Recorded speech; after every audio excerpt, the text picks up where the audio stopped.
Tales of Troy. Ulysses, the sacker of cities. The boyhood and parents of Ulysses. Long ago, in a little island called Ithaca on the west coast of Greece, there lived a king named Laertes. His kingdom was small and mountainous. People used to say that Ithaca lay like a shield upon the sea, which sounds as if it were a flat country. But in those times, shields were very large, and rose at the middle into two peaks with a hollow between them, so that Ithaca, seen far off in the sea with her two chief mountain peaks and a cloven valley between them, looked exactly like a shield. The country was so rough that men kept no horses, for at that time people drove standing up in little light chariots. With 2 horses they never rode. And there was no cavalry in battle. Men fought from chariots. When Ulysses, the son of Laertes, king of Ithaca, grew up, he never fought from a chariot, for he had none, but always on foot. If there were no horses in Ithaca, there was plenty of cattle. The father of Ulysses had flocks of sheep, and 2 herds of swine, and wild goats, deer, and hares lived in the hills. And in the plains, the sea was full of fish of many sorts, which men caught with nets, and with rod and line and hook. Thus Ithaca was a good island to live in. The summer was long, and there was hardly any winter, only a few cold weeks.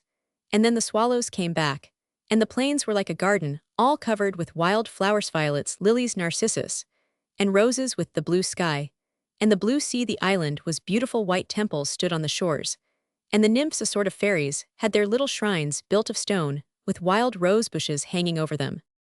Other islands lay within sight, crowned with mountains stretching away one behind the other into the sunset. Ulysses, in the course of his life, saw many rich countries and great cities of men. But wherever he was, his heart was always in the little isle of Ithaca, where he had learned how to row and how to sail a boat, and how to shoot with bow and arrow, and to hunt boars and stags and manage his hounds. The mother of Ulysses was called Anticlea. She was the daughter of King Autolycus, who lived near Parnassus, a mountain on the mainland. This King Autolycus was the most cunning of men. He was a master thief, and could steal a man's pillow from under his head. But he does not seem to have been thought worse of. For this the Greeks had a god of thieves, named Hermes, whom Autolycus worshipped, and people thought more good of his cunning tricks than harm of his dishonesty. Perhaps these tricks of his were only practiced for amusement. However, that may be. Ulysses became as artful as his grandfather. He was both the bravest and the most cunning of men. But Ulysses never stole things, except once, as we shall hear from the enemy in time of war. He showed his cunning in stratagems of war, and in many strange escapes from giants and Maenaders. Soon after Ulysses was born, his grandfather came to see his mother and father in Ithaca. He was sitting at supper, when the nurse of Ulysses, whose name was Euryclea, brought in the baby, and set him on the knees of Autolycus, saying, "Find a name for your grandson, for he is a child of many prayers." "I am very angry with many men and women in the world," said Autolycus, "so let the child's name be a man of wrath," which in Greek was Odysseus, so the child was called Odysseus by his own people. But the name was changed into Ulysses, and we shall call him Ulysses. We do not know much about Ulysses when he was a little boy, except that he used to run about the garden with his father, asking questions, and begging that he might have fruit trees for his very own.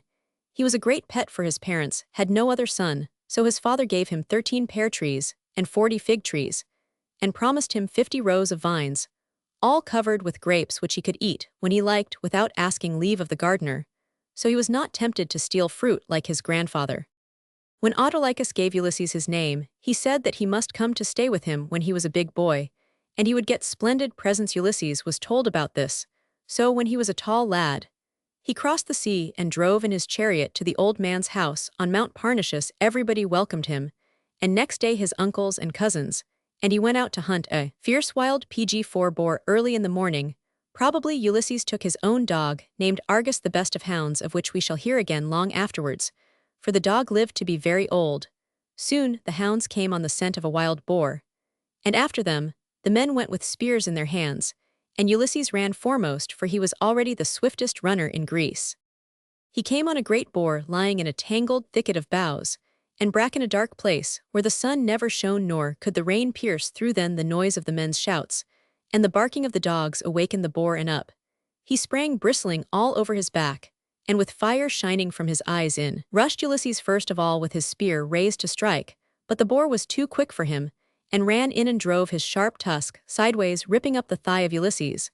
But the boar's tusk missed the bone, and Ulysses sent his sharp spear into the beast's right shoulder, and the spear went clean through, and the boar fell dead with a loud cry.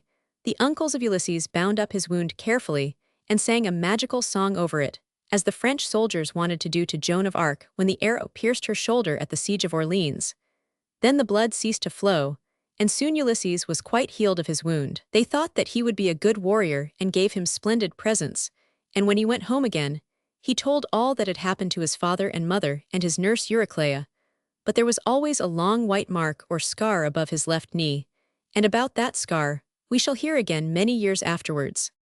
Ulysses when a youth fights the wild boar and gets his wound in his thigh. Ulysses when a youth fights the wild boar and gets his wound in his thigh. PG 5. Roman 2.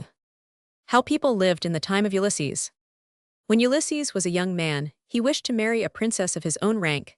Now there were at that time many kings in Greece, and you must be told how they lived. Each king had his own little kingdom, with his chief town walled with huge walls of enormous stone.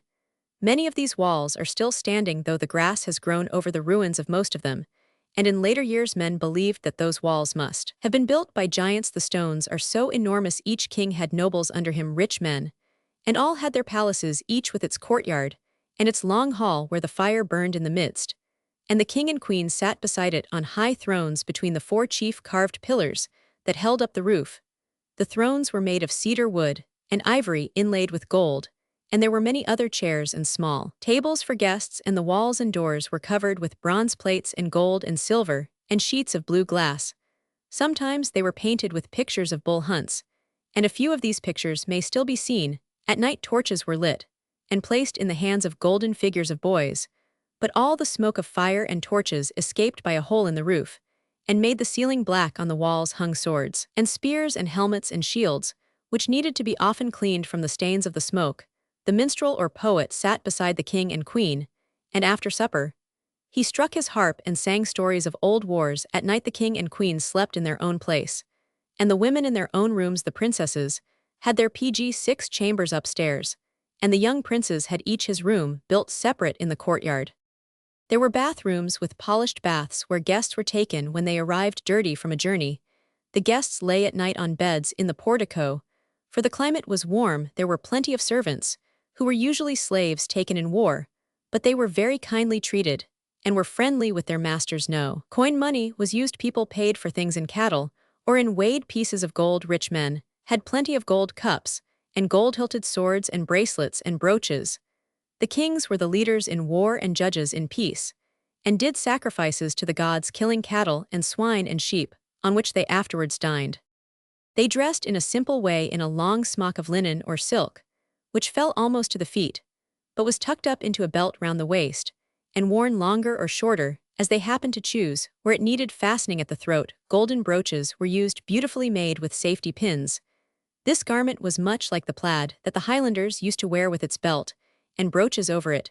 The Greeks wore great cloaks of woolen cloth when the weather was cold, but these they did not use in battle. They fastened their breastplates in war over their smocks, and had other armor covering the lower parts of the body and leg armor called greaves, while the great shield, which guarded the whole body from throat to ankles, was carried by a broad belt slung round the neck.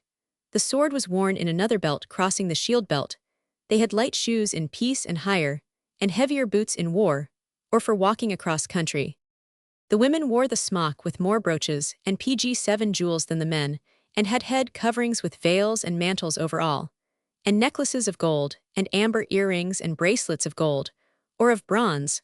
The colors of their dresses were various, chiefly white and purple, and when in mourning they wore very dark blue, not black. All the armor and the sword blades and spearheads were made not of steel or iron, but of bronze, a mixture of copper and tin.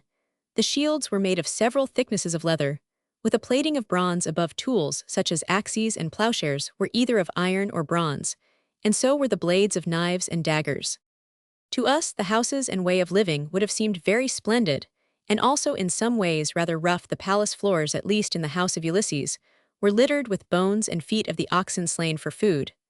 But this happened when Ulysses had been long from home. The floor of the hall in the house of Ulysses was not boarded with planks or paved with stone. It was made of clay, for he was a poor king of small islands. The cooking was coarse. A pig or sheep was killed, roasted, and eaten immediately. We never hear of boiling meat, and though people probably ate fish, We do not hear of their doing so, except when no meat could be procured still. Some people must have liked them, for in the pictures that were painted or cut in precious stones in these times, we see the half-naked fishermen walking home carrying large fish. The people were wonderful workers of gold and bronze. Hundreds of their golden jewels have been found in their graves, but probably these were made and buried 2 or 3 centuries before the time of Ulysses. The dagger PG-8 blades had pictures of fights with lions and of flowers inlaid on them in gold of various colors, and in silver. Nothing so beautiful is made now. There are figures of men hunting bulls on some of the gold cups, and these are wonderfully lifelike. The vases and pots of earthenware were painted in charming patterns. In short, it was a splendid world to live in. The people believed in many gods, male and female, under the chief god, Zeus. The gods were thought to be taller than men and immortal, and to live in much the same way as men did, eating, drinking, and sleeping in glorious palaces, though they were supposed to reward good men, and to punish people who broke their oaths and were unkind to strangers. There were many stories told in which the gods were fickle, cruel, selfish, and set very bad examples to men. How far these stories were believed is not sure. It is certain that all men felt a need of the gods, and thought that they were pleased by good actions, and displeased by evil. Yet, when a man felt that his behavior had been bad, he often threw the blame on the gods, and said that they had misled him, which really meant no more than that he could not help it. There was a curious custom by which the princes bought wives from the fathers of the princesses, giving cattle and gold and bronze and iron. But sometimes a prince got a wife as the reward for some very brave action. A man would not give his daughter to a wooer whom she did not love, even if he offered the highest price. At least, this must have been the general rule, for husbands and wives were very fond of each other, and of their children, and husbands always allowed their wives to rule the house and give their PG-9 advice on everything. It was thought a very wicked thing for a woman to like another man better than her husband, and there were few such wives. But among them was the most beautiful woman who ever lived. Roman 3. The wooing of Helen of the fair hands. This was the way in which people lived when Ulysses was young and wished to be married. The worst thing in the way of life was that the greatest and most beautiful princesses might be taken prisoners and carried off as slaves to the towns of the men who had killed their fathers and husbands. Now, at that time, one lady was far the fairest in the world, namely Helen, daughter of King Tyndarus. Every young prince heard of her and desired to marry her, so her father invited them all to his palace and entertained them, and found out what they would give. Among the rest Ulysses went, but his father had a little kingdom, a rough island with others near it, and Ulysses had not a good chance. He was not tall, though very strong and active. He was a short man with broad shoulders, but his face was handsome, and like all the princes he wore long yellow hair clustering like a hyacinth flower.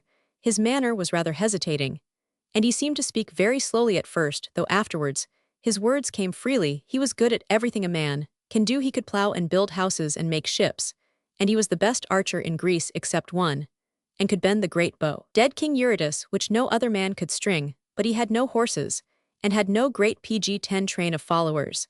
And in short, neither Helen nor her father thought of choosing Ulysses for her husband out of so many tall, handsome young princes, glittering with gold ornaments. Still, Helen was very kind to Ulysses, and there was great friendship between them, which was fortunate for her in the end. Tyndarus first made all the princes take an oath that they would stand by the prince whom he chose, and would fight for him in all his quarrels. Then he named for her husband Menelaus, king of Lacedaemon. He was a very brave man, but not one of the strongest. He was not such a fighter as the gigantic Aias, the tallest and strongest of men, or as Diomede, the friend of Ulysses, or as his own brother Agamemnon, the king of the rich city of Mycenae, who was chief over all other princes, and general of the whole army. In war, the great lions carved in stone that seemed to guard his city are still standing above the gate through which Agamemnon used to drive his chariot. The man who proved to be the best fighter of all, Achilles, was not among the lovers of Helen, for he was still a boy, and his mother Thetis of the silver feet, a goddess of the sea, had sent him to be brought up as a girl among the daughters of Lycomedes of Syros in an island far away. Thetis did this because Achilles was her only child, and there was a prophecy that if he went to the wars, he would win the greatest glory, but die very young and never see his mother again. She thought that if war broke out, he would not be found hiding in girl's dress among girls far away. So at last, after thinking over the matter for long, Tyndarus gave fair Helen to Menelaus, the rich king of PG-11 Lacedaemon, and her twin sister Clytemnestra, who was also very beautiful, was given to King Agamemnon, the chief over all the princes. They all lived very happily together at first, but not for long. In the meantime, King Tyndarus spoke to his brother Icarius, who had a daughter named Penelope. She also was very pretty, but not nearly so beautiful as her cousin fair Helen. And we know that Penelope was not very fond of her cousin Icarius. Admiring the strength and wisdom of Ulysses, gave him his daughter Penelope to be his wife. And Ulysses loved her very dearly. No man and wife were ever dearer to each other. They went away together to rocky Ithaca, and perhaps Penelope was not sorry that a wide sea lay between her home and that of Helen, for Helen was not only the fairest woman that ever lived in the world, but she was so kind and gracious and charming that no man could see her without loving her. When she was only a child, the famous Prince Theseus, whose story is to be told, later carried her away to his own city of Athens, meaning to marry her when she grew up. And even at that time, there was a war for her sake, for her brothers followed Theseus with an army and fought him and brought her home. She had fairy gifts. For instance, she had a great red jewel called the star, and when she wore it, red drops seemed to fall from it and vanished before they touched, and stained her white breast so white that people called her the daughter of the swan. She could speak in the very voice of any man or woman, so folk also named her Echo, and it was believed that she could neither grow old nor die, but would at last pass away to the Elysian plain, and the world's end, where life is easiest for men. Pg 12, no snow comes thither, nor great storm nor any rain, but always the river of ocean that rings round the whole earth, sends forth the west wind, to blow cool on the people of King Rhadamanthus of the fair hair. These were some of the stories that men told of fair Helen. But Ulysses was never sorry that he had not the fortune to marry her, so fond he was of her cousin, his wife Penelope, who was very wise and good. When Ulysses brought his wife home, they lived, as the custom was, in the palace of his father King Laertes. But Ulysses with his own hands built a chamber for Penelope and himself.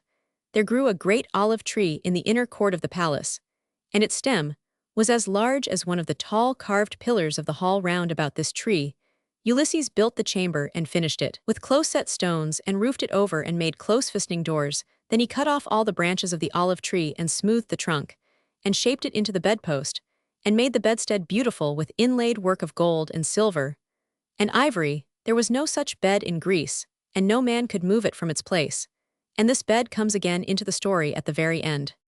Now time went by, and Ulysses and Penelope had one son called Telemachus, and Eurycleia, who had been his father's nurse, took care of him. They were all very happy and lived in peace in rocky Ithaca. And Ulysses looked after his lands and flocks and herds, and went hunting with his dog Argus, the swiftest of hounds. Pg 13. Roman 4s. The stealing of Helen.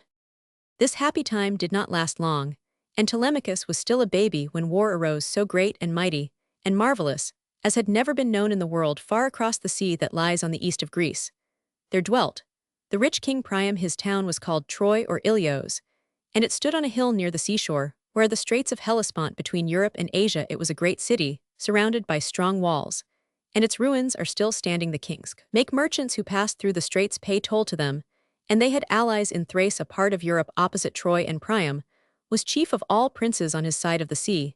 As Agamemnon was chief king in Greece, Priam had many beautiful things. He had a vine made of gold with golden leaves and clusters, and he had the swiftest horses, and many strong and brave sons. The strongest and bravest was named Hector, and the youngest and most beautiful was named Paris.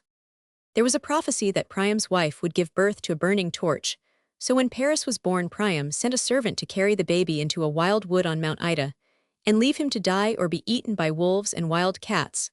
The servant left the child, but a shepherd found him, and brought him up as his own son. The boy became as beautiful for a boy as Helen was for a girl, and was the best runner and hunter and archer among the country people. He was loved by the beautiful nun, a nymph that is a kind of fairy who dwelt in a cave among the woods of Ida. The Greeks and Trojans believed in these days. Pg 14, that such fair nymphs haunted all beautiful woodland places and the mountains and wells, and had crystal palaces like mermaids beneath the waves of the sea. These fairies were not mischievous, but gentle and kind. Sometimes they married mortal men, and none was the bride of Paris, and hoped to keep him for her own all the days of his life. It was believed that she had the magical power of healing wounded men, however sorely they were hurt. Paris and none lived most happily together in the forest, But one day when the servants of Priam had driven off a beautiful bull that was in the herd of Paris, he left the hills to seek it, and came into the town of Troy. His mother Hecuba saw him, and looking at him closely perceived that he wore a ring which she had tied round her baby's neck, when he was taken away from her soon after his birth. Then Hecuba, beholding him so beautiful, and knowing him to be her son, wept for joy. And they all forgot the prophecy that he would be a burning torch of fire, and Priam gave him a house like those of his brothers, the Trojan princes. The fame of beautiful Helen reached Troy, and Paris quite forgot unhappy Nun, and must needs go to see Helen for himself perhaps. He meant to try to win her for his wife before her marriage. But sailing was little understood in these times, and the water was wide, and men were often driven for years out of their course to Egypt and Africa, and far away into the unknown seas, where fairies lived in enchanted islands and cannibals dwelt in caves of the hills. Paris came much too late to have a chance of marrying Helen. However, he was determined to see her, and pg-15. He made his way to her palace beneath the mountain Taygetus, beside the clear swift river Eurotas. The servants came out of the hall when they heard the sound of wheels and horses' feet, and some of them took the horses to the stables, and tilted the chariots against the gateway, while others led Paris into the hall, which shone like the sun with gold and silver. Then Paris and his companions were led to the baths where they were bathed and clad in new clothes, mantles of white and robes of purple, and next they were brought before King Menelaus. And he welcomed them kindly, and meat was set before them, and wine in cups of gold. While they were talking, Helen came forth from her fragrant chamber like a goddess, her maidens following her, and carrying for her an ivory distaff with violet-colored wool, which she span as she sat, and heard Paris tell how far he had traveled to see her, who was so famous for her beauty, even in countries far away. Then Paris knew that he had never seen, and never could see, a lady so lovely and gracious as Helen, as she sat and span, while the red drops fell and vanished from the ruby called the star. And Helen knew that among all the princes in the world, there was none so beautiful as Paris. Now some say that Paris by art magic put on the appearance of Menelaus, and asked Helen to come sailing with him, and that she, thinking he was her husband, followed him, and he carried her across the wide waters of Troy away from her lord, and her one beautiful little daughter, the child Hermione. And others say that the gods carried Helen herself off to Egypt, and that they made in her likeness a beautiful ghost out of flowers and sunset clouds, whom Paris bore to Troy. And this they pg-16 did to cause war between Greeks and Trojans. Another story is that Helen and her bower maiden and her jewels were seized by force when Menelaus was out hunting. It is only certain that Paris and Helen did cross the seas together, and that Menelaus and little Hermione were left alone in the melancholy palace beside the Eurotas. Penelope, we know for certain, made no excuses for her beautiful cousin, but hated her as the cause of her own sorrows, and of the deaths of thousands of men in war. For all the Greek princes were bound by their oath to fight for Menelaus against anyone who injured him and stole his wife away. But Helen was very unhappy in Troy, and blamed herself as bitterly as all the other women blamed her. And most of all none who had been the love of Paris. The men were much more kind to Helen, and were determined to fight to the death, rather than lose the sight of her beauty among them. The news of the dishonor done to Menelaus, and to all the princes of Greece, ran through the country like fire, through a forest east and west and south, and north went the news to kings in their castles on the hills, and beside the rivers, and on cliffs above the sea. The cry came to ancient Nestor of the white beard at Pylos, Nestor, who had reigned over 2 generations of men who had fought against the wild folk of the hills, and remembered the strong Heracles, and Eurytus of the black bow that sang before the day of battle. The cry came to black-bearded Agamemnon in his strong town, called Golden Mycenae, because it was so rich. It came to the people in Thisbe, where the wild doves haunt, and it came to rocky Pytho, where is the sacred temple of Apollo, and the maid who prophesies it came pg-17 to Aias, the tallest and strongest of men in his little isle of Salamis, and to Diomed of the loud war-cry, the bravest of warriors who held Argus and Turins of the black walls of huge stones that are still standing. The summons came to the western islands, and to Ulysses in Ithaca, and even far south to the great island of Crete of the 100 cities, where Idomeneus ruled in Cnossos. Idomeneus, whose ruined palace may still be seen with the throne of the king, and pictures painted on the walls, and the king's own draftboard of gold and silver, and hundreds of tablets of clay, on which are written the lists of royal treasures. Far north went the news to Pelasgian Argos and Hellas, where the people of Peleus dwelt, the Myrmidons, but Peleus was too old to fight, and his boy Achilles dwelt far away in the island of Scyros, dressed as a girl among the daughters of King Lycomedes. To many another town, and to 100 islands, went the bitter news of approaching war, for all princes knew that their honor and their oaths compelled them to gather their spearmen and bowmen, and slingers from the fields and the fishing, and to make ready their ships and meet King Agamemnon in the harbor of Achilles, and cross the wide sea to besiege Troy town. Now the story is told that Ulysses was very unwilling to leave his island, and his wife Penelope and little Telemachus, while Penelope had no wish that he should pass into danger, and into the sight of Helen of the fair hands. So it is said that when two of the princes came to summon Ulysses, he pretended to be mad and went plowing the sea sand with oxen, and sowing the sand with salt. Then the prince Palames took the baby Telemachus from the arms of his nurse Eurycleia, and laid him in the line of the furrow, where the plowshare would strike him and kill pg-18 him. But Ulysses turned the plow aside, and they cried that he was not mad but sane, and he must keep his oath, and join the fleet at Achilles, a long voyage for him to sail round the stormy southern Cape of Malea. Whether this tale be true or not, Ulysses did go leading 12 black ships with high beaks painted red at prow, and stern the ships had oars, and the warriors manned the oars to row when there was no wind. There was a small raised deck at each end of the ships. On these decks men stood to fight with sword and spear when there was a battle at sea. Each ship had but one mast with a broad lugger sail, and for anchors they had only heavy stones attached to cables. They generally landed at night, and slept on the shore of one of the many islands, when they could, for they greatly feared to sail out of sight of land. The fleet consisted of more than 1,000 ships, each with 50 warriors, so the army was of more than 50,000 men. Agamemnon had 100 ships, Diomed had 80, Nestor had 90, the Cretans with Idomeneus had 80, Menelaus had 60, but Aias and Ulysses, who lived in small islands, had only 12 ships apiece.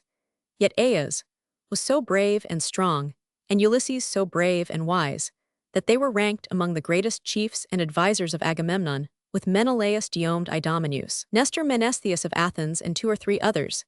These chiefs were called the council, and gave advice to Agamemnon, who was commander-in-chief.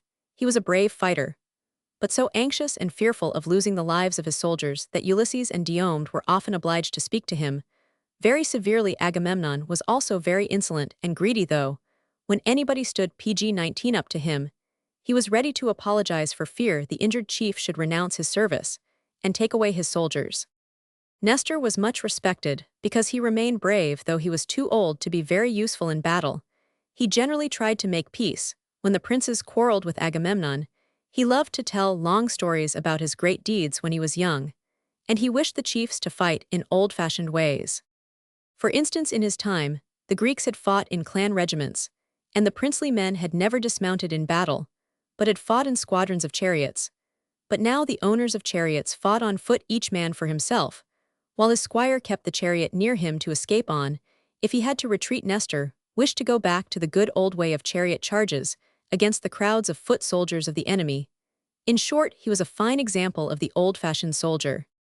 Aias, though so very tall, strong, and brave, was rather stupid. He seldom spoke, but he was always ready to fight, and the last to retreat. Menelaus was weak of body, but as brave as the best, or more brave, for he had a keen sense of honor, and would attempt what he had not the strength to do. Diomed and Ulysses were great friends, and always fought side by side when they could, and helped each other in the most dangerous adventures. These were the chiefs who led the great Greek armada from the harbor of Achilles. A long time had passed after the flight of Helen before the large fleet could be collected, and more time went by in the attempt to cross the sea. To Troy there were tempests that scattered the ships, so they were driven back to Achilles to refit, and they fought as they went out again with the peoples of unfriendly islands, and pg-20 besieged their towns. What they wanted most of all was to have Achilles with them, for he was the leader of 50 ships and 2,500 men, and he had magical armor, made, men said, for his father by Hephaestus, the god of armor-making and smithy work. At last the fleet came to the Isle of Scyros, where they suspected that Achilles was concealed. King Lycomedes received the chiefs kindly, and they saw all his beautiful daughters dancing and playing at ball. But Achilles was still so young and slim, and so beautiful that they did not know him among the others. There was a prophecy that they could not take Troy without him, and yet they could not find him out. Then Ulysses had a plan. He blackened his eyebrows and beard and put on the dress of a Phoenician merchant. The Phoenicians were a people who lived near the Jews, and were of the same race and spoke much the same language. But unlike the Jews who at that time were farmers in Palestine, tilling the ground and keeping flocks and herds, the Phoenicians were the greatest of traders and sailors and stealers of slaves. They carried cargoes of beautiful cloths and embroideries, and jewels of gold and necklaces of amber, and sold these everywhere about the shores of Greece and the islands. Ulysses then dressed himself like a Phoenician peddler with his pack on his back. He only took a stick in his hand, his long hair was turned up and hidden under a red sailor's cap. And in this figure, he came stooping beneath his pack into the courtyard of King Lycomedes. The girls heard that a peddler had come and out, they all ran Achilles with the rest, to watch the peddler undo his pack. Each chose what she liked best. One took a wreath of gold, another a necklace of gold, and amber, another earrings, a fourth a set of PG-21 brooches, another a dress of embroidered scarlet cloth, another a veil, another a pair of bracelets. But at the bottom of the pack lay a great sword of bronze, the hilt studded with golden nails. Achilles seized the sword. "This is for me," he said, and drew the sword from the gilded sheath, and made it whistle round his head. "You are Achilles, Peleus' son," said Ulysses, "and you are to be the chief warrior of the Achaeans, for the Greeks, then called themselves Achaeans." Achilles was only too glad to hear these words, for he was quite tired of living among maidens. Ulysses led him into the hall where the chiefs were sitting at their wine, and Achilles was blushing like any girl. "Here is the queen of the Amazons," said Ulysses, for the Amazons were a race of warlike maidens. "Rather, here is Achilles, Peleus' son, with sword in hand." Then they all took his hand and welcomed him, and he was clothed in man's dress with the sword by his side. And presently they sent him back with 10 ships to his home there. His mother Thetis of the silver feet, the goddess of the sea, wept over him, saying, "My child, thou hast the choice of a long and happy and peaceful life here with me, or of a brief time of war and undying renown. Never shall I see thee again in Argos, if thy choice is for war." But Achilles chose to die young, and to be famous as long as the world stands. So his father gave him 50 ships with Patroclus, who was older than he, to be his friend, and with an old man Phoenix to advise him, and his mother gave him the glorious armor that the god had made for his father, and the heavy ashen spear that none but he could wield, and he sailed to join the host of the Achaeans, who all praised and thanked Ulysses that had PG-22 found for them such a prince. For Achilles was the fiercest fighter of them all, and the swiftest-footed man, and the most courteous prince, and the gentlest with women and children. But he was proud and high of heart, and when he was angered, his anger was terrible. The Trojans would have had no chance against the Greeks, if only the men of the city of Troy had fought to keep Helen of the fair hands. But they had allies who spoke different languages, and came to fight for them both from Europe and from Asia. On the Trojan as well as on the Greek side were people called Pelasgians, who seemed to have lived on both shores of the sea. There were Thracians too, who dwelt much further north than Achilles in Europe. And beside the Strait of Hellespont, where the narrow sea runs like a river, there were warriors of Lycia led by Sarpedon and Glaucus. There were Carians who spoke in a strange tongue. There were Mysians and men from Alybe, which was called the birthplace of silver. And many other peoples sent their armies, so that the war was between Eastern Europe on one side and Western Asia Minor on the other. The people of Egypt took no part in the war. The Greeks and Ilismen used to come down in their ships and attack the Egyptians, as the Danes used to invade England. You may see the warriors from the islands, with their horned helmets, in old Egyptian pictures. The commander-in-chief, as we say now, of the Trojans, was Hector, the son of Priam. He was thought a match for any one of the Greeks, and was brave and good. His brothers also were leaders.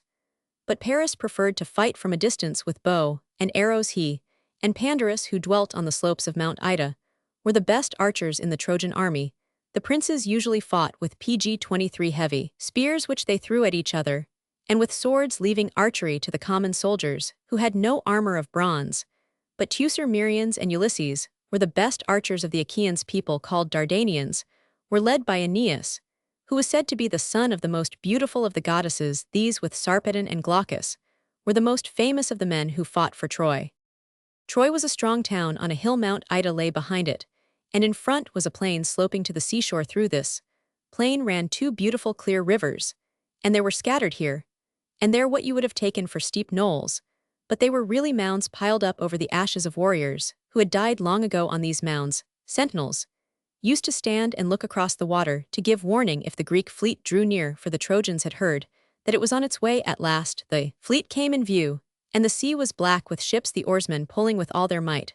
For the honor of being the first to land, The race was won by the ship of the Prince Protelaus, who was first of all to leap on shore. But as he leaped, he was struck to the heart by an arrow from the bow of Paris.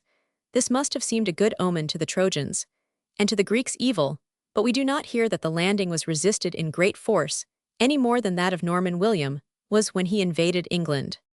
The Greeks drew up all their ships on shore, and the men camped in huts built in front of the ships. There was thus a long row of huts with the ships behind them. And in these huts, the Greeks lived all through the 10 years that the siege of Troy lasted. In these days, they do not seem to have understood how to conduct a siege. You would have PG 24 expected the Greeks to build towers and dig trenches all round Troy, and from the towers watch the roads so that provisions might not be brought in from the country. This is called investing a town. But the Greeks never invested Troy. Perhaps they had not men enough. At all events, the place remained open, and cattle could always be driven in to feed the warriors, and the women and children. Moreover, the Greeks for long never seem to have tried to break down one of the gates nor to scale the walls, which were very high with ladders. On the other hand, the Trojans and allies never ventured to drive the Greeks into the sea. They commonly remained within the walls, or skirmished just beneath them. The older men insisted on this way of fighting, in spite of Hector, who always wished to attack and storm the camp of the Greeks. Neither side had machines for throwing heavy stones such as the Romans used later, and the most that the Greeks did was to follow Achilles and capture small neighboring cities, and take the women for slaves, and drive the cattle. They got provisions and wine from the Phoenicians who came in ships, and made much profit out of the war. It was not till the 10th year that the war began in real earnest, and scarcely any of the chief leaders had fallen. Fever came upon the Greeks, and all day the camp was black with smoke, and all night shone with fire from the great piles of burning wood on which the Greeks burned their dead, whose bones they then buried under hillocks of earth.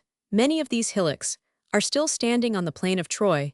When the plague had raged for 10 days, Achilles called an assembly of the whole army to try to find out why the gods were angry. They thought that the beautiful god PG 25 Apollo, who took the Trojan side, was shooting invisible arrows at them from his silver bow. Though fevers in armies are usually caused by dirt and drinking bad water, the great heat of the sun too may have helped to cause the disease. But we must tell the story as the Greeks told it themselves. So Achilles spoke in the assembly and proposed to ask some prophet why Apollo was angry. The chief prophet was Calchas. He rose and said that he would declare the truth if Achilles would promise to protect him from the anger of any prince whom the truth might offend. Achilles knew well whom Calchas meant. 10 days before, a priest of Apollo had come to the camp and offered ransom for his daughter Chryseis, a beautiful girl, whom Achilles had taken prisoner with many others when he captured a small town.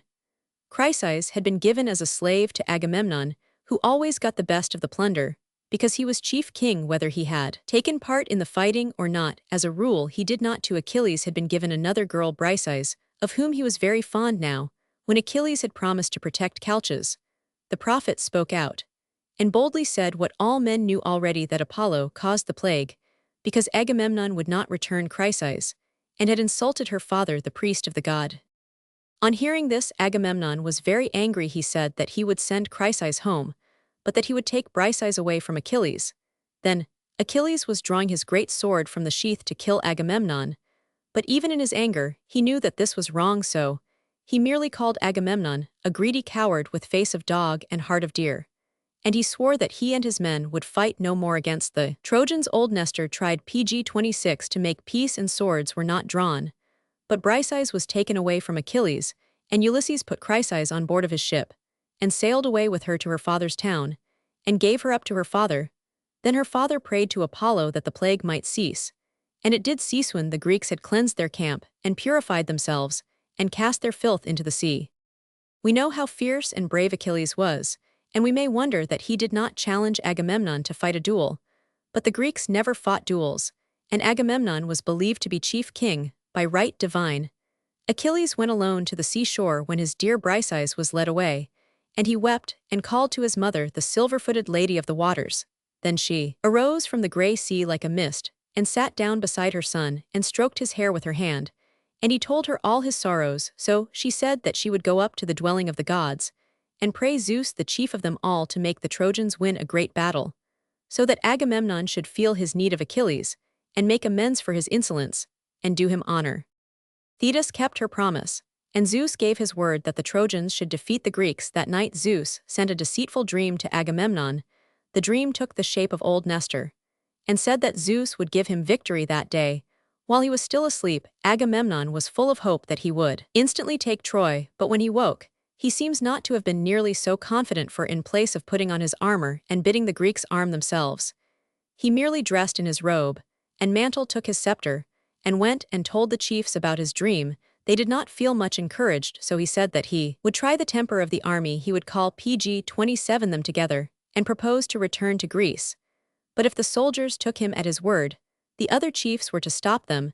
This was a foolish plan, for the soldiers were wearying for beautiful Greece, and their homes and wives, and children. Therefore when Agamemnon did as he had said, the whole army rose like the sea under the west wind, and with a shout they rushed to the ships, while the dust blew in clouds from under their feet. Then they began to launch their ships, and it seems that the princes were carried away in the rush, and were as eager as the rest to go home. But Ulysses only stood in sorrow and anger beside his ship, and never put hand to it, for he felt how disgraceful it was to run away. At last he threw down his mantle, which his herald Eurybates of Ithaca, a round-shouldered, brown, curly-haired man, picked up, and he ran to find Agamemnon and took his scepter, a gold-studded staff like a marshal's baton, and he gently told the chiefs whom he met that they were doing a shameful thing. But he drove the common soldiers back to the place of meeting with the scepter. They all returned puzzled and chattering, but one lame, bandy-legged, round-shouldered, impudent fellow named Thersites jumped up and made an insolent speech, insulting the princes and advising the army to run away. Then Ulysses took him and beat him till the blood came, and he sat down wiping away his tears, and looking so foolish that the whole army laughed at him and cheered Ulysses. When he and Nestor bade them arm and fight, Agamemnon still believed a good deal in his dream, and prayed that he might take Troy that very day and kill Hector. Thus Ulysses alone saved the army from a cowardly retreat. But for him, the ships would have been launched in PG-28 an hour. But the Greeks armed and advanced in full force, all except Achilles and his friend Patroclus with their 2,000 or 3,000 men. The Trojans also took heart, knowing that Achilles would not fight, and the armies approached each other. Paris himself, with 2 spears and a bow, and without armor, walked into the space between the hosts, and challenged any Greek prince to single combat. Menelaus, whose wife Paris had carried away, was as glad as a hungry lion when he finds a stag or a goat, and leaped in armor from his chariot. But Paris turned and slunk away like a man when he meets a great serpent on a narrow path in the hills. Then Hector rebuked Paris for his cowardice, and Paris was ashamed and offered to end the war by fighting Menelaus. If he himself fell, the Trojans must give up Helen and all her jewels. If Menelaus fell, the Greeks were to return without fair Helen. The Greeks accepted this plan, and both sides disarmed themselves to look on at the fight in comfort, and they meant to take the most solemn oaths to keep peace till the combat was lost and won, and the quarrel settled. Hector sent into Troy for 2 lambs, which were to be sacrificed when the oaths were taken. In the meantime, Helen of the fair hands was at home working at a great purple tapestry, on which she embroidered the battles of the Greeks and Trojans. It was just like the tapestry at Bayeux, on which Norman ladies embroidered the battles in the Norman conquest of England. Helen was very fond of embroidering, like poor Mary Queen of Scots, when a prisoner in Loch Leven Castle. Probably, the work kept both Helen and Mary from thinking of their past lives and their sorrows. Helen points out the chief heroes in the Greek host to Priam. Helen points out the chief heroes in the Greek host to Priam. When Helen heard that her husband was to fight PG-29 Paris, she wept and threw a shining veil over her head, and with her 2 bower maidens went to the roof of the gate tower, where King Priam was sitting with the old Trojan chiefs. They saw her, and said that it was small blame to fight for so beautiful a lady, and Priam called her dear child, and said, I do not blame you, I blame the gods who brought about this war. But Helen said that she wished she had died before she left her little daughter and her husband and her home. Alas, shameless me. Then she told Priam the names of the chief Greek warriors, and of Ulysses, who was shorter by a head than Agamemnon, but broader in chest and shoulders. She wondered that she could not see her own 2 brothers Castor and Polydeuces, and thought that they kept aloof in shame for her sin. But the green grass covered their graves, for they had both died in battle far away in Lacedaemon, their own country.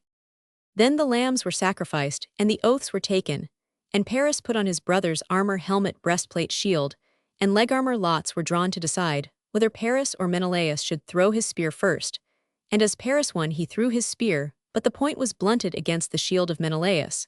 But when Menelaus threw his spear, it went clean through the shield of Paris and through the side of his breastplate, but only grazed his robe. Menelaus drew his sword, and rushed in and smote at the crest of the helmet of Paris. But his bronze blade broke into 4 pieces. Menelaus caught Paris by the horsehair crest of his helmet, and dragged him towards the Greeks, but the chinstrap broke, and Menelaus turning, round threw the helmet into the ranks of the Greeks. But when Menelaus looked again for Paris pg-30 with a spear in his hand, he could see him. Nowhere. The Greeks believed that the beautiful goddess Aphrodite, whom the Romans called Venus, hid him in a thick cloud of darkness, and carried him to his own house, where Helen of the fair hands found him, and said to him, "Would that thou hadst perished, conquered by that great warrior who is my lord. Go forth again, and challenge him to fight thee face to face." But Paris had no more desire to fight, and the goddess threatened Helen, and compelled her to remain with him in Troy. Coward as he had proved himself, yet on other days Paris fought. Well, it seems that he was afraid of Menelaus, because in his heart he was ashamed of himself. Meanwhile Menelaus was seeking for Paris everywhere, and the Trojans who hated him would have shown his hiding place, but they knew not where he was, and the Greeks claimed the victory, and thought that as Paris had the worst of the fight, Helen would be restored to them, and they would all sail home. Trojan victories. The war might now have ended, but an evil and foolish thought came to Pandarus, a prince of Ida, who fought for the Trojans. He chose to shoot an arrow at Menelaus contrary to the sworn vows of peace, and the arrow pierced the breastplate of Menelaus, through the place where the clasped plates meet, and drew his blood. Then Agamemnon, who loved his brother dearly, began to lament, saying that if he died the army would all go home, and Trojans would pg-31 dance on the grave of Menelaus. "Do not alarm, all our army," said Menelaus. "The arrow has done me little harm." And so it proved, for the surgeon easily drew the arrow out of the wound. Then Agamemnon hastened here and there, bidding the Greeks arm and attack the Trojans, who would certainly be defeated, for they had broken the oaths of peace. But with his usual insolence, he chose to accuse Ulysses, and Diomed of cowardice, though Diomed was as brave as any man, and Ulysses had just prevented the whole army from launching their ships, and going home. Ulysses answered him with spirit, but Diomed said nothing. At the moment later, he spoke his mind. He leaped from his chariot, and all the chiefs leaped down and advanced in line, the chariots following them, while the spearmen and bowmen followed the chariots. The Trojan army advanced, all shouting in their different languages. But the Greeks came on silently. Then the 2 front lines clashed shield against shield, and the noise was like the roaring of many flooded torrents among the hills. When a man fell, he who had slain him tried to strip off his armor, and his friends fought over his body to save the dead from this dishonor. Ulysses fought above a wounded friend, and drove his spear through head and helmet of a Trojan prince, and everywhere men were falling beneath spears and arrows and heavy stones, which the warriors threw. Here Menelaus speared the man who built the ships with which Paris had sailed to Greece, and the dust rose like a cloud, and a mist went up from the fighting men, while Diomed stormed across the plain like a river in flood, leaving dead bodies behind him as the river leaves boughs of trees and pg-32 grass to mark its course. Pandarus wounded Diomed with an arrow, but Diomed slew him, and the Trojans were being driven in flight, when Sarpedon and Hector turned and hurled themselves on the Greeks, and even Diomed shuddered when Hector came on and charged at Ulysses, who was slaying Trojans as he went, and the battle swayed this way and that, and the arrows fell like rain. But Hector was sent into the city to bid the women pray to the goddess Athene for help, and he went to the house of Paris, whom Helen was imploring to go and fight like a man, saying, "Would that the winds had wafted me away, and the tides drowned me shameless, that I am before these things came to pass." Then Hector went to see his dear wife Andromache, whose father had been slain by Achilles early in the siege, and he found her and her nurse carrying her little boy Hector's son, and like a star upon her bosom lay his beautiful and shining golden head now. While Helen urged Paris to go into the fight, Andromache prayed Hector to stay with her in the town, and fight no more, lest he should be slain, and leave her a widow, and the boy an orphan with none to protect him. The army, she said, should come back within the walls, where they had so long been safe, not fight in the open plain. But Hector answered that he would never shrink from battle. "Yet I know this in my heart, the day shall come for holy Troy to be laid low, and Priam, and the people of Priam, but this, and my own death, do not trouble me so much as the thought of you, when you shall be carried as a slave to Greece to spin at another woman's bidding, and bear water from a Grecian well. May the heaped up earth of my tomb cover me ere I hear thy cries, and the tale of thy captivity." pg-33. Then Hector stretched out his hands to his little boy, but the child was afraid when he saw the great glittering helmet of his father, and the nodding horsehair crest, so Hector laid his helmet on the ground, and dandled the child in his arms, and tried to comfort his wife, and said goodbye for the last time, for he never came back to Troy alive. He went on his way back to the battle, and Paris went with him in glorious armor, and soon they were slaying the princes of the Greeks.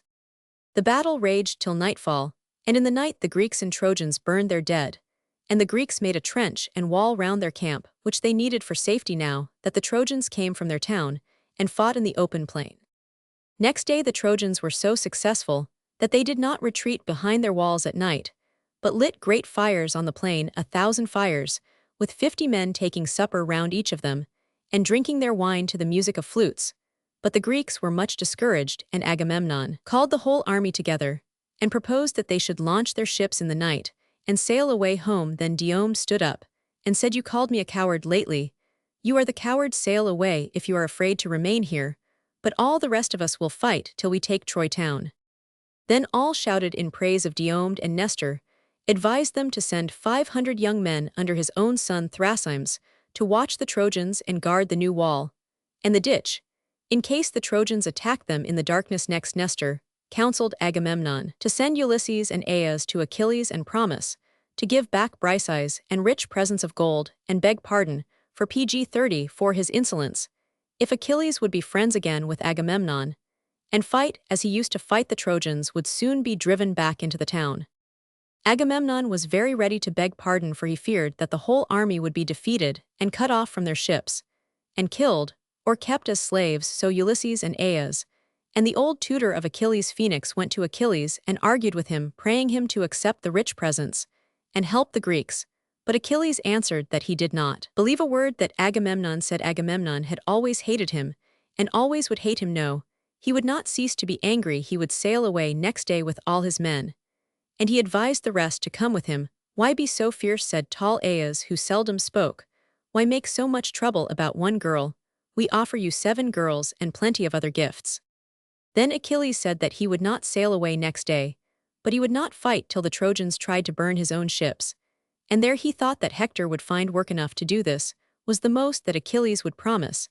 And all the Greeks were silent when Ulysses delivered his message. But Diomed arose and said that with or without Achilles' fight, they must, and all men heavy at heart went to sleep in their huts or in the open air at their doors. Agamemnon was much too anxious to sleep. He saw the glow of the 1,000 fires of the Trojans in the dark, and heard their merry flutes, and he groaned, and pulled out his long hair by handfuls.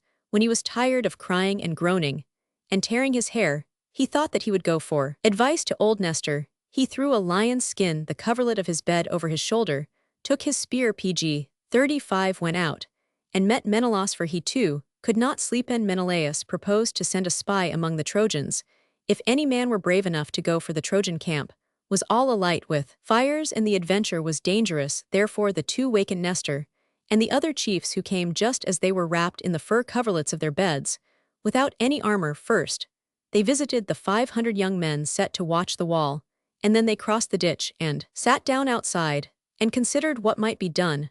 "Will nobody go as a spy among the Trojans?" said Nestor. He meant, would none of the young men go? Diomed said that he would take the risk if any other man would share it with him, and if he might choose a companion, he would take Ulysses. "Come then, let us be going," said Ulysses, "for the night is late, and the dawn is near." As these two chiefs had no armor on, they borrowed shields and leather caps from the young men of the guard, for leather would not shine as bronze helmets shine in the firelight. The cap lent to Ulysses was strengthened outside with rows of boars' tusks. Many of these tusks, shaped for this purpose, have been found with swords and armor in a tomb in Mycenae, the town of Agamemnon. This cap, which was lent to Ulysses, had once been stolen by his grandfather Autolycus, who was a master thief, and he gave it as a present to a friend. And so through several hands it had come to young Merions of Crete, one of the 500 guards, who now lent it to Ulysses. So the two princes set forth in the dark, so dark it was that though they heard a heron cry, they could not see it as it flew away. While Ulysses and Diomed stole through the night silently like two wolves among the bodies of dead men, the pg 36 Trojan leaders met and considered what they ought to do. They did not know whether the Greeks had set sentinels and outposts, as usual, to give warning if the enemy were approaching, or whether they were too weary to keep a good watch, or whether perhaps they were getting ready their ships to sail homewards in the dawn. So Hector offered a reward to any man who would creep through the night and spy on the Greeks. He said he would give the spy the 2 best horses in the Greek camp. Now among the Trojans, there was a young man named Dolon, the son of a rich father, and he was the only boy in a family of 5 sisters. He was ugly but a very swift runner, and he cared for horses more than for anything else in the world. Dolon arose and said, "If you will swear to give me the horses and chariot of Achilles son of Peleus, I will steal to the hut of Agamemnon and listen, and find out whether the Greeks mean to fight or flee." Hector swore to give these horses, which were the best in the world, to Dolon. So he took his bow and threw a grey wolf's hide over his shoulders and ran towards the ships of the Greeks. Now Ulysses saw Dolon as he came, and said to Diomed, "Let us suffer him to pass us, and then do you keep driving him with your spear towards the ships and away from Troy." So Ulysses and Diomed lay down among the dead men who had fallen in the battle, and Dolon ran on past them towards the Greeks. Then they rose and chased him as 2 greyhounds course a hare, and when Dolon was near the sentinels, Diomed cried, "Stand, or I will slay you with my spear." And he threw his spear just over Dolon's shoulder, so Dolon stood still, green with fear. And with his teeth chattering, when the 2 came up, pg 37, he cried, and said that his father was a rich man who would pay much gold and bronze and iron for his ransom. Ulysses said, "Take heart and put death out of your mind, and tell us what you are doing here." Dolon said that Hector had promised him the horses of Achilles if he would go and spy on the Greeks. "You set your hopes high," said Ulysses, "for the horses of Achilles are not earthly steeds, but divine, a gift of the gods, and Achilles alone can drive them. But tell me, do the Trojans keep good watch? And where is Hector with his horses?" For Ulysses thought that it would be a great adventure to drive away the horses of Hector. "Hector is with the chiefs holding council at the tomb of Ilus," said Dolon, "but no regular guard is set. The people of Troy, indeed, are round their watchfires, for they have to think of the safety of their wives and children. But the allies from far lands keep no watch, for their wives and children are safe at home." Then he told where all the different peoples who fought for Priam had their stations. But said he, "If you want to steal horses, the best are those of Rhesus, king of the Thracians, who has only joined us tonight. He and his men are asleep at the furthest end of the line, and his horses are the best and greatest that ever I saw, tall, white as snow, and swift as the wind, and his chariot is adorned with gold and silver and golden is his armor. Now take me prisoner to the ships, or bind me, and leave me here while you go and try whether I have told you truth or lies." "No," said Diomed, "if I spare your life you may come spying again." And he drew his sword and smote off the head of Dolon. They hid his cap and bow and spear where they could find them easily, and marked the spot, pg 38, and went through the night to the dark camp of King Rhesus, who had no watchfire and no guards. Then Diomed silently stabbed each sleeping man to the heart, and Ulysses seized the dead by the feet, and threw them aside lest they should frighten the horses, which had never been in battle, and would shy if they were led over the bodies of dead men.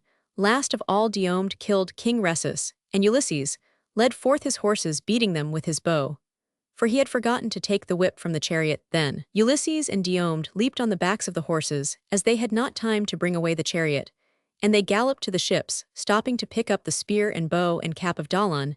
They rode to the princes, who welcomed them, and all laughed for glee when they saw the white horses, and heard that King Rhesus was dead, for they guessed that all his army would now go home to Thrace. This they must have done, for we never hear of them in the battles that followed. So Ulysses and Diomed deprived the Trojans of thousands of men. The other princes went to bed in good spirits, but Ulysses and Diomed took a swim in the sea, and then went into hot baths, and so to breakfast, for rosy-fingered dawn was coming up the sky. Roman 6. Battle at the ships. With dawn Agamemnon awoke, and fear had gone out of his heart. He put on his armor, and arrayed the chiefs on foot in front of their chariots, and behind them came the spearmen with the bowmen and slingers on the wings of the army. Then a great black cloud spread over pg 39. The sky, and red was the rain that fell from it. The Trojans gathered on a height in the plain, and Hector, shining in armor, went here and there in front and rear, like a star that now gleams forth and now is hidden in a cloud. The armies rushed on each other, and hewed each other down as reapers cut their way through a field of tall corn. Neither side gave ground, though the helmets of the bravest Trojans might be seen deep in the ranks of the Greeks, and the swords of the bravest Greeks rose and fell in the ranks of the Trojans, and all, while the arrows showered like rain. But at noonday, when the weary woodman rests from cutting trees, and takes his dinner in the quiet hills, The Greeks of the first line made a charge, Agamemnon running in front of them, and he speared 2 Trojans, and took their breastplates which he laid in his chariot. And then he speared one brother of Hector, and struck another down with his sword, and killed 2 more who vainly asked to be made prisoners of war. Footmen slew footmen, and chariot men slew chariot men. And they broke into the Trojan line, as fire falls on a forest in a windy day, leaping and roaring, and racing through the trees, many an empty chariot did the horses hurry madly through the field, for the charioteers were lying dead, with the greedy vultures hovering above them flapping their wide wings. Still Agamemnon followed, and slew the hindmost Trojans, but the rest fled till they came to the gates, and the oak tree that grew outside the gates, and there they stopped. But Hector held his hands from fighting, for in the meantime he was making his men face the enemy, and form up in line, and take breath, and was encouraging them, for they had retreated from the wall of the Greeks pg 40 across the whole plain, past the hill that was the tomb of Ilus, a king of old, and past the place of the wild fig tree. Much ado had Hector to rally the Trojans, but he knew that when men do turn again they are hard to beat. So it proved, for when the Trojans had rallied and formed in line, Agamemnon slew a Thracian chief, who had come to fight for Troy before King Rhesus came. But the eldest brother of the slain man smote Agamemnon through the arm with his spear, and though Agamemnon slew him in turn, his wound bled much, and he was in great pain, so he leaped into his chariot, and was driven back to the ships. Then Hector gave the word to charge, as a huntsman cries on his hounds against a lion, and he rushed forward at the head of the Trojan line, slaying, as he went, 9 chiefs of the Greeks he slew, and fell upon the spearmen, and scattered them, as the spray of the waves is scattered by the wandering wind. Now the ranks of the Greeks were broken, and they would have been driven among their ships and killed without mercy, had not Ulysses and Diomed stood firm in the center, and slain 4 Trojan leaders. The Greeks began to come back, and faced their enemies in line of battle again, though Hector, who had been fighting on the Trojan right, rushed against them. But Diomed took good aim with his spear at the helmet of Hector, and struck it fairly. The spearpoint did not go through the helmet, but Hector was stunned, and fell, and when he came to himself, he leaped into his chariot, and his squire drove him against the Pylians and Cretans under Nestor and Idomeneus, who were on the left wing of the Greek army. Then Diomed fought on, till Paris, who stood beside the pillar on the hillock that was the tomb of old King Ilus, sent an pg 41 arrow clean through his foot. Ulysses went, and stood in front of Diomed, who sat down, and Ulysses drew the arrow from his foot, and Diomed stepped into his chariot and was driven back to the ships. Ulysses was now the only Greek chief that still fought in the center. The Greeks all fled, and he was alone in the crowd of Trojans, who rushed on him, as hounds and hunters press round a wild boar that stands at bay in a wood. They are cowards that flee from the fight, said Ulysses to himself, but I will stand here, one man against a multitude.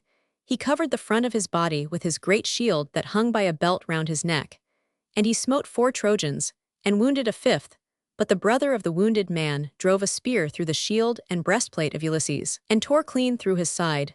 Then Ulysses turned on this Trojan, and he fled, and Ulysses sent a spear through his shoulder and out at his breast, and he died. Ulysses dragged from his own side the spear that had wounded him, and called thrice with a great voice to the other Greeks. And Menelaus and Aias rushed to rescue him, for many Trojans were round him like jackals round a wounded stag that a man has struck with an arrow. But Aias ran and covered the wounded Ulysses with his huge shield, till he could climb into the chariot of Menelaus, who drove him back to the ships. Meanwhile Hector was slaying the Greeks on the left of their battle, and Paris struck the Greek surgeon Machaon with an arrow, and Idomeneus bade Nestor put Machaon in his chariot, and drive him to Nestor's hut where his wound might be tended. Meanwhile Hector sped to the center of the line, where Aias was slaying the Trojans, but Eurypylus, a Greek chief, was wounded by an arrow from pg 40. The bow of Paris and his friends guarded him with their shields and spears. Thus the best of the Greeks were wounded, and out of the battle save Aias, and the spearmen were in flight. Meanwhile Achilles was standing by the stern of his ship, watching the defeat of the Greeks. But when he saw Machaon being carried past sorely wounded in the chariot of Nestor, he bade his friend Patroclus, whom he loved better than all the rest, to go and ask how Machaon. Roman 999, he was sitting drinking wine with Nestor, when Patroclus came, and Nestor told Patroclus how many of the chiefs were wounded, and though Patroclus was in a hurry, Nestor began a very long story about his own great deeds of war done when he was a young man. At last, he bade Patroclus tell Achilles that if he would not fight himself, he should at least send out his men under Patroclus, who should wear the splendid armor of Achilles. then the Trojans would think that Achilles himself had returned to the battle, and they would be afraid, for none of them dared to meet Achilles hand to hand. So Patroclus ran off to Achilles, but on his way, he met the wounded Eurypylus, and he took him to his hut, and cut the arrow out of his thigh with a knife, and washed the wound with warm water and rubbed over it a bitter root to take the pain away.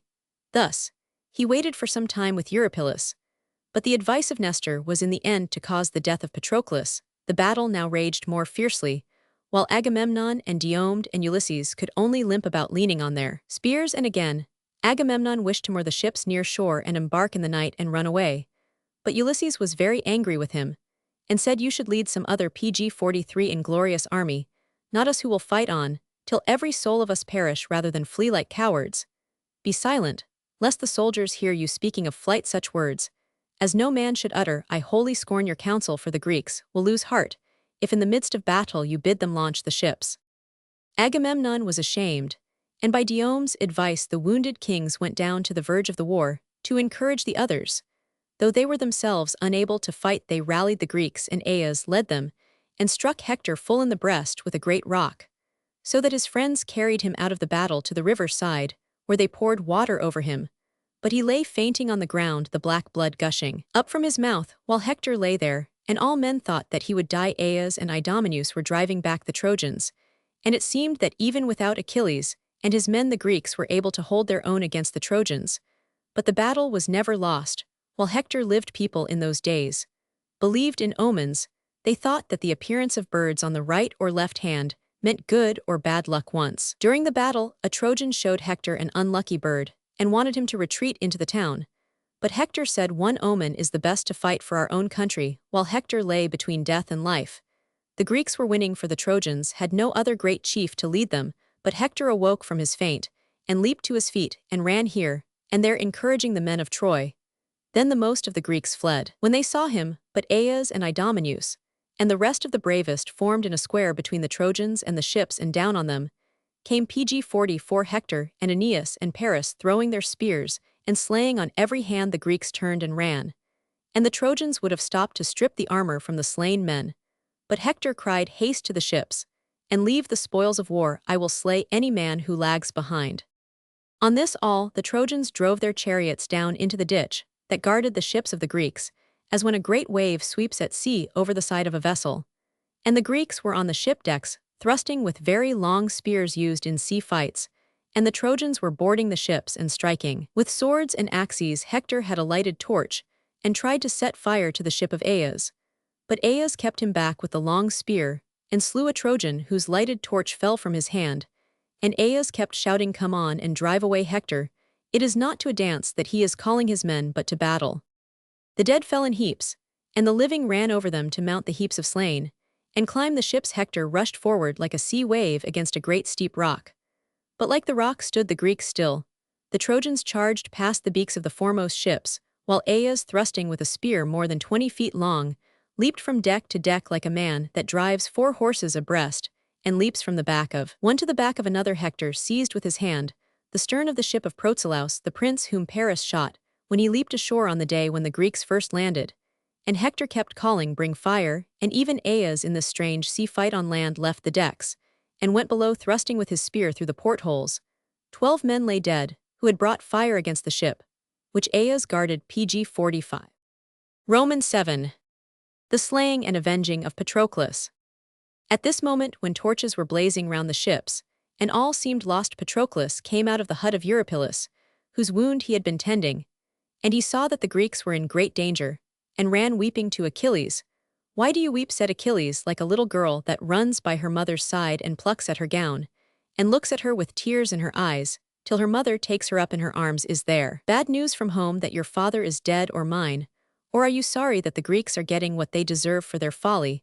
Then Patroclus told Achilles how Ulysses and many other princes were wounded, and could not fight, and begged to be allowed to put on Achilles' armor, and lead his men, who were all fresh and unwearied, into the battle, for a charge of 2,000 fresh warriors might turn the fortune of the day. Then Achilles was sorry that he had sworn not to fight himself, till Hector brought fire to his own ships.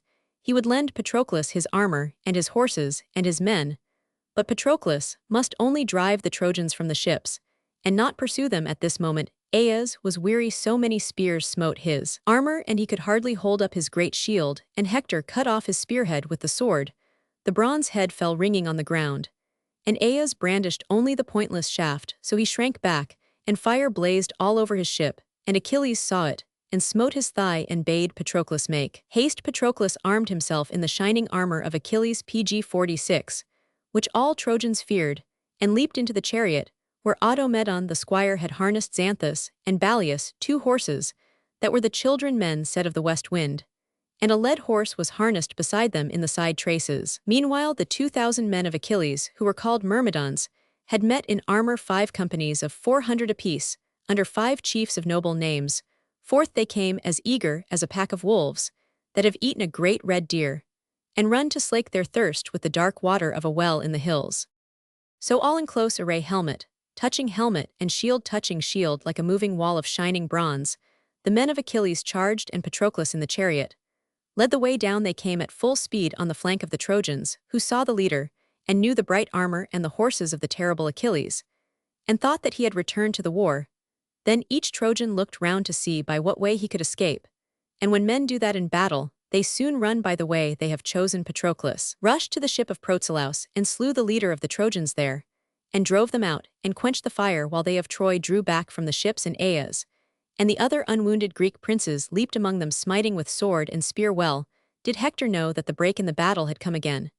But even so he stood, and did what he might, while the Trojans were driven back in disorder across the ditch, where the poles of many chariots were broken, and the horses fled loose across the plain. The horses of Achilles cleared the ditch, and Patroclus drove them between the Trojans and the wall of their own town, slaying many men and chief of all Sarpedon king pg-47 of the Lycians. And round the body of Sarpedon the Trojans rallied under Hector, and the fight swayed this way and that, and there was such a noise of spears and swords smiting shields and helmets, as when many woodcutters fell trees in a glen of the hills. At last the Trojans gave way, and the Greeks stripped the armor from the body of brave Sarpedon. But men say that sleep and death, like 2 winged angels, bore his body away to his own country. Now Patroclus forgot how Achilles had told him not to pursue the Trojans across the plain, but to return when he had driven them from the ships. On he raced, slaying as he went, even till he reached the foot of the wall of Troy. Thrice he tried to climb it, but thrice he fell back. Hector was in his chariot in the gateway, and he bade his squire lash his horses into the war, and struck at no other man, great or small, but drove straight against Patroclus, who stood, and threw a heavy stone at Hector, which missed him, but killed his charioteer. Then Patroclus leaped on the charioteer to strip his armor, but Hector stood over the body, grasping it by the head, while Patroclus dragged at the feet, and spears and arrows flew in clouds around the fallen man. At last, towards sunset, the Greeks drew him out of the war, and Patroclus thrice charged into the thick of the Trojans. But the helmet of Achilles was loosened in the fight, and fell from the head of Patroclus, and he was wounded from behind, and Hector in front drove his spear clean through his body. With his last breath Patroclus prophesied death stands near the Hector at the hands of noble Achilles. But Automedon was driving back the swift horses, carrying to Achilles the news that his dearest friend was slain. pg-48. After Ulysses was wounded early in this great battle, he was not able to fight for several days. And as the story is about Ulysses, we must tell quite shortly how Achilles returned to the war to take vengeance for Patroclus, and how he slew Hector. When Patroclus fell, Hector seized the armor which the gods had given to Peleus, and Peleus to his son Achilles, while Achilles had lent it to Patroclus, that he might terrify the Trojans retiring out of reach of spears. Hector took off his own armor, and put on that of Achilles, and Greeks and Trojans fought for the dead body of Patroclus. Then Zeus, the chief of the gods, looked down, and said that Hector should never come home out of the battle to his wife Andromache.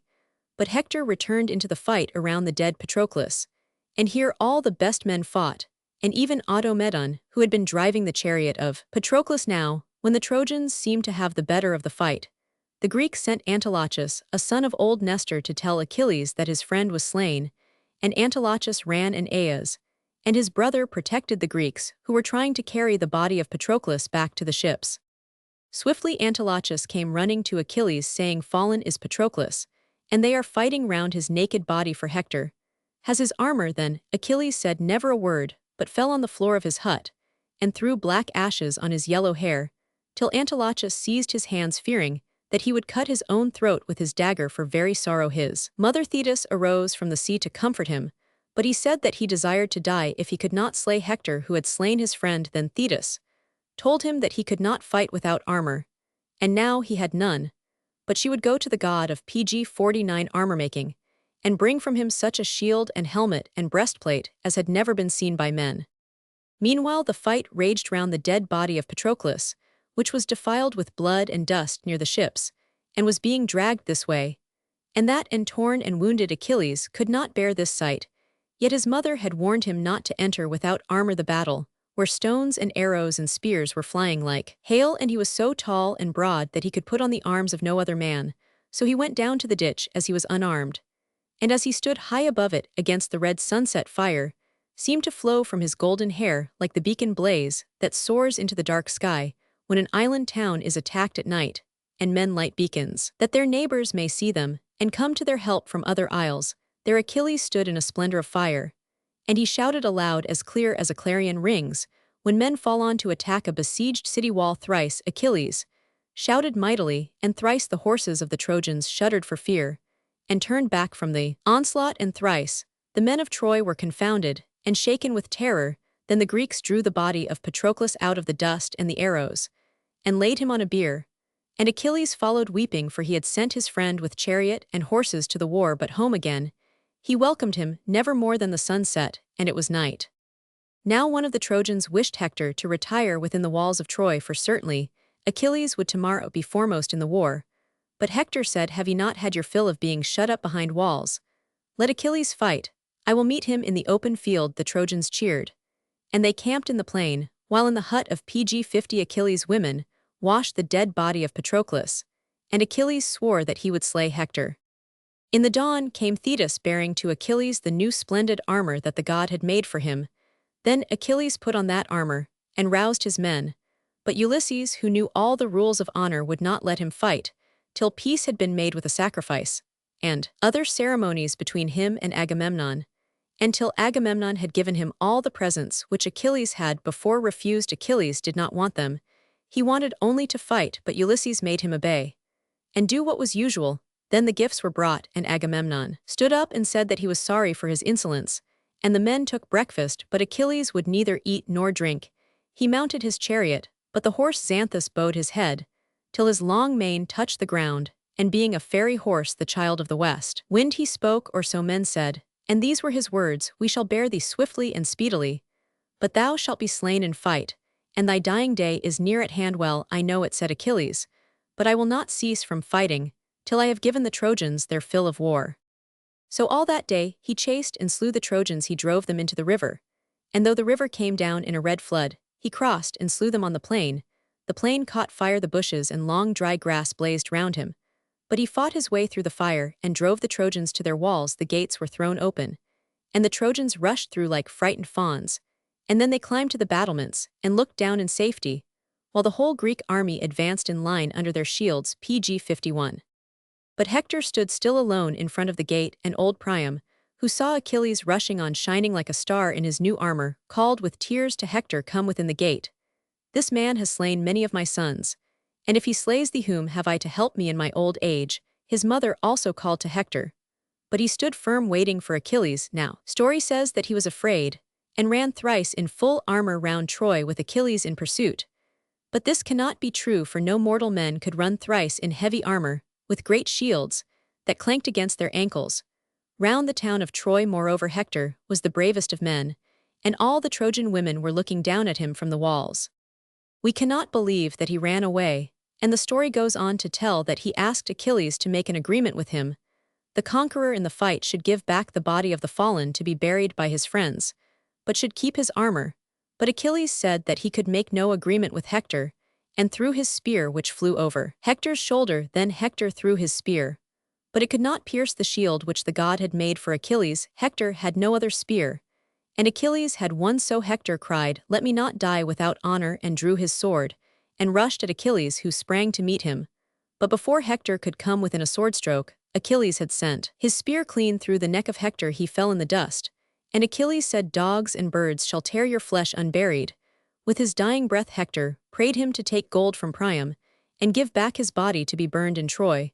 But Achilles said, "Hound, would that I could bring myself to carve, and eat thy raw flesh, but dogs shall devour it even if thy father offered me thy weight. Pg 52 in gold.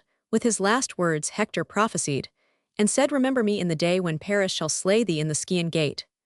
Then his brave soul went to the land of the dead, which the Greeks called Hades. To that land Ulysses sailed, while he was still a living man, as the story tells later. Then Achilles did a dreadful deed. He slit the feet of dead Hector from heel to ankle and thrust thongs through, and bound him by the thongs to his chariot, and trailed the body in the dust. All the women of Troy who were on the walls raised a shriek, and Hector's wife Andromache heard the sound. She had been in an inner room of her house weaving a purple web and embroidering flowers on it, and she was calling her bower maidens to make ready a bath for Hector when he should come back tired from battle. But when she heard the cry from the wall she trembled, and the shuttle with which she was weaving fell from her hands. Surely, I heard the cry of my husband's mother, she said, and she bade 2 of her maidens come with her to see why the people lamented. She ran swiftly and reached the battlements, and thence she saw her dear husband's body being whirled through the dust towards the ships behind the chariot of Achilles. The night came over her eyes, and she fainted, but when she returned to herself, she cried out that now none would defend her little boy, and other children would push him away from feasts, saying out with, you know father of thine is at our table, and his father Hector would lie naked at the ships unclad, unburned, unlamented to be unburned. And unburied was thought the greatest of misfortunes, because the dead man unburned could not go into the house of Hades, god of the dead, but must always Pg 53 wander alone, and comfortless in the dark borderland between the dead and the living. Roman 8. The cruelty of Achilles, and the ransoming of Hector. When Achilles was asleep that night the ghost of Patroclus came saying, why dost thou not burn, and bury me, for the other shadows of dead men suffer me not to come near them, and lonely I wander along the dark dwelling of Hades. Then Achilles awoke, and he sent men to cut down trees and make a huge pile of faggots and logs. On this they laid Patroclus covered with white linen, and then they slew many cattle, and Achilles cut the throats of 12 Trojan prisoners of war, meaning to burn them with Patroclus to do him honor. This was a deed of shame, for Achilles was mad with sorrow and anger for the death of his friend. Then they drenched with wine the great pile of wood, which was 30 yards long and broad, and set fire to it, and the fire blazed all through the night, and died down in the morning. They put the white bones of Patroclus in a golden casket, and laid it in the hut of Achilles, who said that, when he died, they must burn his body and mix the ashes with the ashes of his friend, and build over it a chamber of stone, and cover the chamber with a great hill of earth, and set a pillar of stone above it. This is one of the hills on the plain of Troy, but the pillar has fallen from the tomb long ago. Then, as the custom was, Achilles held game chariot races, foot races, boxing, wrestling, and archery. In honor Pg 54 of Patroclus, Ulysses won the prize for the foot race, and for the wrestling, so now his wound must have been healed. But Achilles still kept trailing Hector's dead body each day round the hill that had been raised for the tomb of Patroclus, till the gods in heaven were angry, and bade Thetis tell her son that he must give back the dead body to Priam, and take ransom for it, and they sent a messenger to Priam to bid him redeem the body of his son. It was terrible for Priam to have to go and humble himself before Achilles, whose hands had been red with the blood of his sons. But he did not disobey the gods. He opened his chests, and took out 24 beautiful embroidered changes of raiment, and he weighed out 10 heavy bars or talents of gold, and chose a beautiful golden cup, and he called 9 of his sons, Paris and Helenus and Deiphobus, and the rest, saying, go ye bad sons, my shame would that Hector lived, and all of you were dead, for sorrow made him angry. Go, and get ready for me a wain, and lay on it these treasures. So they harnessed mules to the wain, and placed in it the treasures. And after praying, Priam drove through the night to the hut of Achilles, and he went when no man looked for him, and kneeled to Achilles, and kissed his terrible death-dealing hands. Have pity on me, and fear the gods, and give me back my dead son, he said. And remember thine own father, have pity on me, who have endured to do what no man born has ever done before, to kiss the hands that slew my sons. Then Achilles remembered his own father far away, who now was old and weak, and he wept, and Priam wept with him. And then Achilles raised Priam from his knees, and spoke kindly to him, admiring how beautiful he still was, in his Pg 55 old age. And Priam himself wondered at the beauty of Achilles. And Achilles thought how Priam had long been rich and happy like his own father Peleus, and now old age and weakness and sorrow were laid upon both of them, for Achilles knew that his own day of death was at hand, even at the doors. So Achilles bade the women make ready the body of Hector for burial, And they clothed him in a white mantle that Priam had brought and laid him in the wain. And supper was made ready, and Priam and Achilles ate and drank together. And the women spread a bed for Priam, who would not stay long but stole away back to Troy, while Achilles was asleep. All the women came out to meet him, and to lament for Hector, they carried the body into the house of Andromache, and laid it on a bed. And the women gathered around, and each in turn sang her song over the great dead warrior. His mother bewailed him, and his wife, and Helen of the fair hands clad in dark mourning raiment, lifted up her white arms, and said, Hector, of all my brethren in Troy, thou wert the dearest, since Paris brought me hither. Would that ere that day I had died for this. Is now the 20th year since I came, and in all these 20 years never heard I a word from thee that was bitter and unkind. Others might upbraid me, thy sisters, or thy mother, for thy father was good to me as if he had been my own. But then thou wouldst restrain them that spoke evil by the courtesy of thy heart, and thy gentle words. Ah, woe for thee and woe for me, whom all men shudder at, for there is now none in wide Troyland to be my friend like thee, my brother and my friend. So Helen lamented, but now was done all that men might do. A great pile of wood was raised, and Hector was burned pg 56, and his ashes were placed in a golden urn in a dark chamber of stone within a hollow hill. Roman Knight. How Ulysses stole the luck of Troy. After Hector was buried, the siege went on slowly as it had done during the first 9 years of the war. The Greeks did not know at that time how to besiege a city, as we saw, by way of digging trenches, and building towers, and battering the walls with machines that threw heavy stones. The Trojans had lost courage and dared not go into the open plain, and they were waiting for the coming up of new armies of Alcest Amazons, who were girl warriors from far away, and an eastern people called the Kheta, whose king was Memnon, the son of the bright dawn. Now everyone knew that in the temple of the goddess Pallas Athene in Troy was a sacred image, which fell from heaven, called the Palladium, and this very ancient image was the luck of Troy. While it remained safe in the temple, people believed that Troy could never be taken. But as it was in a guarded temple in the middle of the town, and was watched by priestesses day and night, it seemed impossible that the Greeks should ever enter the city secretly and steal the luck away. As Ulysses was the grandson of Autolycus, the master thief, he often wished that the old man was with the Greeks, for if there was a thing to steal, Autolycus could steal it. But by this time Autolycus was dead, and so Ulysses could only puzzle over the way to steal the luck of Troy, and wonder how his grandfather would have set pg 57 about it. He prayed for help secretly to Hermes, the god of thieves, when he sacrificed goats to him, and at last he had a plan. There was a story that Aeneas, the king of the Isle of Delos, had 3 daughters named No, Spermo, and Alea, and that No could turn water into wine, while Spermo could turn stones into bread, and Alea could change mud into olive oil. Those fairy gifts, people said, were given to the maidens by the wine god Dionysus, and by the goddess of corn Demeter.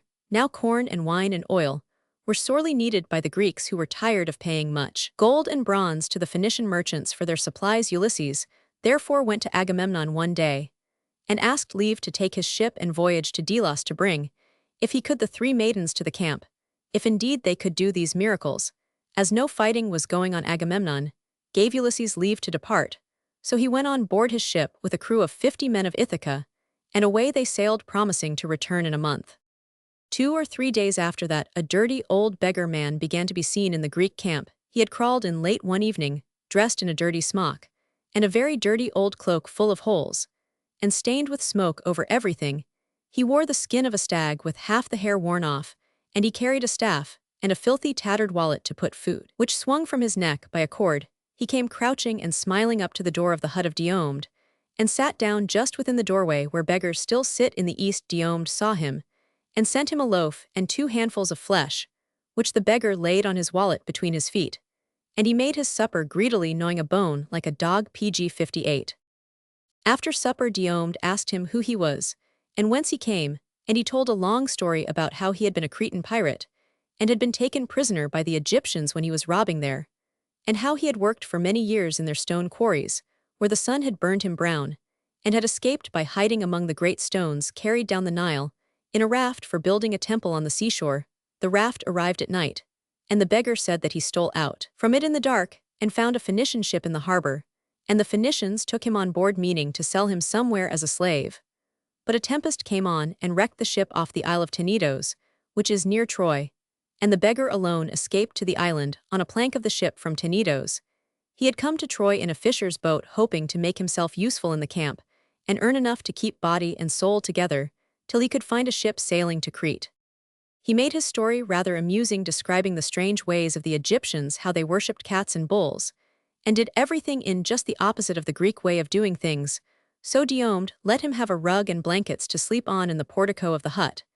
And next day, the old wretch went begging about the camp, and talking with the soldiers now. He was a most impudent and annoying old vagabond, and was always in quarrels if there was a disagreeable story about the father or grandfather of any of the princes. He knew it, and told it so that he got a blow from the baton of Agamemnon, and Aias gave him a kick, and Idomeneus drubbed him with the butt of his spear for a tale about his grandmother, and everybody hated him, and called him a nuisance. He was forever jeering at Ulysses, who was far away and telling tales about Autolycus pg 59, and at last he stole a gold cup, a very large cup with 2 handles, and a dove sitting on each handle from the hut of Nestor. The old chief was fond of this cup which he had brought from home, and when it was found in the beggar's dirty wallet, everybody cried that he must be driven out of the camp, and well whipped. So Nestor's son, young Thrasymnes, with other young men laughing and shouting, pushed and dragged the beggar close up to the Scaean gate of Troy, where Thrasymnes called with a loud voice, "O Trojans, we are sick of this shameless beggar. First we shall whip him well, and if he comes back, we shall put out his eyes and cut off his hands and feet, and give him to the dogs to eat. He may go to you if he likes, if not he must wander till he dies of hunger." The young men of Troy heard this and laughed, and a crowd gathered on the wall to see the beggar punished. So Thrasymnes whipped him with his bowstring till he was tired, and they did not leave off beating the beggar till he ceased howling and fell all bleeding and lay still. Then Thrasymnes gave him a parting kick, and went away with his friends. The beggar lay quiet for some time. Then he began to stir and sat up, wiping the tears from his eyes, and shouting curses and bad words after the Greeks, praying that they might be speared in the back and eaten by dogs. At last he tried to stand up but fell down again, and began to crawl on hands and knees towards the Scaean gate. There he sat down within the 2 side walls of the gate, where he cried and lamented. Now Helen of the fair hands came down from the gate tower, being sorry to see any man treated so much worse than a beast, and she spoke to the beggar, and asked him why he had been used in this cruel way. pg 60. At first he only moaned and rubbed his sore sides, but at last he said that he was an unhappy man who had been shipwrecked and was begging his way home, and that the Greeks suspected him of being a spy sent out by the Trojans. But he had been in Lacedaemon, her own country, he said, and could tell her about her father if she were, as he supposed, the beautiful Helen, and about her brothers Castor and Polydeuces, and her little daughter Hermione. But perhaps, he said, you are no mortal woman but some goddess who favors the Trojans, and if indeed you are a goddess, then I liken you to Aphrodite for beauty and stature and shapeliness. Then Helen wept, for many a year had passed since she had heard any word of her father and daughter and her brothers, who were dead though she knew it not. So she stretched out her white hand, and raised the beggar who was kneeling at her feet, and bade him follow her to her own house within the palace garden of King Priam. Helen walked forward with a bower maiden at either side, and the beggar crawling after her. When she had entered her house, Paris was not there, so she ordered the bath to be filled with warm water and new clothes to be brought, and she herself washed the old beggar, and anointed him with oil. This appears very strange to us, for though Saint Elizabeth of Hungary used to wash and clothe beggars, we are surprised that Helen should do so, who was not a saint. But long afterwards, she herself told the son of Ulysses, Telemachus, that she had washed his father when he came into Troy disguised as a beggar who had been sorely beaten. You must have guessed that the beggar was Ulysses, who had not gone to Delos in his ship, but stolen back in a pg 61 boat, and appeared disguised among the Greeks. He did all this to make sure that nobody could recognize him, and he behaved so as to deserve a whipping, that he might not be suspected as a Greek spy by the Trojans, but rather be pitied by them. Certainly, he deserved his name of the much-enduring Ulysses.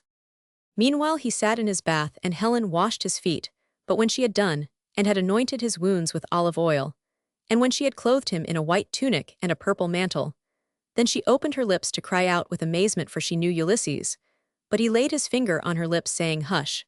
Then she remembered how great danger he was in, for the Trojans, if they found him, would put him to some cruel death, and she sat down trembling and weeping while he watched her.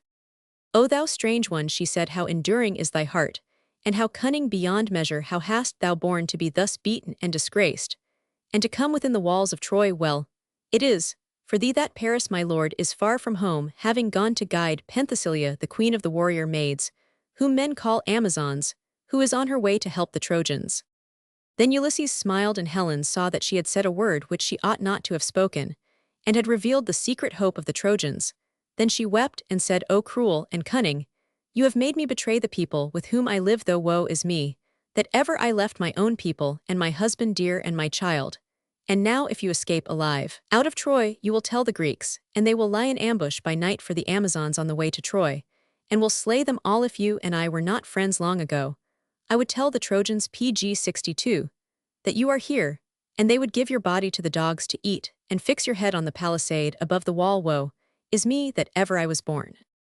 Ulysses answered, Lady, as you have said, we two are friends from of old, and your friend I will be, till the last, when the Greeks break into Troy and slay the men, and carry the women captives. If I live till that hour, no man shall harm you but safely, and in honor you shall come to your palace in Lacedaemon of the rifted hills. Moreover, I swear to you a great oath by Zeus above, and by them that under earth punish the souls of men who swear falsely, that I shall tell no man the thing which you have spoken. So when he had sworn and done that oath, Helen was comforted, and dried her tears. Then she told him how unhappy she was, and how she had lost her last comfort when Hector died. Always am I wretched, she said, save when sweet sleep falls on me. Now the wife of Thon, king of Egypt, gave me this gift when we were in Egypt on our way to Troy, namely a drug that brings sleep even to the most unhappy, and it is pressed from the poppy heads of the garland of the god of sleep. Then she showed him strange phials of gold full of this drug, phials wrought by the Egyptians, and covered with magic spells and shapes of beasts and flowers. One of these I will give you, she said, that even from Troy town you may not go without a gift, in memory of the hands of Helen. So Ulysses took the phial of gold, and was glad in his heart, and Helen set before him meat and wine. When he had eaten and drunk, and his strength had come back to him, he said, Now I must dress me again in my old rags, and take my wallet and my staff, and go forth and beg through pg 63 Troy town, for here I must abide for some days as a beggar man, lest if I now escape from your house in the night, the Trojans may think that you have told me the secrets of their counsel which I am carrying to the Greeks, and may be angry with you. So he clothed himself again as a beggar, and took his staff and hid the phial of gold with the Egyptian drug in his rags, and in his wallet also he put the new clothes that Helen had given him and a sword. And he took farewell, saying, Be of good heart, for the end of your sorrows is at hand. But if you see me among the beggars in the street, or by the well, take no heed of me, only I will salute you as a beggar who has been kindly treated by a queen. So they parted, and Ulysses went out, and when it was day, he was with the beggars in the streets. But by night he commonly slept near the fire of a smithy forge, as is the way of beggars. So for some days he begged, saying that he was gathering food to eat, while he walked to some town far away that was at peace, where he might find work to do. He was not impudent now, and did not go to rich men's houses, or tell evil tales, or laugh. But he was much in the temples praying to the gods, and above all in the temple of Pallas Athene. The Trojans thought that he was a pious man for a beggar. Now there was a custom in these times that men and women who were sick or in distress should sleep at night on the floors of the temples. They did this hoping that the god would send them a dream to show them how their diseases might be cured, or how they might find what they had lost, or might escape from their distresses. Ulysses slept in more than one temple, and once in that of Pallas Athene, and the priests and priestesses were pg 64 kind to him, and gave him food in the morning, when the gates of the temple were opened. In the temple of Pallas Athene, where the luck of Troy lay always on her altar, the custom was that priestesses kept watch each for 2 hours all through the night, and soldiers kept guard within call. So one night Ulysses slept there on the floor with other distressed people seeking for dreams from the gods. He lay still all through the night, till the turn of the last priestess came to watch. The priestess used to walk up and down with bare feet among the dreaming people, having a torch in her hand, and muttering hymns to the goddess. Then Ulysses, when her back was turned, slipped the gold phial out of his rags, and let it lie on the polished floor beside him. When the priestess came back again, the light from her torch fell on the glittering phial, and she stooped and picked it up and looked at it curiously. There came from it a sweet fragrance, and she opened it and tasted the drug. It seemed to her the sweetest thing that ever she had tasted, and she took more and more, and then closed the phial, and laid it down, and went along murmuring her hymn. But soon a great drowsiness came over her, and she sat down on the step of the altar, and fell sound asleep, and the torch sunk in her hand, and went out, and all was dark. Then Ulysses put the phial in his wallet and crept very cautiously to the altar in the dark, and stole the luck of Troy. It was only a small black mass of what is now called meteoric iron, which sometimes comes down with meteorites from the sky, but it was shaped like a shield, and the people thought it an image of the warlike, shielded goddess fallen from heaven. Such sacred PG-65 shields made of glass and ivory are found deep in the earth in the ruined cities of Ulysses' time. Swiftly, Ulysses hid the luck in his rags, and left in its place on the altar a copy of the luck, which he had made of blackened clay. Then he stole back to the place where he had lain and remained there till dawn appeared, and the sleepers who sought for dreams awoke, and the temple gates were opened, and Ulysses walked out with the rest of them. He stole down a lane, where as yet no people were stirring, and crept along leaning on his staff, till he came to the eastern gate at the back of the city, which the Greeks never attacked, for they had never drawn their army in a circle round the town. There Ulysses explained to the sentinels that he had gathered food enough to last for a long journey to some other town, and opened his bag, which seemed full of bread and broken meat. The soldiers said he was a lucky beggar, and let him out. He walked slowly along the wagon road by which wood was brought into Troy from the forests on Mount Ida, and when he found that nobody was within sight, he slipped into the forest, and stole into a dark thicket, hiding beneath the tangled boughs. Here he lay and slept till evening, and then took the new clothes which Helen had given him out of his wallet, and put them on, and threw the belt of the sword over his shoulder, and hid the luck of Troy in his bosom. He washed himself clean in a mountain brook, and now all who saw him must have known that he was no beggar but Ulysses of Ithaca, Laertes' son. So he walked cautiously down the side of the brook, which ran between high banks deep in trees, and followed it till it reached the river Xanthus on the left of the Greek lines. Here he found Greek sentinels set to guard the PG-66 camp, who cried aloud in joy and surprise, for his ship had not yet returned from Delos, and they could not guess how Ulysses had come back alone across the sea. So 2 of the sentinels guarded Ulysses to the hut of Agamemnon, where he and Achilles and all the chiefs were sitting at a feast. They all leaped up. But when Ulysses took the luck of Troy from within his mantle, they cried that this was the bravest deed that had been done in the war, and they sacrificed 10 oxen to Zeus. So you were the old beggar, said young Thrasimes. Yes, said Ulysses, and when next you beat a beggar, Thrasimes, do not strike so hard and so long. That night all the Greeks were full of hope, for now they had the luck of Troy, but the Trojans were in despair, and guessed that the beggar was the thief, and that Ulysses had been the beggar. The priestess Theno could tell them nothing. They found her with the extinguished torch drooping in her hand, asleep, as she sat on the step of the altar, and she never woke again. X. The battles with the Amazons and Memnon's death of Achilles. Ulysses thought much and often of Helen, without whose kindness he could not have saved the Greeks. By stealing the luck of Troy, he saw that though she remained as beautiful as when the princes all sought her hand, she was most unhappy, knowing herself to be the cause of so much misery, and fearing what the future PG-67 might bring. Ulysses told nobody about the secret which she had let fall, the coming of the Amazons.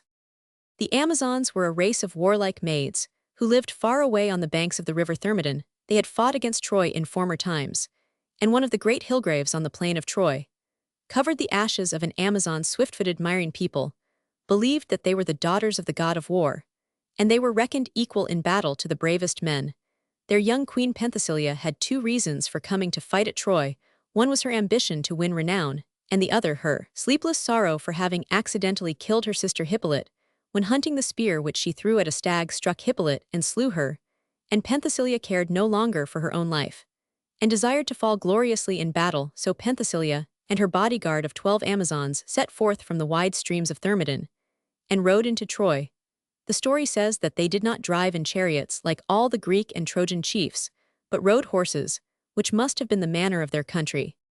Penthesilea was the tallest and most beautiful of the Amazons, and shone among her 12 maidens like the moon among the stars, or the bright dawn among the hours, which follow her chariot wheels. The Trojans rejoiced when they beheld her, for she looked both terrible and beautiful, with a frown on her brow and fair shining eyes, and a blush on her cheeks. To the Trojans she came like Iris the rainbow after a storm, and they gathered round her, cheering and throwing flowers, and kissing her stirrup, as the people of Orleans welcomed Joan of Arc when she came to deliver them. Even Priam PG-68 was glad, as is a man long blind when he has been healed and again looks upon the light of the sun. Priam held a great feast, and gave to Penthesilea many beautiful gifts, cups of gold and embroideries, and a sword with a hilt of silver, and she vowed that she would slay Achilles.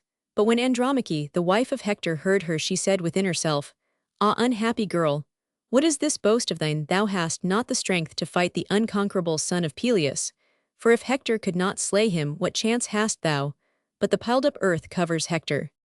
In the morning Penthesilea sprang up from sleep, and put on her glorious armor with spear in hand, and sword at side and bow, and quiver hung behind her back, and her great shield, covering her side from neck to stirrup, and mounted her horse, and galloped to the plain. Beside her charged the 12 maidens of her bodyguard, and all the company of Hector's brothers and kinsfolk.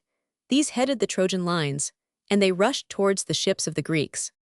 Then the Greeks asked each other, "Who is this that leads the Trojans as Hector led them? Surely some god rides in the van of the charioteers." Ulysses could have told them who the new leader of the Trojans was, but it seems that he had not the heart to fight against women, for his name is not mentioned in this day's battle. So the two lines clashed, and the plain of Troy ran red with blood, for Penthesilea slew Molios, and Persineus, and Ilissos, and Antiphates, and Lernos, high of heart, and Hippamos of the loud Warcry, and Hemonides, and strong Elasippus, while her maidens Dorino and Clone slew each a chief of the Greeks.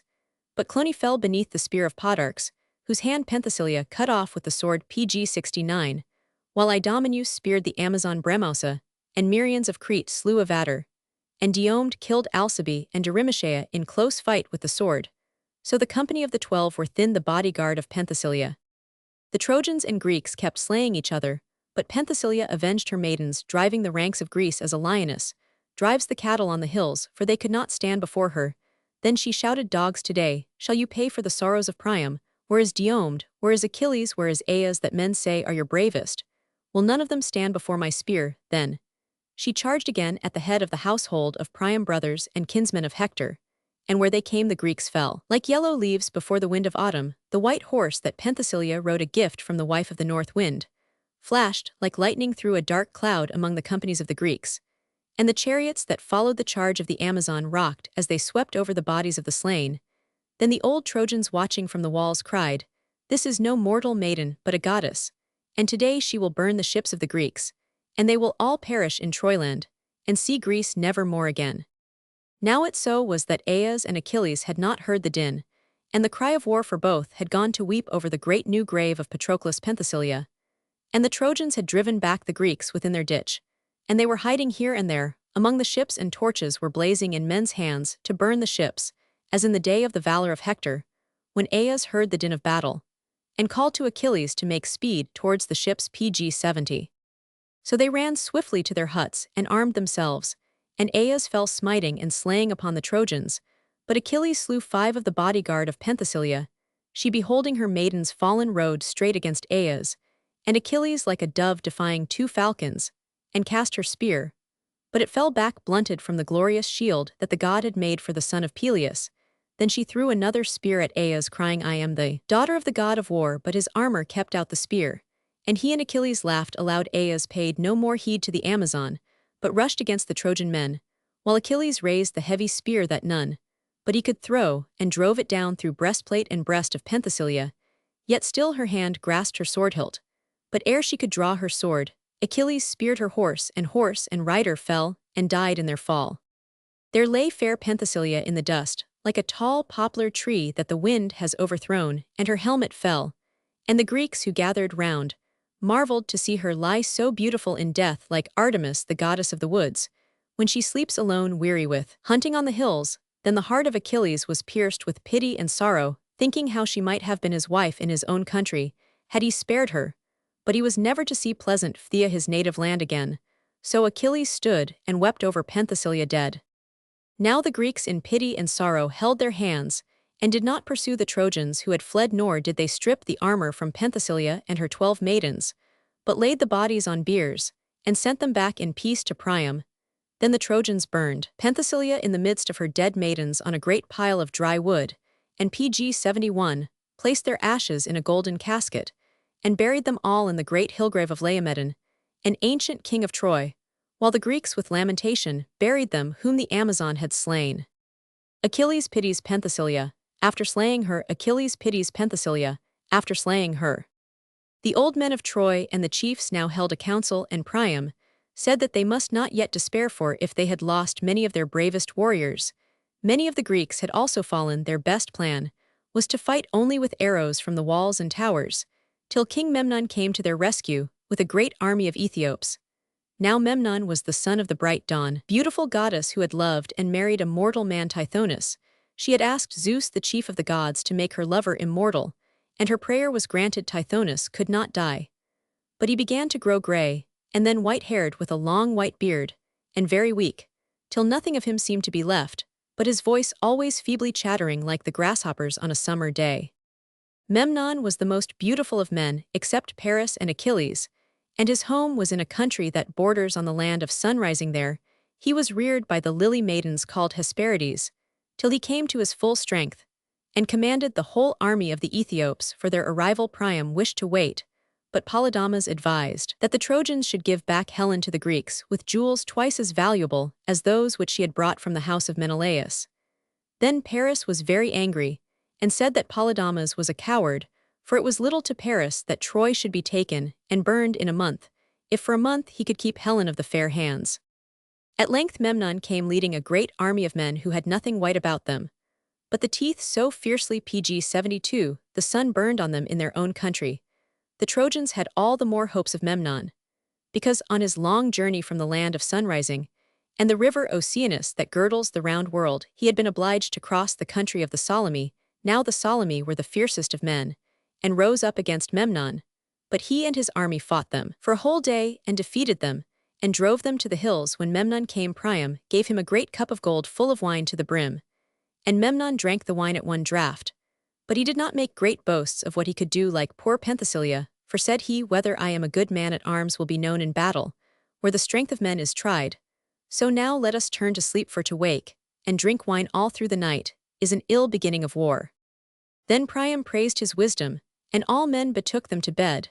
But the bright dawn rose unwillingly next day to throw light on the battle where her son was to risk his life. Then Memnon led out the dark clouds of his men into the plain, and the Greeks foreboded evil when they saw so great a new army of fresh and unwearied warriors, but Achilles leading them in his shining armor gave them courage. Memnon fell upon the left wing of the Greeks, and on the men of Nestor, and first he slew Ereuthus, and then attacked Nestor's young son Antilochus, who now that Patroclus had fallen was the dearest friend of Achilles. On him Memnon leaped like a lion on a kid, but Antilochus lifted a huge stone from the plain, a pillar that had been set on the tomb of some great warrior long ago, and the stone smote full on the helmet of Memnon, who reeled beneath the stroke. But Memnon seized his heavy spear, and drove it through shield and corslet of Antilochus pg 73, even into his heart, and he fell and died beneath his father's eyes. Then Nestor in great sorrow and anger strode across the body of Antilochus, and called to his other son, Thrasymnes, come and drive afar this man, that has slain thy brother, for if fear be in thy heart, thou art no son of mine, nor of the race of Periclymenus, who stood up in battle, even against the strong man Heracles. But Memnon was too strong for Thrasymnes, and drove him off, while old Nestor himself charged sword in hand, though Memnon bade him begone, for he was not minded to strike so aged a man, and Nestor drew back, for he was weak with age. Then Memnon and his army charged the Greeks, slaying and stripping the dead, but Nestor had mounted his chariot, and driven to Achilles weeping, and imploring him to come swiftly and save the body of Antilochus, and he sped to meet Memnon, who lifted a great stone, the landmark of a field, and drove it against the shield of the son of Peleus. But Achilles was not shaken by the blow. He ran forward, and wounded Memnon over the rim of his shield. Yet wounded as he was, Memnon fought on, and struck his spear through the arm of Achilles, for the Greeks fought with no sleeves of bronze to protect their arms. Then Achilles drew his great sword and flew on Memnon, and with sword strokes they lashed at each other on shield and helmet, and the long horsehair crests of the helmets were shorn off and flew down the wind, and their shields rang terribly beneath the sword. Strokes they thrust at each other's throats between shield and visor of the helmet, they smote at knee, and thrust at breast, and the armor rang about their bodies, and the dust from beneath their feet rose up in a cloud around them like mist round pg 74, the falls of a great river in flood. So they fought, neither of them yielding a step, till Achilles made so rapid a thrust that Memnon could not parry it, and the bronze sword passed clean through his body beneath the breastbone, and he fell, and his armor clashed as he fell. Then Achilles, wounded as he was and weak from loss of blood, did not stay to strip the golden armor of Memnon, but shouted his war cry, and pressed on, for he hoped to enter the gate of Troy with the fleeing Trojans, and all the Greeks followed after him, so they pursued, slaying as they went. And the Scaean gate was choked with the crowd of men pursuing and pursued. In that hour would the Greeks have entered Troy and burned the city, and taken the women captive. But Paris stood on the tower above the gate, and in his mind was anger. For the death of his brother Hector, he tried the string of his bow, and found it frayed, for all day he had showered his arrows on the Greeks. So he chose a new bowstring, and fitted it, and strung the bow, and chose an arrow from his quiver, and aimed at the ankle of Achilles, where it was bare beneath the greave or legard of metal that the god had fashioned for him. Through the ankle flew the arrow, and Achilles wheeled round, weak as he was, and stumbled and fell, and the armor that the god had wrought was defiled with dust and blood. Then Achilles rose again, and cried, "What coward has smitten me with a secret arrow from afar? Let him stand forth, and meet me with sword and spear." So speaking, he seized the shaft with his strong hands, and tore it out of the wound, and much blood gushed, and darkness came over his eyes. Yet he staggered forward, striking blindly, and smote Orythaon, a dear friend of Hector, through the PG-75 helmet, and others he smote. But now his force failed him, and he leaned on his spear, and cried his war cry, and said, "Cowards of Troy, ye shall not all escape my spear, dying as I am." But as he spoke he fell, and all his armor rang around him. Yet the Trojans stood apart and watched. And as hunters watch a dying lion, not daring to go nigh him, so the Trojans stood in fear, till Achilles drew his latest breath. Then from the wall the Trojan women raised a great cry of joy over him, who had slain the noble Hector. And thus was fulfilled the prophecy of Hector, that Achilles should fall in the Scaean gateway by the hand of Paris. Then the best of the Trojans rushed forth from the gate to seize the body of Achilles and his glorious armor. But the Greeks were as eager to carry the body to the ships, that it might have due burial round the dead Achilles. Men fought long and sore, and both sides were mixed Greeks and Trojans, so that men dared not shoot arrows from the walls of Troy, lest they should kill their own friends. Paris and Aeneas and Glaucus, who had been the friend of Sarpedon, led the Trojans, and Aias and Ulysses led the Greeks. For we are not told that Agamemnon was fighting in this great battle of the war now, as angry wild bees flock round a man who is taking their honeycombs. So the Trojans gathered round Aias, striving to stab him, but he set his great shield in front and smote, and slew all that came within reach of his spear. Ulysses too struck down many, and though a spear was thrown and pierced his leg near the knee, he stood firm, protecting the body of Achilles. At last Ulysses caught the body of Achilles by the hands, and heaved it upon his back, and so limped towards the ships. But Aias and the men of Aias followed, turning round if ever the Trojans ventured to come near, and PG-76 charging into the midst of them. Thus very slowly they bore the dead Achilles across the plain, through the bodies of the fallen and the blood, till they met Nestor in his chariot, and placed Achilles therein, and swiftly Nestor drove to the ships. There the women weeping washed Achilles' comely body, and laid him on a bier with a great white mantle over him, and all the women lamented and sang dirges. And the first was Briseis, who loved Achilles better than her own country and her father and her brothers, whom he had slain in war. The Greek princes too stood round the body weeping, and cutting off their long locks of yellow hair, a token of grief, and an offering to the dead.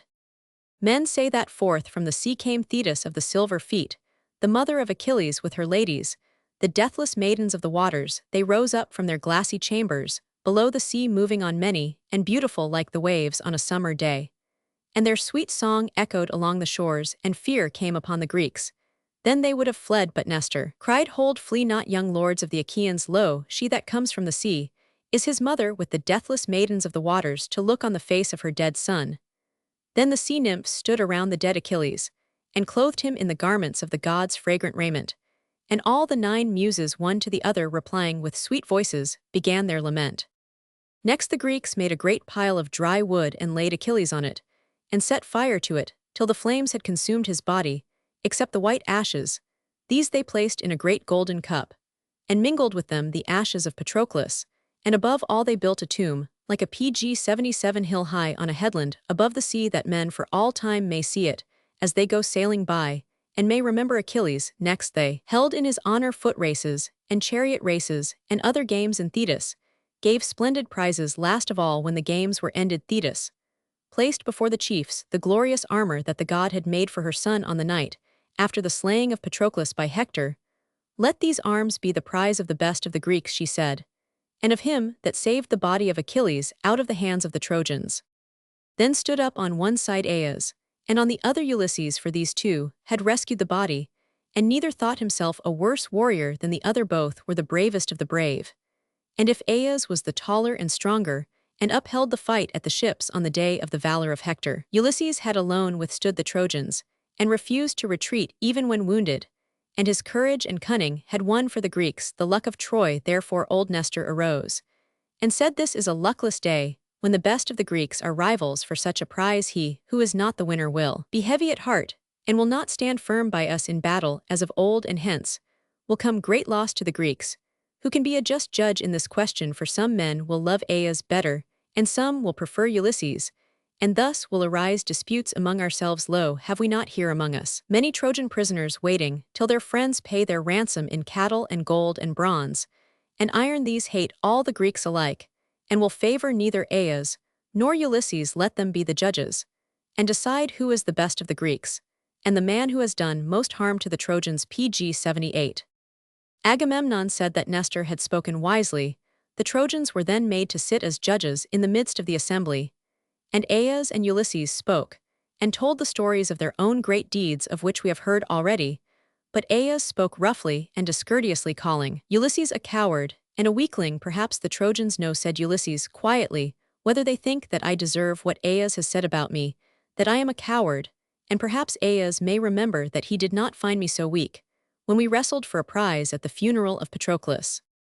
Then the Trojans all with one voice said that Ulysses was the best man among the Greeks, and the most feared by them, both for his courage and his skill in stratagems of war. On this, the blood of Aias flew into his face, and he stood silent and unmoving, and could not speak a word till his friends came round him, and led him away to his hut, and there he sat down, and would not eat or drink, and the night fell. Long he sat musing in his mind, and then rose and put on all his armor, and seized a sword that Hector had given him one day when they two fought in a gentle passage of arms, and took courteous farewell of each other. And Aias had given Hector a broad sword belt wrought with gold. This sword Hector's gift Aias took, and went towards the hut of Ulysses, meaning to carve him limb from limb, for madness had come upon him in his great grief. Rushing through the night to slay Ulysses, he fell upon the flock of sheep that the Greeks kept for their meat, and up and down among them he went, smiting blindly till the dawn came, and lo, his senses returned to him, and he saw that he had not smitten Ulysses, but stood in a pool. Pg 79 of blood among the sheep that he had slain. He could not endure the disgrace of his madness, and he fixed the sword Hector's gift with its hilt firmly in the ground, and went back a little way and ran, and fell upon the sword, which pierced his heart, and so died the great Aias, choosing death before a dishonored life. Ulysses sails to seek the son of Achilles, valor of Eurypylus. When the Greeks found Aias lying dead, slain by his own hand, they made great lament, and above all the brother of Aias and his wife Tecmessa bewailed him, and the shores of the sea rang with their sorrow. But of all no man was more grieved than Ulysses, and he stood up, and said, "Would that the sons of the Trojans had never awarded to me the arms of Achilles, for far rather would I have given them to Aias than that this loss should have befallen the whole army of the Greeks. Let no man blame me or be angry with me, for I have not sought for wealth to enrich myself, but for honor only, and to win a name that will be remembered among men in times to come." Then they made a great fire of wood, and burned the body of Aias, lamenting him, as they had sorrowed for Achilles. Now it seemed that though the Greeks had won the luck of Troy, and had defeated the Amazons and the army of Memnon, they were no nearer taking Troy than ever. They had slain Hector indeed, and many other Trojans, but they had lost the great Achilles and Aias, and Patroclus and Antilochus, with the princes whom Penthesilea Pg 80 and Memnon slew, and the bands of the dead chiefs were weary of fighting and eager to go home. The chiefs met in council, and Menelaus arose, and said that his heart was wasted with sorrow for the death of so many brave men who had sailed to Troy for his sake. "Would that death had come upon me before I gathered this host," he said. "But come, let the rest of us launch our swift ships, and return each to our own country."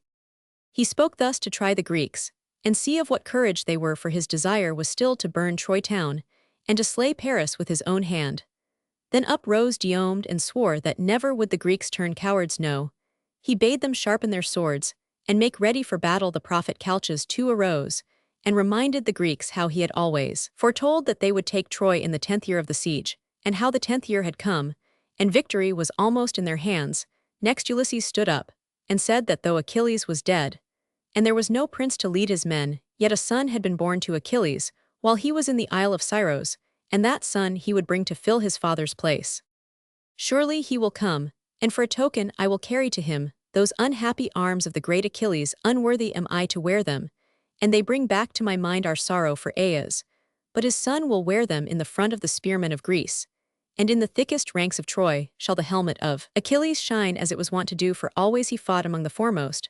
Thus Ulysses spoke, and he and Diomed with 50 oarsmen went on board a swift ship, and sitting all in order on the benches, they smote the grey sea into foam, and Ulysses held the helm, and steered them towards the Isle of Scyros. Pg 81. Now the Trojans had rest from war for a while, and Priam with a heavy heart bade men take his chief treasure, the great golden vine, with leaves and clusters of gold, and carry it to the mother of Eurypylus, the king of the people who dwell where the wide marshlands of the river Caicus clang with the cries of the cranes and herons and wild swans, for the mother of Eurypylus had sworn that never would she let her son go to the war, unless Priam sent her the vine of gold, a gift of the gods, to an ancient king of Troy. With a heavy heart, then Priam sent the golden vine, but Eurypylus was glad when he saw it, and bade all his men arm and harness the horses to the chariots, and glad were the Trojans when the long line of the new army wound along the road, and into the town. Then Paris welcomed Eurypylus, who was his nephew, son of his sister Astyoche, daughter of Priam, but the grandfather of Eurypylus was the famous Heracles, the strongest man who ever lived on earth. So Paris brought Eurypylus to his house, where Helen sat working at her embroideries with her 4 bower maidens, and Eurypylus marveled. When he saw her, she was so beautiful, but the Kheta, the people of Eurypylus, feasted in the open air among the Trojans by the light of great fires burning, and to the music of pipes and flutes. The Greeks saw the fires, and heard the merry music, and they watched all night, lest the Trojans should attack the ships before the dawn.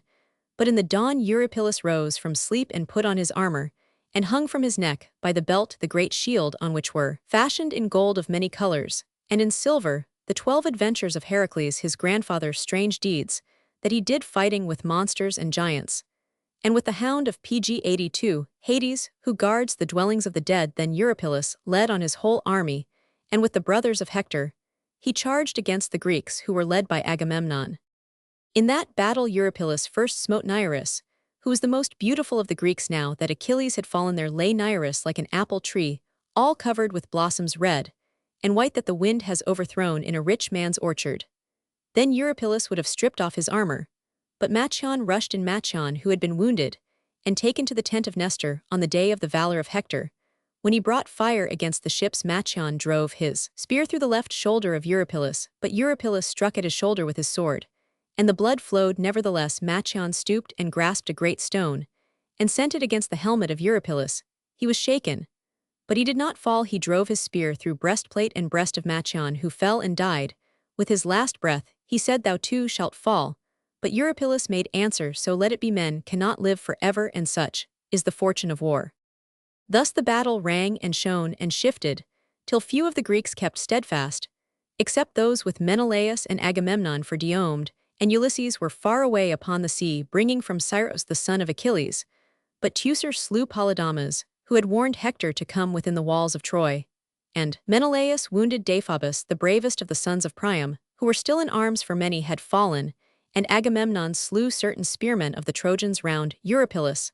Fought Paris and Aeneas, who wounded Teucer with a great stone breaking in his helmet, but he drove back in his chariot. Pg 83 to the ships. Menelaus and Agamemnon stood alone, and fought in the crowd of Trojans like 2 wild boars, that a circle of hunters surrounds with spears. So fiercely they stood at bay there, they would both have fallen. But Idomeneus and Merions of Crete and Thrasym's Nestor's son ran to their rescue, and fiercer grew the fighting. Eurypylus desired to slay Agamemnon and Menelaus and end the war. But as the spears of the Scots encompassed King James at Flodden Field, till he ran forward, and fell within a lance's length of the English general, so the men of Crete and Pylos guarded the 2 princes with their spears. Their Paris was wounded in the thigh with a spear, and he retreated a little way, and showered his arrows among the Greeks. And Idomeneus lifted and hurled a great stone at Eurypylus, which struck his spear out of his hand, and he went back to find it. And Menelaus and Agamemnon had a breathing space in the battle, but soon Eurypylus returned crying on his men, and they drove back foot by foot the ring of spears round. Agamemnon and Aeneas and Paris slew men of Crete and of Mycenae, till the Greeks were pushed to the ditch round the camp. And then great stones and spears and arrows rained down on the Trojans, and the people of Eurypylus from the battlements and towers of the Grecian wall. Now night fell, and Eurypylus knew that he could not win the wall in the dark. So he withdrew his men, and they built great fires, and camped upon the plain. The case of the Greeks was now like that of the Trojans after the death of Hector. They buried Machaon and the other chiefs who had fallen, and they remained within their ditch and their wall, for they dared not come out into the pg-84 open plain. They knew not whether Ulysses and Diomed had come safely to Scyros, or whether their ship had been wrecked or driven into unknown seas. So they sent a herald to Eurypylus, asking for a truce that they might gather their dead and burn them, and the Trojans and Kheta also buried their dead.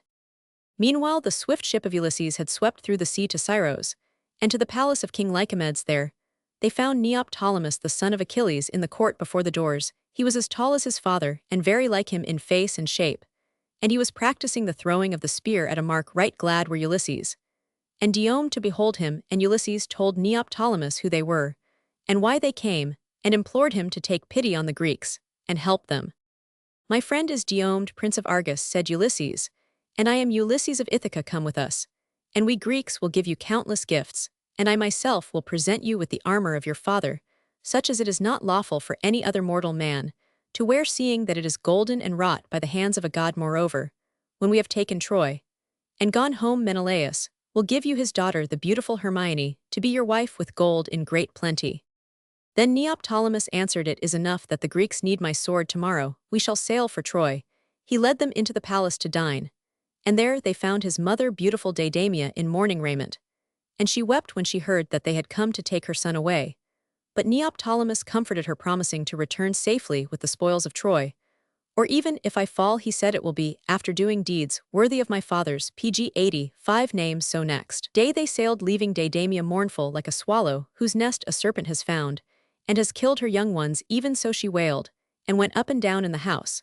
But the ship ran swiftly on her way, cleaving the dark waves, till Ulysses showed Neoptolemus the far-off snowy crest of Mount Ida, and Tenedos the island near Troy, and they passed the plain where the tomb of Achilles stands. But Ulysses did not tell the son that it was his father's tomb. Now all this time, the Greeks, shut up within their wall and fighting from their towers, were looking back across the sea, eager to spy the ship of Ulysses, like men wrecked on a desert island, who keep watch every day for a sail afar off, hoping that the seamen will touch at their isle and have pity upon them and carry them home. So the Greeks kept watch for the ship bearing Neoptolemus. Diomed too had been watching the shore, and when they came in sight of the ships of the Greeks, he saw that they were being besieged by the Trojans, and that all the Greek army was penned up within the wall, and was fighting from the towers. Then he cried aloud to Ulysses and Neoptolemus, Make haste, friends, let us arm before we land, for some great evil has fallen upon the Greeks. The Trojans are attacking our wall, and soon they will burn our ships, and for us there will be no return.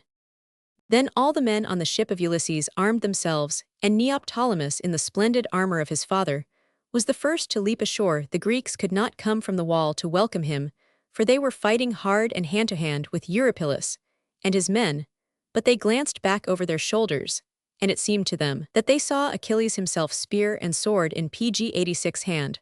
Rushing to help them, they raised a great battle cry, and when Neoptolemus reached the battlements, he and Ulysses and Diomed leaped down to the plain, the Greeks following them, and they all charged at once on the men of Eurypylus with leveled spears, and drove them from the wall. Then the Trojans trembled, for they knew the shields of Diomed and Ulysses, and they thought that the tall chief in the armor of Achilles was Achilles, himself come back from the land of the dead. To take vengeance for Antilochus, the Trojans fled, and gathered round Eurypylus, as in a thunderstorm little children afraid of the lightning, and the noise run and cluster round their father, and hide their faces on his knees. But Neoptolemus was spearing the Trojans as a man who carries at night a beacon of fire in his boat on the sea, spears the fishes that flock around, drawn by the blaze of the flame cruelly. He avenged his father's death on many a Trojan, and the men whom Achilles had led followed Achilles' son, slaying to right and left, and smiting the Trojans, as they ran between the shoulders with the spear. Thus they fought, and followed while daylight lasted, but when night fell they led Neoptolemus to his father's hut, where the women washed him in the bath, and then he was taken to feast with Agamemnon and Menelaus. And the princes they all welcomed him, and gave him glorious gifts, swords with silver hilts, and cups of gold and silver, and they were glad, for they had driven the Trojans from their wall, and hoped that tomorrow they would slay Eurypylus and take Troy town. But their hope was not to be fulfilled, for though next day Eurypylus met Neoptolemus in the battle, and was pg 87 slain by him, when the Greeks chased the Trojans into their city, so great a storm of lightning and thunder and rain fell upon them that they retreated again to their camp. They believed that Zeus, the chief of the gods, was angry with them, and the days went by and Troy still stood unconquered. Roman 12. The slaying of Paris. When the Greeks were disheartened, as they often were, they consulted Calchas, the prophet. He usually found that they must do something or send for somebody, and in doing so, they diverted their minds from their many misfortunes. Now, as the Trojans were fighting more bravely than before under Deiphobus, a brother of Hector, the Greeks went to Calchas for advice, and he told them that they must send Ulysses and Dione to bring Philoctetes the bowman from the Isle of Lemnos. This was an unhappy deserted island in which the married women some years before had murdered all their husbands out of jealousy. In a single night, the Greeks had landed in Lemnos on their way to Troy, and their Philoctetes had shot an arrow at a great water dragon, which lived in a well within a cave in the lonely hills. But when he entered the cave, the dragon bit him, and though he killed it at last, its poisonous teeth wounded his foot. The wound never healed, but dripped with venom, and Philoctetes, in terrible pain, kept all the camp awake at night by his cries. The Greeks were sorry for him, but he was not a pleasant companion, shrieking as he did, and exuding poison wherever he came. So, they left him on the lonely island. And did pg 88 not know whether he was alive or dead? Calchas ought to have told the Greeks not to desert Philoctetes at the time if he was so important, that Troy, as the prophet now said, could not be taken without him. But now, as he must give some advice, Calchas said that Philoctetes must be brought back. So Ulysses and Dione went to bring him. They sailed to Lemnos, a melancholy place. They found it with no smoke rising from the ruinous houses along the shore. As they were landing, they learned that Philoctetes was not dead, for his dismal old cries of pain, auditotatoi, ai, few, auditotatoi, came echoing from a cave on the beach. To this cave the princes went, and found a terrible-looking man with long, dirty, dry hair and beard. He was worn to a skeleton with hollow eyes, and lay moaning in a mass of the feathers of sea-birds. His great bow and his arrows lay ready to his hand. With these he used to shoot the sea-birds, which were all that he had to eat, and their feathers littered all the floor of his cave, and they were none the better for the poison that dripped from his wounded foot. When this horrible creature saw Ulysses and Dione coming near, he seized his bow and fitted a poisonous arrow to the string, for he hated the Greeks, because they had left him in the desert isle. But the princes held up their hands in sign of peace, and cried out that they had come to do him kindness. So he laid down his bow, and they came in and sat on the rocks, and promised that his wound should be healed. For the Greeks were very much ashamed of having deserted him. It was difficult to resist Ulysses when he wished to persuade anyone, and at last Philoctetes consented to sail with them to Troy. The oarsmen carried him down to the ship on a litter, and there his dreadful wound was washed with warm water, and oil was poured pg 89 into it, and it was bound up with soft linen, so that his pain grew less fierce, and they gave him a good supper, and wine enough which he had not tasted for many years. Next morning they sailed and had a fair west wind, so that they soon landed among the Greeks, and carried Philoctetes on shore. Here Podalirius, the brother of Machaon, being a physician, did all that could be done to heal the wound, and the pain left Philoctetes. He was taken to the hut of Agamemnon, who welcomed him, and said that the Greeks repented of their cruelty. They gave him 7 female slaves to take care of him, and 20 swift horses, and 12 great vessels of bronze, and told him that he was always to live with the greatest chiefs and feed at their table. So he was bathed, and his hair was cut and combed and anointed with oil, and soon he was eager and ready to fight, and to use his great bow and poisoned arrows on the Trojans. The use of poison arrow tips was thought unfair, but Philoctetes had no scruples. Now in the next battle Paris was shooting down the Greeks with his arrows, when Philoctetes saw him and cried, "Dog, you are proud of your archery, and of the arrow that slew the great Achilles.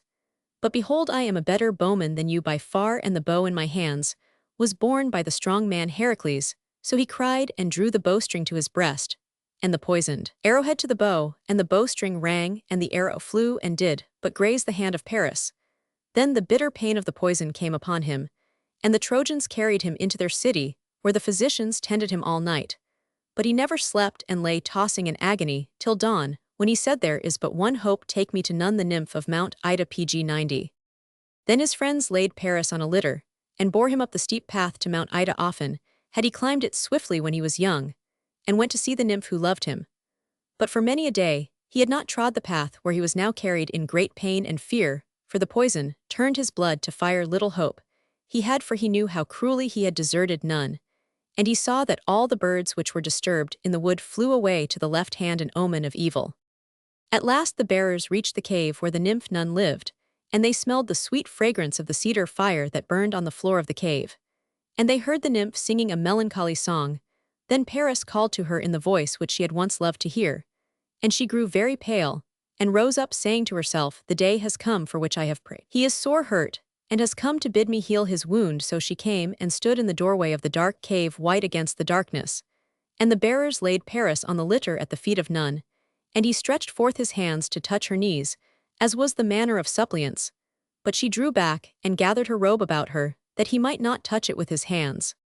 Then he said, Lady, despise me not, and hate me not, for my pain is more than I can bear. Truly it was by no will of mine that I left you lonely here, for the fates that no man may escape led me to Helen. Would that I had died in your arms before I saw her face. But now, I beseech you in the name of the gods, and for the memory of our love, that you will have pity on me and heal my hurt, and not refuse your grace, and let me die here at your feet. Paris comes back to Oenone. Paris comes back to Oenone. pg 91. Then Nun answered scornfully, Why have you come here to me? Surely for years you have not come this way, where the path was once worn with your feet. But long ago you left me lonely, and lamenting for the love of Helen of the fair hands. Surely she is much more beautiful than the love of your youth, and far more able to help you, for men say that she can never know old age and death. Go home to Helen, and let her take away your pain.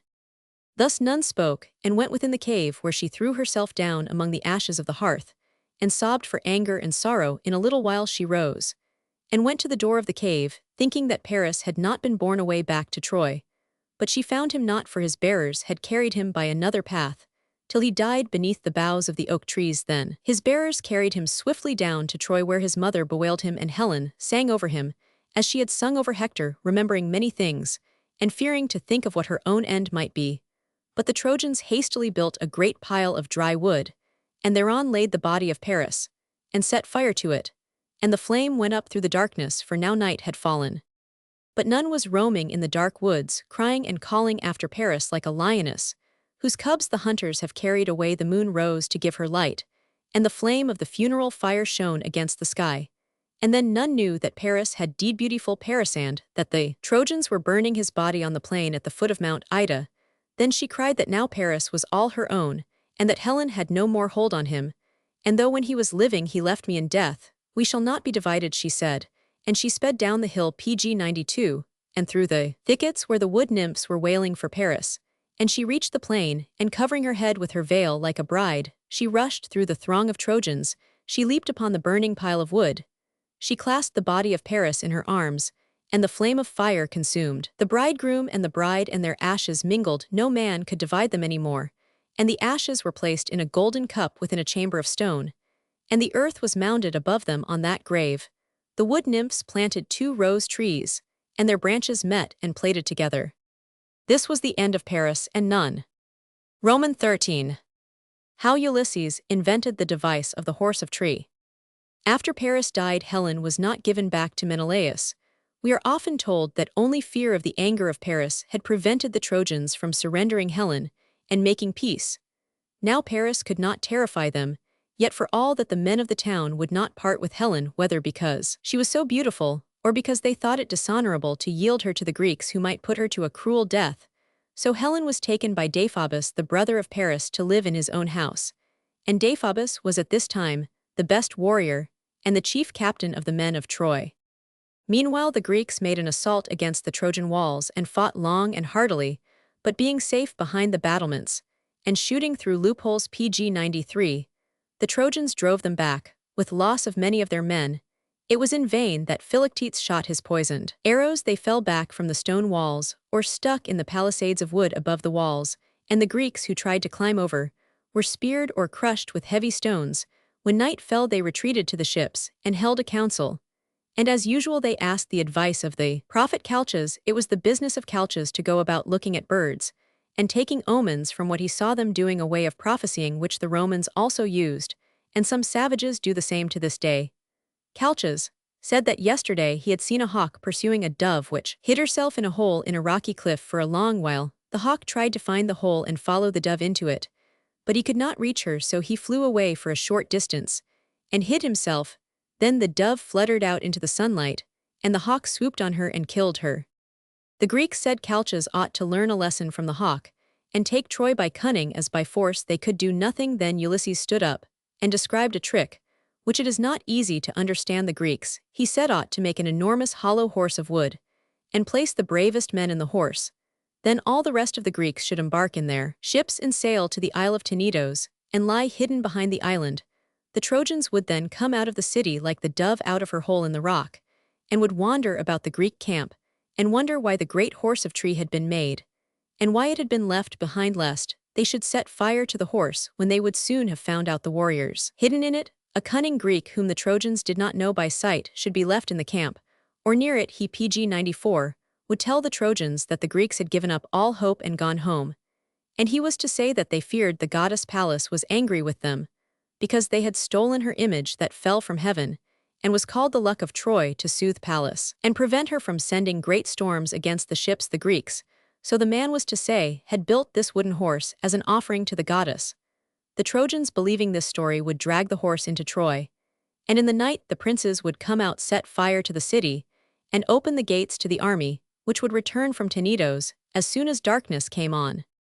The prophet was much pleased with the plan of Ulysses, and as two birds happened to fly away on the right hand, he declared that the stratagem would certainly be lucky. Neoptolemus, on the other hand, voted for taking Troy without any trick, by sheer hard fighting. Ulysses replied that if Achilles could not do that, it could not be done at all, and that Epeius, a famous carpenter, had better set about making the horse at once.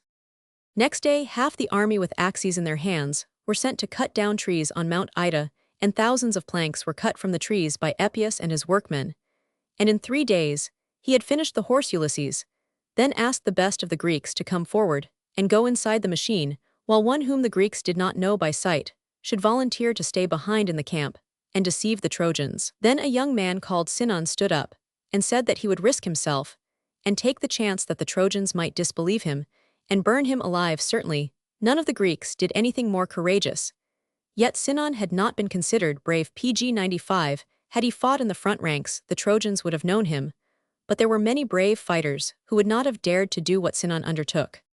Then old Nestor was the first that volunteered to go into the horse, but Neoptolemus said that, brave as he was too old, and that he must depart with the army to Tenedos. Neoptolemus himself would go into the horse, for he would rather die than turn his back on Troy. So Neoptolemus armed himself and climbed into the horse, as did Menelaus, Ulysses, Diomed, Thrasimes, Nestor's son, Idomeneus, Philoctetes, Merians, and all the best men except Agamemnon, while Epeius himself entered last of all. Agamemnon was not allowed by the other Greeks to share their adventure, as he was to command the army. When they returned from Tenedos, they meanwhile launched their ships and sailed away.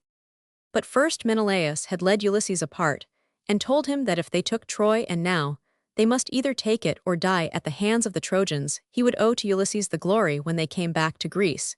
He wished to give Ulysses one of his own cities, that they might always be near each other. Ulysses smiled and shook his head.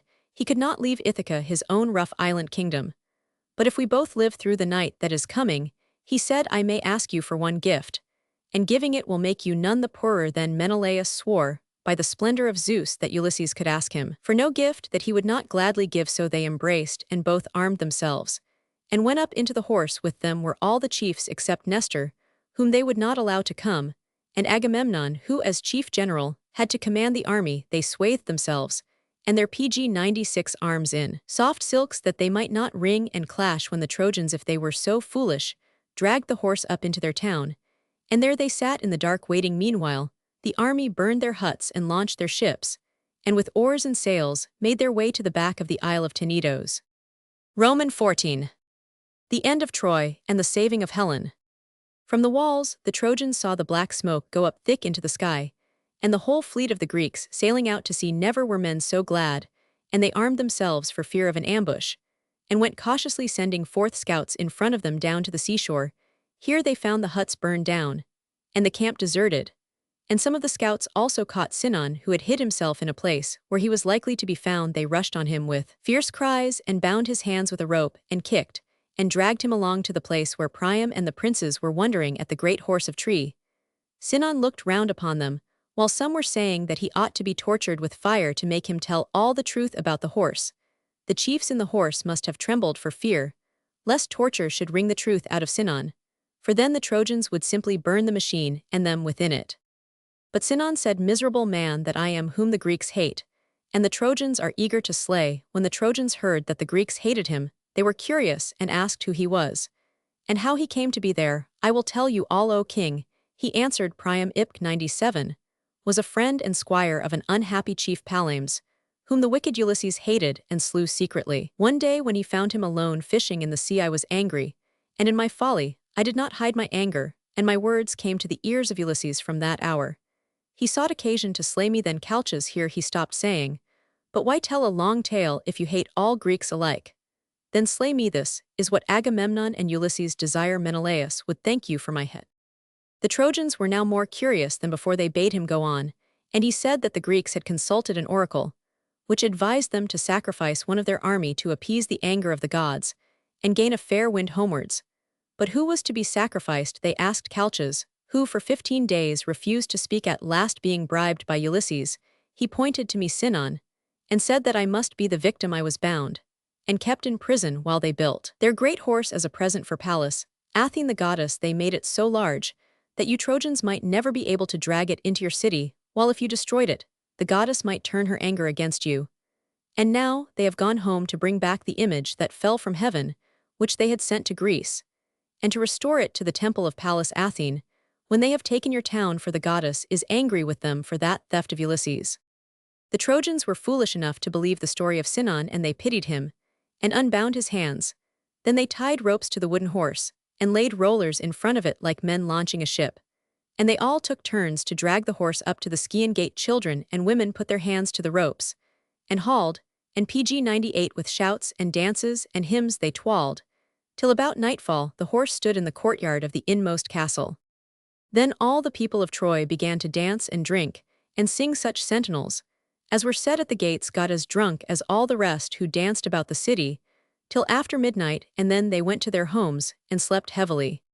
Meanwhile, the Greek ships were returning from behind Tenedos, as fast as the oarsmen could row them. One Trojan did not drink or sleep. This was Deiphobus, at whose house Helen was now living. He bade her come with them, for he knew that she was able to speak in the very voice of all men and women whom she had ever seen, and he armed a few of his friends, and went with them to the citadel. Then he stood beside the horse holding Helen's hand, and whispered to her that she must call each of the chiefs in the voice of his wife. She was obliged to obey, and she called Menelaus in her own voice, and Diomed in the voice of his wife, and Ulysses in the very voice of Penelope. Then Menelaus and Diomed were eager to answer, but Ulysses grasped their hands, and whispered the word Echo. Then they remembered that this was a name of Helen, because she could speak in all voices, and they were silent. But Anticleus was still eager to answer till Ulysses held his strong hand over his mouth. There was only silence, and Deiphobus led Helen back to his house. When they had gone away, Epius opened the side of the horse, and all the chiefs let themselves down softly to the ground. Some rushed to the gate to open it, and they killed the sleeping sentinels, and let in the Greeks. Others sped with torches to burn the houses of the Trojan PG 99 princes, and terrible was the slaughter of men unarmed. And half awake and loud were the cries of the women, but Ulysses had slipped away at the first. None knew where. Neoptolemus ran to the palace of Priam, who was sitting at the altar in his courtyard, praying vainly to the gods, for Neoptolemus slew the old man cruelly, and his white hair was dabbled in his blood. All through the city was fighting and slaying. But Menelaus went to the house of Deiphobus, knowing that Helen was there. In the doorway he found Deiphobus lying dead in all his armor, a spear standing in his breast. There were footprints marked in blood, leading through the portico. And into the hall there Menelaus went, and found Ulysses leaning wounded against one of the central pillars of the great chamber, the firelight shining on his armor. "Why hast thou slain Deiphobus, and robbed me of my revenge?" said Menelaus. "You swore to give me a gift," said Ulysses, And will you keep your oath? Ask what you will, said Menelaus, it is yours. And my oath cannot be broken. I ask the life of Helen of the fair hands, said Ulysses. This is my own life price that I pay back to her, for she saved my life when I took the luck of Troy, and I swore that hers should be saved. Then Helen stole glimmering in white robes from a recess in the dark hall, and fell at the feet of Menelaus. Her golden hair lay in the dust of the hearth, and her hands moved to touch his knees. His drawn sword fell from the hands of Menelaus, and pity and love came into his heart, and he raised her from the dust, and her white arms were round his neck. And they both wept that night. Menelaus fought no more, but they tended the wound of Ulysses, for the sword of Deiphobus had bitten through his helmet. Pg 100. When dawn came, Troy lay in ashes, and the women were being driven with spear shafts to the ships, and the men were left unburied, a prey to dogs and all manner of birds. Thus the grey city fell that had lorded it for many centuries, all the gold and silver and rich embroideries, and ivory and amber, the horses and chariots were divided among the army, all but a treasure of silver and gold hidden in a chest within a hollow of the wall. And this treasure was found not very many years ago by men digging deep on the hill, where Troy once stood. The women too were given to the princes, and Neoptolemus took Andromache to his home, in Argos, to draw water from the well, and to be the slave of a master. And Agamemnon carried beautiful Cassandra, the daughter of Priam, to his palace in Mycenae, where they were both slain in one night. Only Helen was led with honor to the ship of Menelaus. Menelaus refrains from killing Helen at the intercession of Ulysses. Menelaus refrains from killing Helen at the intercession of Ulysses. Pg 101. The wanderings of Ulysses. The slaying of Agamemnon and the sorrows of Ulysses. The Greeks left Troy a mass of smoldering ashes. The marks of fire are still to be seen in the ruins on the hill, which is now called Hisarlik. The Greeks had many troubles on their way home, and years passed before some of the chiefs reached their own cities.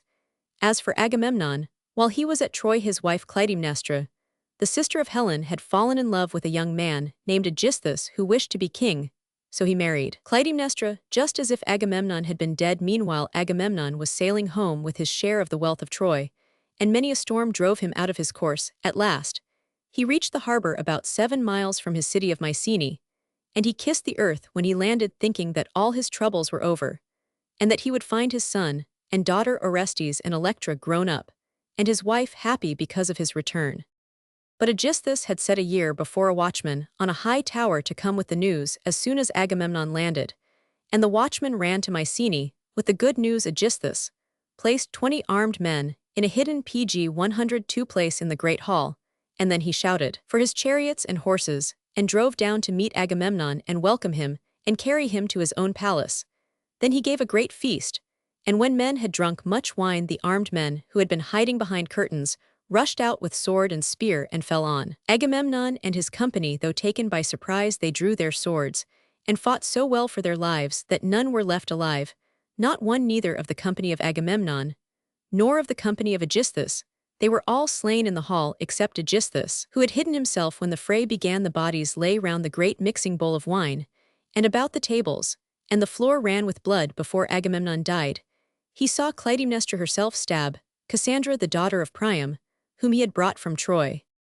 In the town of Agamemnon, Mycenae, deep down in the earth, have been found 5 graves with bones of men and women, and these bones were all covered with beautiful ornaments of gold, hundreds of them, and swords and daggers inlaid with gold and golden cups, and a scepter of gold and crystal and 2 gold breastplates. There were also golden masks that had been made to cover the faces of the dead kings, and who knows but that one of these masks may show us the features of the famous Agamemnon. Ulysses, of course, knew nothing about these murders at the time, for he was being borne by the winds into undiscovered seas. But later, he heard all the story from the ghost of a dead prophet in the land of the dead, and he determined to be very cautious if ever he reached his own island, for who knew what the young men might do that had grown up since he sailed to Troy. Pg 103. Of the other Greeks, Nestor soon and safely arrived at his town of Pylos, but Menelaus and Helen were borne by the winds to Egypt and other strange countries, and the ship of the brother of Aias was wrecked on a rock, and there he was drowned, and Calchas the prophet died on land on his way across Greece. When Ulysses left Troy, the wind carried him to the coast of Thrace, where the people were allies of the Trojans. It was a king of the Thracians that Diomed killed when he and Ulysses stole into the camp of the Trojans in the night, and drove away the white horses of the king as swift as the winds. Ismarus was the name of the Thracian town, where Ulysses landed, and his men took it, and plundered it. Yet Ulysses allowed no one to harm the priest of Apollo Maron, but protected him and his wife, and child in their house within the holy grove of the god Maron was grateful, and gave Ulysses 12 talents or little wedges of gold, and a great bowl of silver and 12 large clay jars, as big as barrels full of the best and strongest wine. It was so strong that men put into the mixing bowl but 1 measure of wine to 20 measures of water. These presents Ulysses stored up in his ship, and lucky for him it was that he was kind to Maron. Meanwhile his men, instead of leaving the town with their plunder, sat eating and drinking till dawn. By that time, the people of the town had warned their neighbors in the country farms, who all came down in full armor, and attacked the men of Ulysses in this fight. He lost 7 to 2 men, 6 from each of his 12 ships, and it was only by hard fighting that the others were able to get on board their ships and sail away. A great storm arose and beat upon the ships, and at pg 104 seems that Ulysses and his men were driven into fairyland, where they remained for 10 years. We have heard that King Arthur and Thomas, the rhymer, were carried into fairyland, but what adventures they met with there, we do not know. About Ulysses we have the stories which are now to be told. For 10 days his ships ran due south, and on the 10th they reached the land of the lotus eaters, who eat food of flowers. They went on shore and drew water, and 3 men were sent to try to find the people of that country, who were a quiet, friendly people, and gave the fruit of the lotus to the strange sailors. Now whoever tastes of that fruit has no mind ever to go home, but to sit between the setting sun and the rising moon, dreaming happy dreams, and forgetting the world. The 3 men ate the lotus, and sat down to dream. But Ulysses went after them and drove them to the ships, and bound their hands and feet, and threw them on board, and sailed away. Then he, with his ships, reached the coast of the land of the Cyclopes, which means the rounded men with only 1 eye apiece set in the middle of their foreheads. They lived not in houses, but in caves among the hills, and they had no king and no laws, and did not plow or sow, but wheat and vines grew wild, and they kept great flocks of sheep. There was a beautiful wild desert island lying across the opening of a bay. The isle was full of wild goats, and made a bar against the waves, so that ships could lie behind it, safely run up on the beach, for there was no tide in that sea. There Ulysses ran up his ships, and the men passed the time in hunting wild goats and feasting on fresh meat, and the wine of Maron, the priest of Apollo. Next day Ulysses left all the ships and men there, except his own pg 105 ship, and his own crew, and went to see what kind of people lived on the mainland, for as yet none had been seen. He found a large cave close to the sea, with laurels growing on the rocky roof, and a wall of rough stones, built round a court in front. Ulysses left all his men, but 12 with the ship, filled a goat skin with the strong wine of Maron, put some corn flour in a sack, and went up to the cave. Nobody was there, but there were all the things that are usually in a dairy: baskets full of cheese, pails and bowls full of milk and whey, and kids and lambs were playing in their folds. All seemed very quiet and pleasant. The men wanted to take as much cheese as they could carry back to the ship, but Ulysses wished to see the owner of the cave. His men, making themselves at home, lit a fire, and toasted and ate the cheeses far within the cave. Then a shadow thrown by the setting sun fell across the opening of the cave, and a monstrous man entered and threw down a dry trunk of a tree that he carried for firewood. Next he drove in the ewes of his flock, leaving the rams in the yard, and he picked up a huge flat stone, and set it so as to make a shut door to the cave, for 24 yoke of horses could not have dragged away that stone. Lastly, the man milked his ewes, and put the milk in pails to drink at supper. All this, while Ulysses and his men sat quiet, and in great fear, for they were shut up in a cave, with a one-eyed giant whose cheese they had been eating. Then the giant, when he had lit the fire, happened to see the men, and asked them who they were. Ulysses said that they were Greeks who had taken Troy, and were wandering lost on the seas. And he asked the man to be kind to them, in the name of their chief god Zeus. pg 106. We Cyclopes, said the giant, do not care for Zeus, or the gods, for we think that we are better men than they. Where is your ship? Ulysses answered that it had been wrecked on the coast, to which the man made no answer, but snatched up 2 of the 12, knocked out their brains on the floor, tore the bodies limb from limb, roasted them at his fire, ate them, and, after drinking many pailfuls of milk, lay down and fell asleep. Now Ulysses had a mind to drive his swordpoint into the giant's liver, and he felt for the place with his hand. But he remembered that even if he killed the giant, he could not move the huge stone that was the door of the cave, so he and his men would die of hunger when they had eaten all the cheeses. In the morning, the giant ate 2 more men for breakfast, drove out his ewes, and set the great stone in the doorway again, as lightly as a man would put a quiver lid on a quiver of arrows. Then away, he went driving his flock to graze on the green hills. Ulysses did not give way to despair. The giant had left his stick in the cave. It was as large as the mast of a great ship. From this, Ulysses cut a portion 6 feet long, and his men cut and rubbed as if they were making a spear shaft. Ulysses then sharpened it to a point, and hardened the point in the fire. It was a thick rounded bar of wood, and the men cast lots to choose for who should twist the bar in the giant's eye when he fell asleep at night. Back he came at sunset, and drove his flocks into the cave rams, and all then he put up his stone door, milked his ewes, and killed 2 men and cooked them.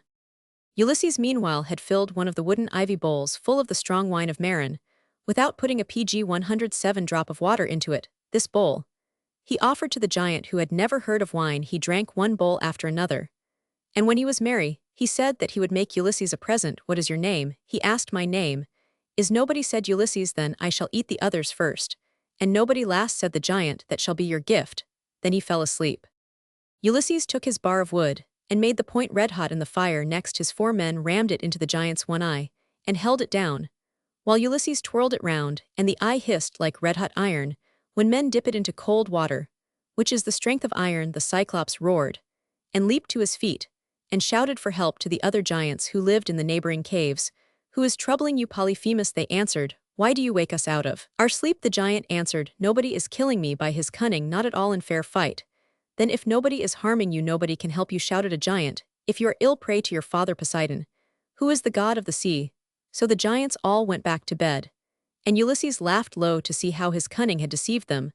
Then the giant went and took down his door, and sat in the doorway, stretching out his arms, so as to catch his prisoners as they went out.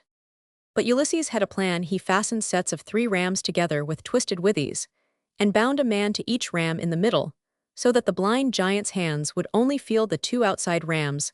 The biggest and strongest ram Ulysses seized and held on by his hands and feet to its fleece under its belly.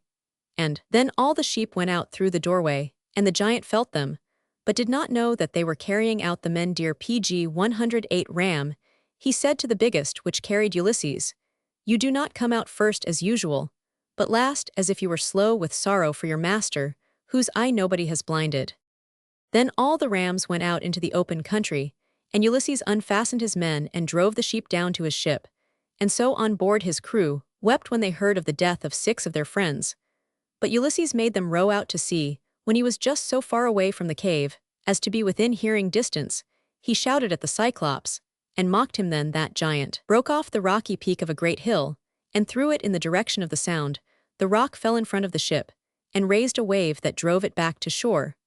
But Ulysses punted it off with a long pole, and his men rowed out again. Far out Ulysses again shouted to the giant, if anyone asks who blinded you, say that it was Ulysses, Laertes, son of Ithaca, the stormer of cities.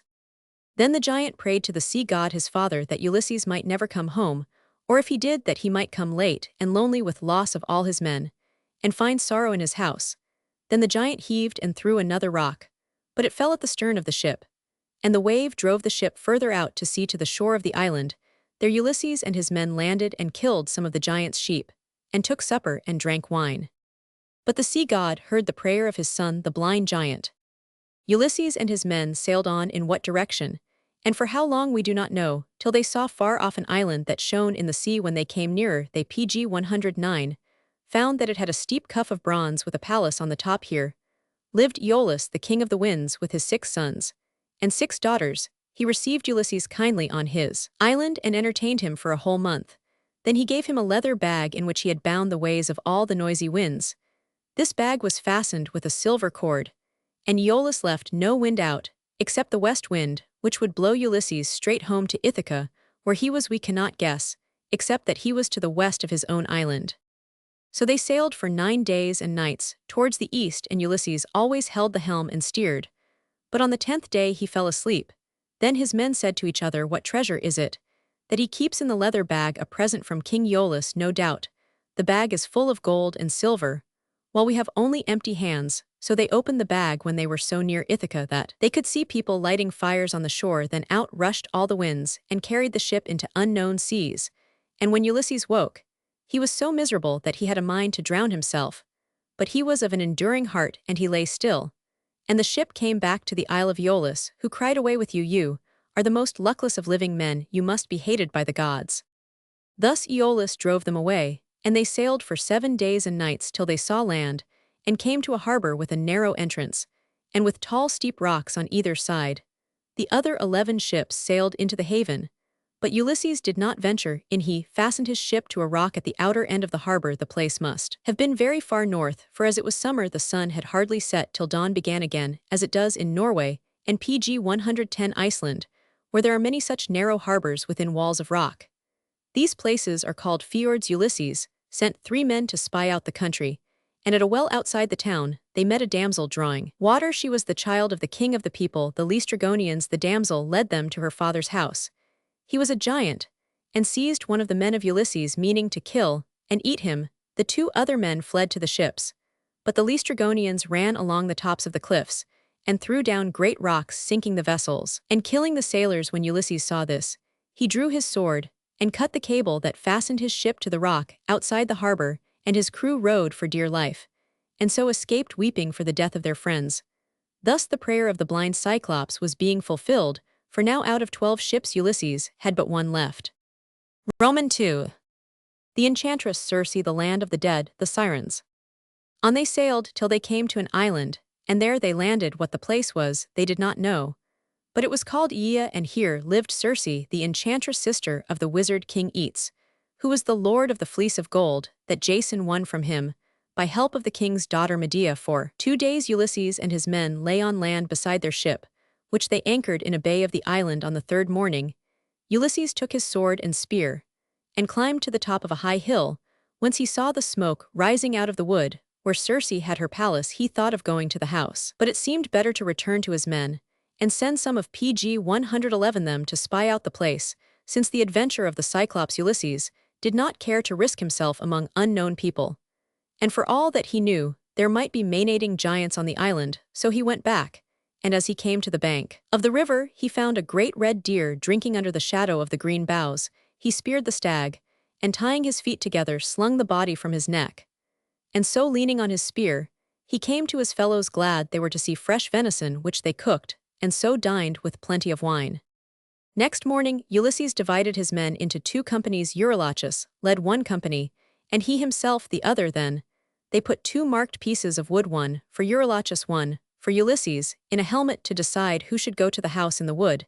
They shook the helmet, and the lot of Eurylochus leaped out, and weeping for fear he led his 22 men away into the forest. Ulysses and the other 22 waited, and when Eurylochus came back alone, he was weeping and unable to speak for sorrow. At last he told his story. They had come to the beautiful house of Circe within the wood, and tame wolves and lions were walking about in front of the house. They wagged their tails and jumped up like friendly dogs round the men of Ulysses, who stood in the gateway, and heard Circe singing in a sweet voice as she went up and down before the loom at which she was weaving. Then one of the men of Ulysses called to her, and she came out, a beautiful lady in white robes covered with jewels of gold. She opened the doors and bade them come in, but Eurylochus hid himself and watched, and saw Circe and her maidens mix honey and wine for the men, and bid them sit down on chairs at tables. But when they had drunk of her pg 112 cup, she touched them with her wand. Then they were all changed into swine, and Circe drove them out, and shut them up in the sties. When Ulysses heard that, he slung his sword belt round his shoulders, seized his bow, and bade Eurylochus come back with him to the house of Circe. But Eurylochus was afraid. Alone went Ulysses through the woods, and in a dell he met a most beautiful young man, who took his hand, and said, "Unhappy one, how shalt thou free thy friends from so great an enchantress?" Then the young man plucked a plant from the ground. The flower was as white as milk, but the root was black. It is a plant that men may not dig up, but to the gods all things are easy. And the young man was the cunning god Hermes, whom Autolycus, the grandfather of Ulysses, used to worship. "Take this herb of grace," he said, "and when Circe has made thee drink of the cup of her enchantments, the herb will so work that they shall have no power over thee. Then draw thy sword and rush at her, and make her swear that she will not harm thee with her magic."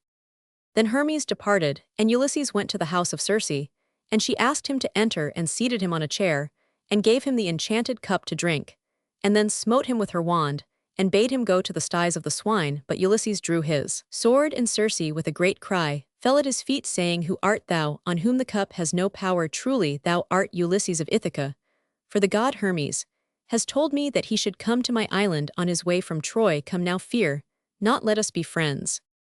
Circe sends the swine, the companions of Ulysses, to the sties. Circe sends the swine, the companions of Ulysses, to the sties. Then the maidens of Circe came to them, fairy damsels of the wells and woods and rivers. They threw covers of pg 113 purple silk over the chairs, and on the silver tables they placed golden baskets, and mixed wine in a silver bowl, and heated water, and bathed Ulysses in a polished bath, and clothed him in new raiment, and led him to the table, and bade him eat and drink.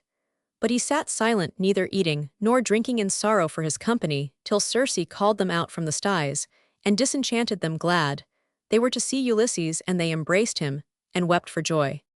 So they went back to their friends at the ship, and told them how Circe would have them all to live with her. But Eurylochus tried to frighten them, saying that she would change them into wolves and lions. Ulysses drew his sword to cut off the head of Eurylochus for his cowardice. But the others prayed that he might be left alone to guard ship, so Ulysses left him. But Eurylochus had not the courage to be alone, and slunk behind them to the house of Circe. There she welcomed them all, and gave them a feast, and there they dwelt for a whole year. And then they wearied for their wives and children, and longed to return to Ithaca. They did not guess by what a strange path they must sail. When Ulysses was alone with Circe at night, he told her that his men were homesick, and would fain go to Ithaca. Then Circe said, There is no way but this: you must sail to the last shore of the stream of the river Oceanus, that girdles round the world. There is the land of the dead, and the house of Hades and Persephone, the king and queen of the ghosts. There you must call up the ghost of the blind prophet Tiresias of Thebes, for he alone has knowledge of your way, and the other spirits sweep round shadow-like. pg 114. Then Ulysses thought that his heart would break, for how should he, a living man, go down to the awful dwellings of the dead? But Circe told him the strange things that he must do, and she gave him a black ram and a black ewe. And next day Ulysses called his men together. All followed him to the ship, except one Elpenor. He had been sleeping for the sake of the cool air on the flat roof of the house. And, when suddenly wakened, he missed his foothold on the tall ladder, and fell to the ground, and broke his neck. They left him unburned and unburied, and weeping they followed Ulysses, as follow they must, to see the homes of the ghosts, and the house of Hades, very sorrowfully. They all went on board, taking with them the black ram and the black ewe, and they set the sails, and the wind bore them at its will. Now in midday they sailed out of the sunlight into darkness, for they had come to the land of the Cimmerian men, which the sun never sees, but all is dark cloud and mist there. They ran the ship ashore, and took out the 2 black sheep, and walked along the dark banks of the river Oceanus to a place of which Circe had told Ulysses. There the 2 rivers of the dead meet, where a rock divides the 2 dark roaring streams. There they dug a trench, and poured out mead and wine and water, and prayed to the ghosts, and then they cut the throat of the black ewe. And the grey ghosts gathered to smell the blood-pale spectres, came spirits of brides who died long ago, and youths unwed, and old unhappy men, and many phantoms were there of men who fell in battle with shadowy spears in their hands and battered armor. Then Ulysses sacrificed the black ram to the ghost of the prophet Tiresias, and sat down with his sword in his hand, pg 115, that no spirit before Tiresias might taste the blood in the trench. First the spirit of Elpenor came, and begged Ulysses to burn his body, for till his body was burned, he was not allowed to mingle with the other souls of dead men. So Ulysses promised to burn and bury him when he went back to Circe's island. Then came the shadow of the mother of Ulysses, who had died when he was at Troy, but for all his grief, he would not allow the shadow to come near the blood, till Tiresias had tasted it. At length came the spirit of the blind prophet, and he prayed Ulysses to sheath his sword, and let him drink the blood of the black sheep. When he had tasted it, he said that the sea god was angry because of the blinding of his son the Cyclops, and would make his voyaging vain. But if the men of Ulysses were wise, and did not slay and eat the sacred cattle of the sun god in the isle called Thrinacia, they might all win home. If they were unwise, and if Ulysses did come home lonely and late, he would arrive on the ship of strangers, and he would find proud men wasting his goods, and seeking to wed his wife Penelope.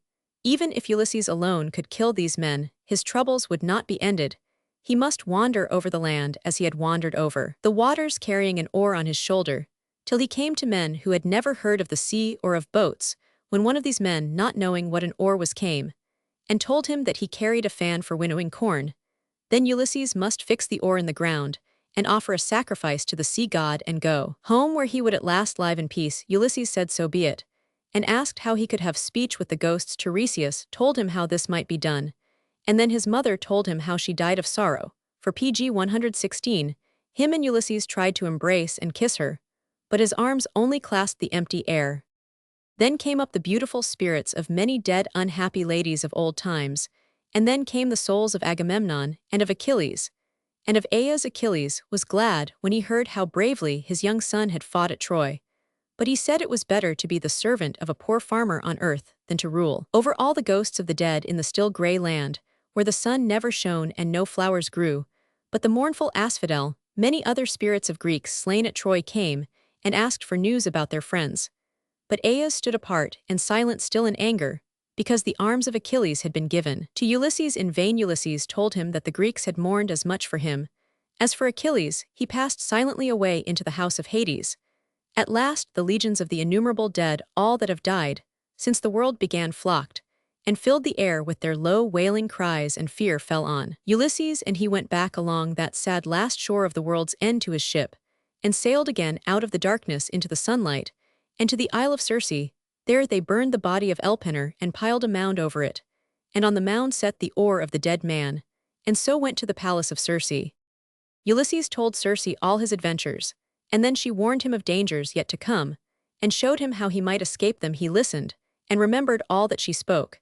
And these two said goodbye for ever. Circe wandered away alone into the woods, and Ulysses and his men set sail, and crossed the unknown seas. Presently the wind fell, and the sea was calm, and they saw a beautiful island from which came the sound of sweet singing. Pg 117. Ulysses knew who the singers were, for Circe had told him that they were the sirens, a kind of beautiful mermaids, deadly to men. Among the flowers they sit and sing, but the flowers hide the bones of men who have listened, and landed on the island and died of that strange music, which carries the soul away. Ulysses now took a great cake of beeswax, and cut it up into small pieces, which he bade his men soften, and place in their ears, that they might not hear that singing. But as he desired to hear it, and yet live, he bade the sailors bind him tightly to the mast with ropes, and they must not unbind him, however much he might implore them to set him free. When all this was done, the men sat down on the benches all orderly, and smote the grey sea with their oars, and the ship rushed along through the clear still water, and came opposite the island. Then the sweet singing of the sirens was borne over the sea. Hither, come hither, renowned Ulysses, great glory of the Achaean name. Here stay thy ship, that thou mayest listen to our song. Never has any man driven his ship past our island, till he has heard our voices, sweet as the honeycomb. Gladly he has heard, and wiser has he gone on his way. Hither, come hither, for we know all things, all that the Greeks wrought and endured in Troyland, all that shall hereafter be upon the fruitful earth. Thus they sang, offering Ulysses all knowledge and wisdom, which they knew that he loved more than anything in the world. To other men, no doubt, they would have offered other pleasures. Ulysses desired to listen, and he nodded to his men to loosen his bonds. But pg 118 Paramedes and Eurylochus arose, and laid on him yet stronger bonds, and the ship was driven past that island, till the song of the sirens faded away. And then the men set Ulysses free, and took the wax out of their ears. Roman 3. The whirlpool, the sea monster, and the cattle of the sun. They had not sailed far when they heard the sea roaring, and saw a great wave over which hung a thick shining cloud of spray. They had drifted to a place where the sea narrowed between two high black rocks. Under the rock on the left was a boiling whirlpool, in which no ship could live. The opposite rock showed nothing dangerous, but Ulysses had been warned by Circe that here too lay great peril. We may ask, why did Ulysses pass through the narrows between these two rocks? Why did he not steer on the outer side of one or the other? The reason seems to have been that on the outer side of these cliffs were the tall reefs which men called the rocks. Wandering between them, the sea water leaped in high columns of white foam, and the rocks themselves rushed together, grinding and clashing, while fire flew out of the crevices and crests, as from a volcano. Circe had told Ulysses about the rocks wandering, which do not even allow flocks of doves to pass through them. Even one of the doves is always caught and crushed, and no ship of men escapes that tries to pass that way. And the bodies of the sailors, and the planks of the ships are confusedly tossed by the waves of the sea, and the storms of PG 119 ruinous fire, of all ships that ever sailed the sea only. Argo, the ship of Jason, has escaped the rocks wandering, as you may read in the story of the Fleece of Gold. For these reasons, Ulysses was forced to steer between the rock of the whirlpool and the rock, which seemed harmless in the narrows between these two cliffs. The sea ran like a rushing river, and the men in fear ceased to hold the oars. And down the stream the oars plashed in confusion, but Ulysses, whom Circe had told of this new danger, bade them grasp the oars again, and row hard. He told the man at the helm to steer under the great rocky cliff on the right, and to keep clear of the whirlpool and the cloud of spray on the left. Well, he knew the danger of the rock on the left, for within it was a deep cave, where a monster named Scylla lived, yelping with a shrill voice out of her 6 hideous heads. Each head hung down from a long, thin, scaly neck, and in each mouth were 3 rows of greedy teeth, and 12 long feelers with claws at the ends of them, dropped down ready to catch at men. There, in her cave, Scylla sits fishing with her feelers for dolphins and other great fish. And for men, if any men sail by that way against this deadly thing, none may fight, for she cannot be slain with the spear. There is a picture of this monster attacking a man in a boat. The picture was painted centuries before the time of Ulysses. All this Ulysses knew, for Circe had warned him, but he also knew that on the other side of the strait, where the sea spray forever flew high above the rock, was a whirlpool called Charybdis, which would swallow up his ship if it came within the current, while Scylla could only catch some of his men. For this reason, he bade the helmsman to steer close to the rock of Scylla, and he did not tell the PG 120 sailors that she lurked there with her body hidden in her deep cave. He himself put on his armor, and took 2 spears, and went, and stood in the raised half-deck at the front of the ship, thinking that at least he would have a stroke at Scylla. Then they rowed down the swift sea stream, while the wave of the whirlpool now rose up till the spray hid the top of the rock, and now fell and bubbled with black sand. They were watching the whirlpool when out from the whole cliff sprang the 6 heads of Scylla, and up into the air went 6 of Ulysses' men, each calling to him, as they were swept within her hole in the rock, where she devoured them. This was the most pitiful thing. Ulysses said that my eyes have seen of all my sorrows in searching out the paths of the sea. The ship swept through the roaring narrows between the rock of Scylla and the whirlpool of Charybdis into the open sea, and the men, weary and heavy of heart, bent over their oars and longed for rest. Now a place of rest seemed near at hand, for in front of the ship lay a beautiful island, and the men could hear the bleating of sheep and the lowing of cows as they were being herded into their stalls. But Ulysses remembered that in the land of the dead, the ghost of the blind prophet had warned him of one thing: if his men killed and ate the cattle of the sun in the sacred island of Thrinacia, they would all perish. So Ulysses told his crew of this prophecy, and bade them row past the island. Eurylochus was angry, and said that the men were tired and could row no further, but must land and take supper and sleep comfortably on shore. On hearing Eurylochus, the whole crew shouted, and said that they would go no further that night, and Ulysses had no power to compel them. He could only PG 121 make them swear not to touch the cattle of the sun god, which they promised readily enough, and so went ashore, took supper, and slept. The adventure with Scylla, the adventure with Scylla. In the night a great storm arose. The clouds and driving mist blinded the face of the sea and sky, and for a whole month the wild south wind hurled the waves on the coast, and no ship of these times could venture out in the tempest. Meanwhile, the crew ate up all the stores in the ship and finished the wine, so that they were driven to catch sea birds and fishes, of which they took but few. The sea being so rough upon the rocks, Ulysses went up into the island alone to pray to the gods, and when he had prayed, he found a sheltered place, and there he fell asleep.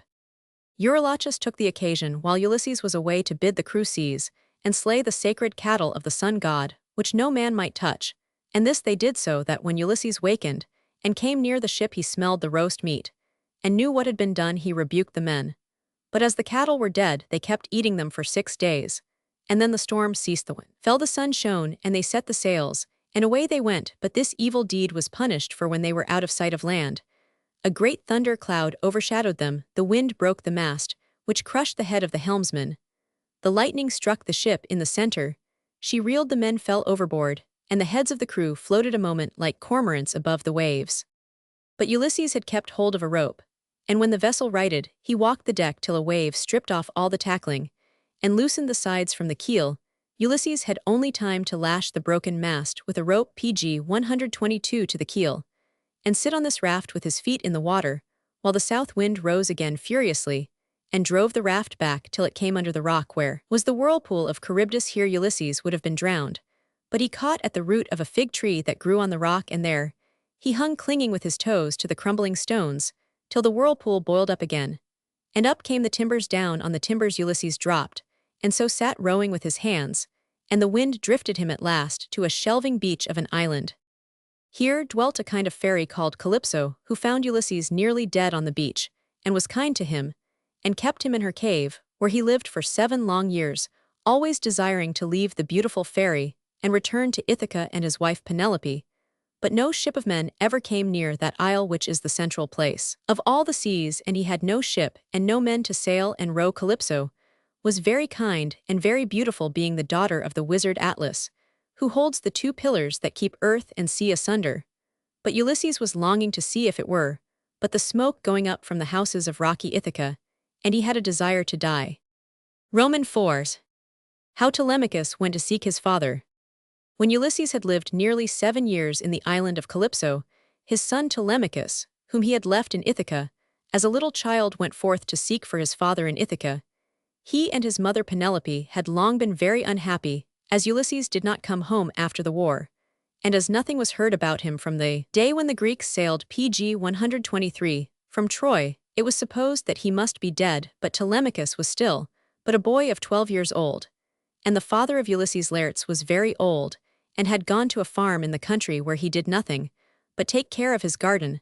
There was thus no king in Ithaca, and the boys who had been about 10 years old when Ulysses went to Troy were now grown up.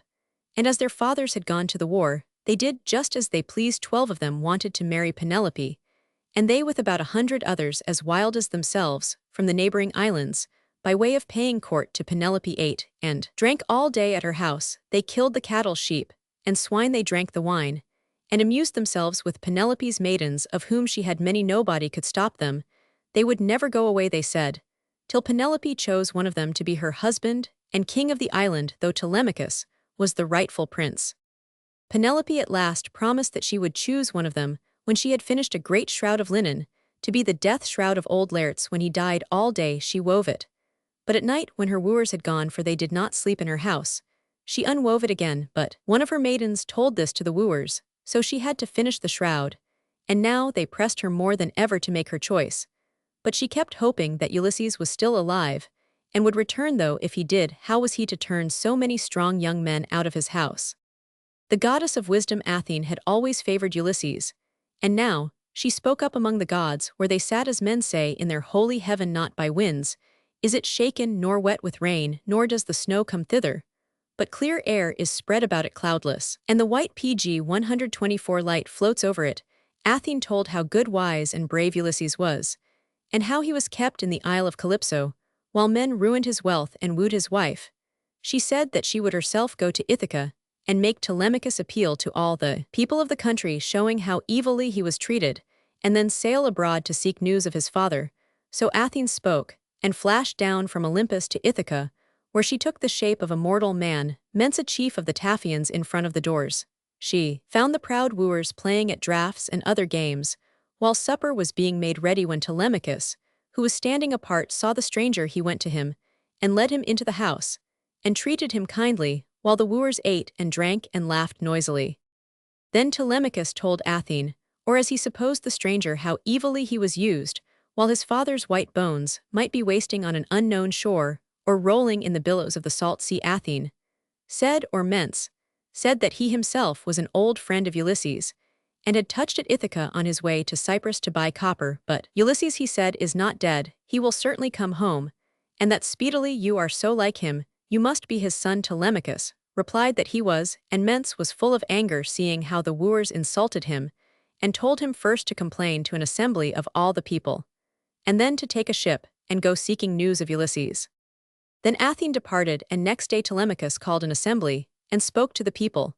But though they were sorry for him, they could not help him. One old man, however, a prophet, said that Ulysses would certainly come home, but the wooers only threatened and insulted him. In the evening, Athene came again, in the appearance of pg 125 Mentor, not the same man as Mens, but an Ithacan and a friend of Ulysses. She encouraged Telemachus to take a ship with 20 oarsmen, and he told the wooers that he was going to see Menelaus and Nestor, and asked tidings of his father. They only mocked him. But he made all things ready for his voyage, without telling his mother. It was old Euryclea who had been his nurse and his father's nurse that brought him wine and food for his journey. And at night, when the sea wind wakens in summer, he and Mentor went on board, and all night they sailed. And at noon next day, they reached Pylos on the sea sands, the city of Nestor the Old. Nestor received them gladly, and so did his sons Pisistratus and Thrasymnes, who fought at Troy. And next day, when Mentor had gone, Pisistratus and Telemachus drove together up hill and down dale, a 2 days' journey to Lacedaemon lying beneath Mount Taygetus on the bank of the clear river Eurotas. Not one of the Greeks had seen Ulysses since the day when they all sailed from Troy, yet Menelaus, in a strange way, was able to tell Telemachus that his father still lived, and was with Calypso on a lonely island, the center of all the seas. We shall see how Menelaus knew this. When Telemachus and Pisistratus came, he was giving a feast, and called them to his table. It would not have been courteous to ask them who they were, till they had been bathed and clothed in fresh raiment, and had eaten and drunk. After dinner Menelaus saw how much Telemachus admired his house, and the flashing of light from the walls, which were covered with bronze panels, and from the cups of gold and the amber, and ivory and silver. Such things Telemachus had never seen in Ithaca. Noticing his surprise, Menelaus pg 126 said that he had brought many rich things from Troy after 8 years, wandering to Cyprus and Phoenicia, and Egypt, and even to Libya on the north coast of Africa. Yet he said that though he was rich and fortunate, he was unhappy when he remembered the brave men who had died for his sake at Troy.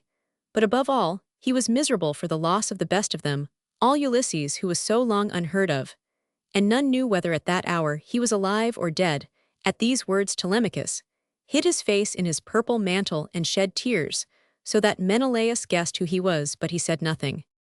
Then came into the hall from her own fragrant chamber Helen of the fair hands, as beautiful as ever she had been, her bower maidens, carrying her golden distaff with which she span, and a silver basket to hold her wool, for the white hands of Helen were never idle.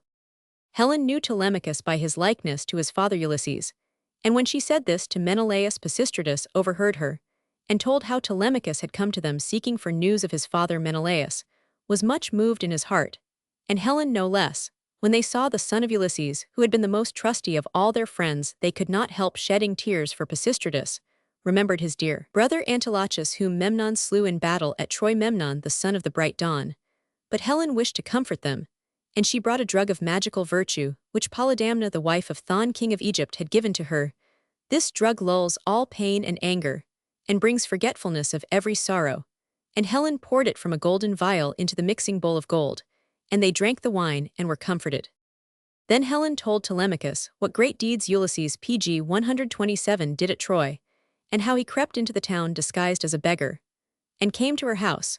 When he stole the luck of Troy, Menelaus told how Ulysses kept him and the other princes quiet in the horse of tree, when Deiphobus made Helen call to them all in the very voices of their own wives. And to Telemachus it was great joy to hear of his father's courage and wisdom. Next day Telemachus showed to Menelaus how hardly he and his mother were treated by the proud wooers, and Menelaus prayed that Ulysses might come back to Ithaca and slay the wooers every one.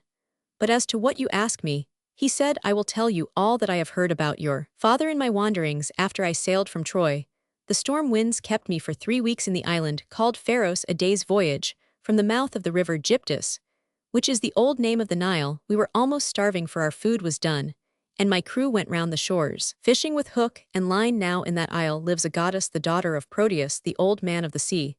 She advised me that, if I could but catch her father, when he came out of the sea, to sleep on the shore, he would tell me everything that I needed to know. At noonday he was used to come out with all his flock of seals round him, and to sleep among them on the sands. If I could seize him, she said, he would turn into all manner of shapes in my hands, beasts and serpents and burning fire. But at last he would appear in his own shape, and answer all my questions. So the goddess spoke, and she dug hiding places in the sands for me and 3 of my men, and covered us with the skins of seals. At noonday the old man came out with his seals, and counted them, beginning with us. And then he pg 128 lay down, and fell asleep. Then we leaped up and rushed at him and gripped him fast. He turned into the shapes of a lion, and of a leopard, of a snake, and a huge boar. Then he was running water. And next he was a tall blossoming tree, but we held him firmly, and at last he took his own shape, and told me that I should never have a fair wind till I had sailed back into the river Gyptus, and sacrificed there to the gods in heaven. Then I asked him for news about my brother Agamemnon, and he told me how my brother was slain in his own hall, and how Aias was drowned in the sea. Lastly, he told me about Ulysses, how he was kept on a lonely island by the fairy Calypso, and was unhappy and had no ship and no crew to escape and win home. This was all that Menelaus could tell Telemachus, who stayed with Menelaus for a month. All that time, the wooers lay in wait for him with a ship in a narrow strait, which they thought he must sail through on his way back to Ithaca. In that strait, they meant to catch him and kill him. V. How Ulysses escaped from the island of Calypso. Now the day after Menelaus told Telemachus that Ulysses was still a living man, the gods sent Hermes to Calypso. So Hermes bound on his feet his fair golden sandals, that wax not old, and bear him alike over wet sea, and dry land as swift as the wind. Along the crests of the waves he flew like the cormorant that chases fishes through the sea deeps with his plumage wet in the sea brine. He reached the island, and went up to the cave of PG 129 Calypso, wherein dwelt the nymph of the braided tresses. And he found her within, and on the hearth there was a great fire burning, and from afar through the aisle was smelt the fragrance of cleft cedar blazing, and of sandal wood. The nymph within was singing with a sweet voice, as she fared to and fro before the loom and wove with a shuttle of gold. All round about the cave, there was a wood blossoming alder and poplar and sweet-smelling cypress. Therein roosted birds long of wingulls and falcons, and chattering sea-crows which have their business in the waters. And, lo, there about the hollow cave trailed a gadding garden vine, all rich with clusters, and fountains four set orderly, were running with clear water hard by one another, turned each to his own course around soft meadows bloomed of violets and parsley. Yea, even a deathless god who came thither might wonder at the sight, and be glad at heart. There the messenger, the slayer of Argus, stood, and wondered now. When he had gazed at all with wonder, he went into the wide cave, nor did Calypso, that fair goddess, fail to know him, when she saw him face to face. For the gods use not to be strange one to another, not though one have his habitation far away. But he found not Ulysses the great-hearted within the cave, who sat weeping on the shore, even as aforetime, straining his soul with tears and groans and griefs. And as he wept he looked wistfully over the unharvested deep, and Calypso, that fair goddess, questioned Hermes, when she had made him sit on a bright shining star. Wherefore, I pray thee, Hermes of the golden wand, hast thou come hither worshipful and welcome, whereas, as of old, thou wert not wont to visit me? Tell me all thy PG 130 thought. My heart is set on fulfilling it, if fulfill it I may, and if it hath been fulfilled in the counsel of fate. But now follow me further, that I may set before thee the entertainment of strangers.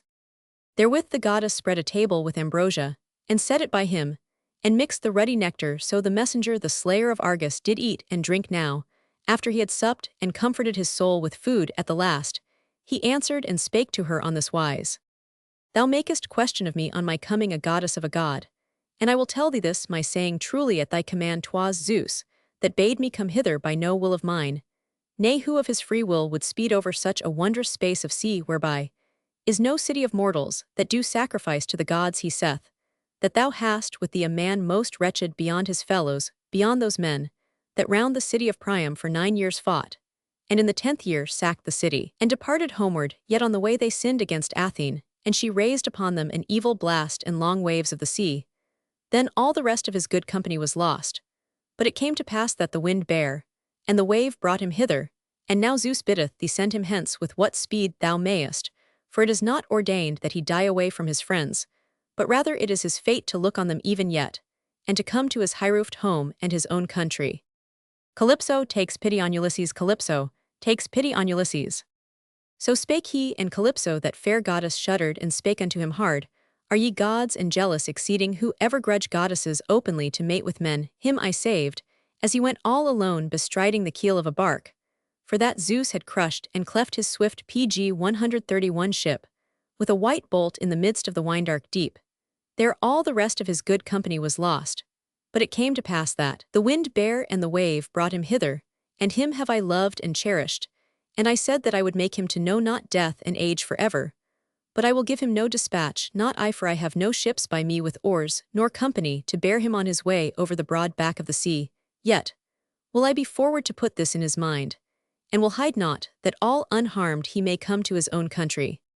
Then the messenger, the slayer of Argus, answered her: Yea, speed him now upon his path, and have regard unto the wrath of Zeus, lest haply he be angered, and bear hard on the hereafter. Therewith the great slayer of Argus departed, but the lady nymph went on her way to the great-hearted Ulysses when she had heard the message of Zeus.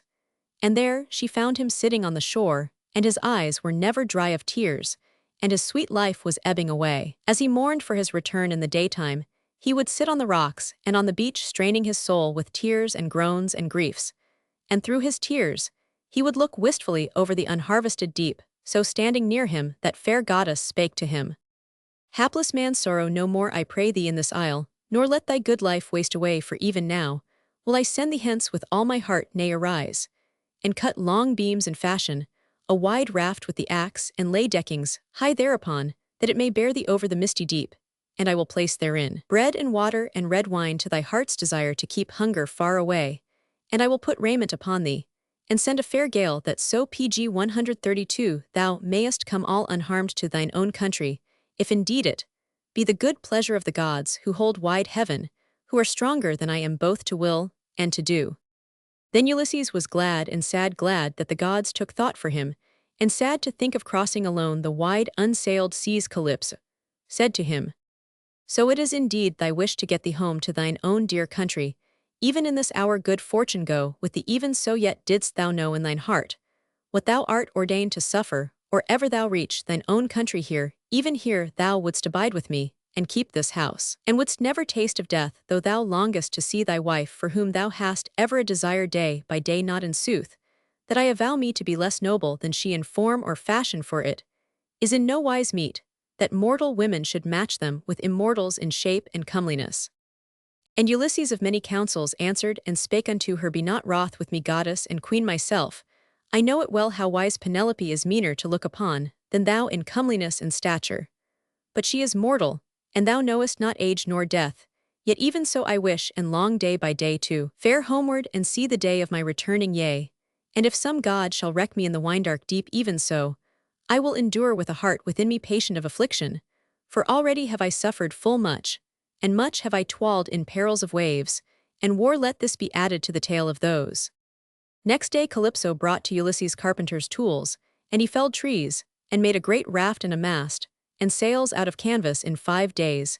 He had finished his pg 133 raft and launched it, and Calypso placed in it skins full of wine and water and flour and many pleasant things to eat, and so they kissed for that last time, and took farewell, he going alone on the wide sea, and she turning lonely to her own home. He might have lived forever with the beautiful fairy, but he chose to live and die if he could with his wife Penelope. Romans 6. How Ulysses was wrecked yet reached Phaeacia. As long as the fair wind blew, Ulysses sat and steered his raft, never seeing land or any ship of men. He kept his eye at night on the Great Bear, holding it always on his left hand. As Calypso taught him, 17 days he sailed, and on the 18th day he saw the shadowy mountain peaks of an island called Phaeacia.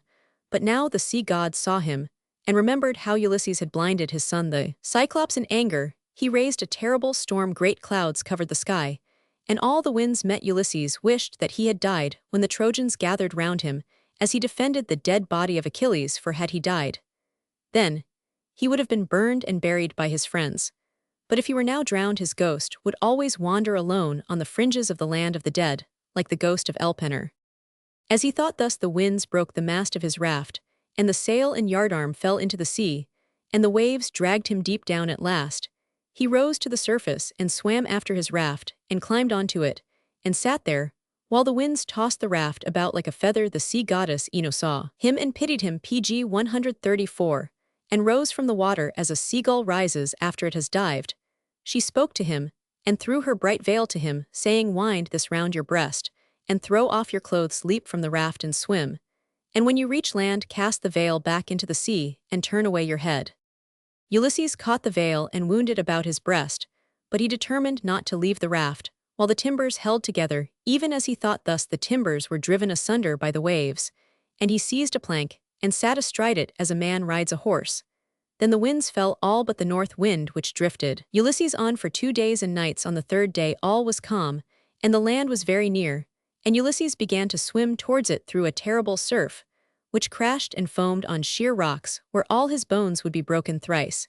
He clasped a rock, and thrice the backwash of the wave dragged him out to sea. Then he swam outside of the breakers along the line of land, looking for a safe place.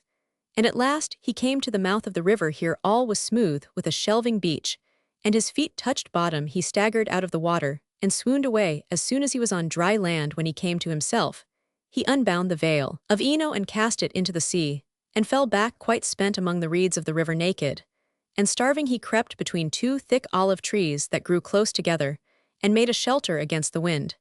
And he covered himself all over thickly with fallen dry leaves, till he grew warm again, and fell into a deep sleep.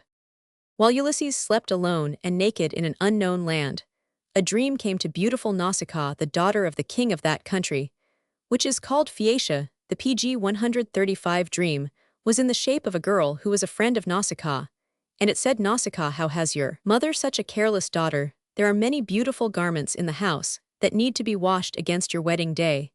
When, as is the custom, you must give mantles and tunics to the guests, let us go a-washing to the river tomorrow, taking a car to carry the raiment." When Nausicaa wakened next day, she remembered the dream and went to her father, and asked him to lend her a car to carry the clothes. She said nothing about her marriage day, for though many young princes were in love with her, she was in love with none of them. Still the clothes must be washed, and her father lent her a wagon with a high frame and mules to drive. The clothes were piled in the car, and food was packed in a basket, every sort of dainty thing, and Nausicaa took the reins and drove slowly, while many girls followed her friends of her own age. They came to a deep clear pool that overflowed into shallow paved runs of water, and there they washed the clothes and trod them down in the runlets. Next they laid them out to dry in the sun and wind on the pebbles, and then they took their meal of cakes and other good things. When they had eaten, they threw down their veils and began to play at ball at a game like rounders. Nausicaa threw the ball at a girl who was running but missed her, and the ball fell into the deep swift river. All the girls screamed and laughed, and the noise they made wakened Ulysses, where he lay in the little wood. "Where am I?" he said to himself. "Is this a country of fierce and savage men? A sound of girls at play rings round me. Can they be fairies of the hilltops and the rivers and the water?" PG 136 meadows, as he had no clothes, and the voices seemed to be voices of women. Ulysses broke a great leafy bough, which hid all his body, but his feet were bare. His face was wild with weariness and cold and hunger, and his hair and beard were matted and rough with the salt water. The girls, when they saw such a face peering over the leaves of the bough, screamed and ran this way and that along the beach. But Nausicaa, as became the daughter of the king, stood erect and unafraid. And as Ulysses dared not go near and kneel to her, he spoke from a distance and said, "I pray thee, O queen, whether thou art a goddess or a mortal, if indeed thou art a goddess of them that keep the wide heaven, to Artemis, then the daughter of great Zeus, I mainly liken thee for beauty and stature and shapeliness. But if thou art one of the daughters of men who dwell on earth, thrice blessed are thy father and thy lady mother, and thrice blessed thy brethren. Surely their souls ever glow with gladness for thy sake each time they see thee entering the dance, so fair a flower of maidens. But he is of heart the most blessed beyond all other, who shall prevail with gifts of wooing, and lead thee to his home. Never have mine eyes beheld such an one among mortals, neither man nor woman. Great awe comes upon me as I look on the yet in Delos. Once I saw as goodly a thing, a young sapling of a palm tree springing by the altar of Apollo, for thither too I went, and much people with me on that path where my sore troubles were to be. Yea, and when I looked thereupon long time, I marveled in spirit, for never grew there yet so goodly a shoot from ground, even in such wise as I wonder at thee, lady, and am astonished, and do greatly fear to touch thy knees, though grievous sorrow is upon me." How Ulysses met Nausicaa. How Ulysses met Nausicaa. PG 137. Yesterday on the 20th day I escaped from the wine-dark deep, but all that time continually the wave bare me, and the vehement winds drave from the isle Augija. And now some god has cast me on this shore, that here too methinks some evil may betide me, for I think not that trouble will cease. The gods ere that time will yet bring many a thing to pass. But queen, have pity on me, for after many trials and sore to thee first of all I come, and of the other folk who hold this city and land I know no man. Nay, show me the town, give me an old garment to cast about me, if thou hadst, when thou camest here, any wrap for the linen. And may the gods grant thee all thy heart's desire, a husband, and a home, and a mind at one with his. May they give ye a good gift, for there is nothing mightier and nobler than when man and wife are of one heart and mind, in a house, a grief to their foes, and to their friends great joy, but their own hearts know it best. Then Nausicaa of the white arms answered him and said, Stranger as thou seemest no evil man, nor foolish and, it is Olympian Zeus himself, that giveth weal to men to the good, and to the evil to each one as he will, and this thy lot doubtless is of him. And so thou must in anywise endure it no since thou hast come to our city, and our land thou shalt not lack raiment. Nor aught else that is the due of a hapless suppliant, when he has met them who can befriend him, and I will show thee the town and name the name of the people the Phaeacians hold this city and land. And I am the daughter of Alcinous great of heart, on whom all the might and force of the Phaeacians depend. Pg 138. Thus she spake, and called to her maidens of the fair tresses, Halt, my maidens, whither flee ye at the sight of a man? Ye surely do not take him for an enemy that mortal breathes not, and never will be born, who shall come with war to the land of the Phaeacians, for they are very dear to the gods. Far apart we live in the wash of the waves, the outermost of men, and no other mortals are conversant with us, nay. But this man is some helpless one come hither in his wanderings, whom now we must kindly entreat, for all strangers and beggars are from Zeus, and a little gift is dear, so my maidens give the stranger meat and drink, and bathe him in the river where there is a shelter from the winds. So she spake, but they halted and called each to the other, and they brought Ulysses to the sheltered place, and made him sit down as Nausicaa bade them. The daughter of Alcinous high of heart beside him, they laid a mantle and a doublet for raiment, and gave him soft olive oil in the golden cruse, and bade him wash in the streams of the river. Then goodly Ulysses spake among the maidens, saying, I pray you stand thus apart, while I myself wash the brine from my shoulders, and anoint me with olive oil, for truly oil is long a stranger to my skin. But in your sight I will not bathe, for I am ashamed to make me naked in the company of fairtressed maidens. Then they went apart and told all to their lady, but with the river water the goodly Ulysses washed from his skin the salt scurf that covered his back and broad shoulders, and from his head he wiped the crusted brine of the barren sea. But when he had washed his whole body and anointed him with olive oil, and had clad himself in the raiment that the unwedded maiden gave him, then Athene Pg 139, the daughter of Zeus, made him greater and more mighty to behold, and from his head caused deep curling locks to flow like the hyacinth flower. And as when some skillful man overlays gold upon silverone, that Hephaestus and Pallas, Athene have taught all manner of craft, and full of grace is his handiwork heaven, so did Athene shed grace about his head and shoulders.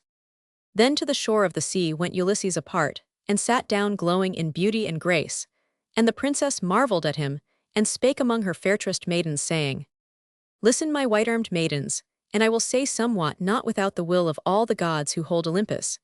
Has this man come among the godlike Phaeacians erewhile?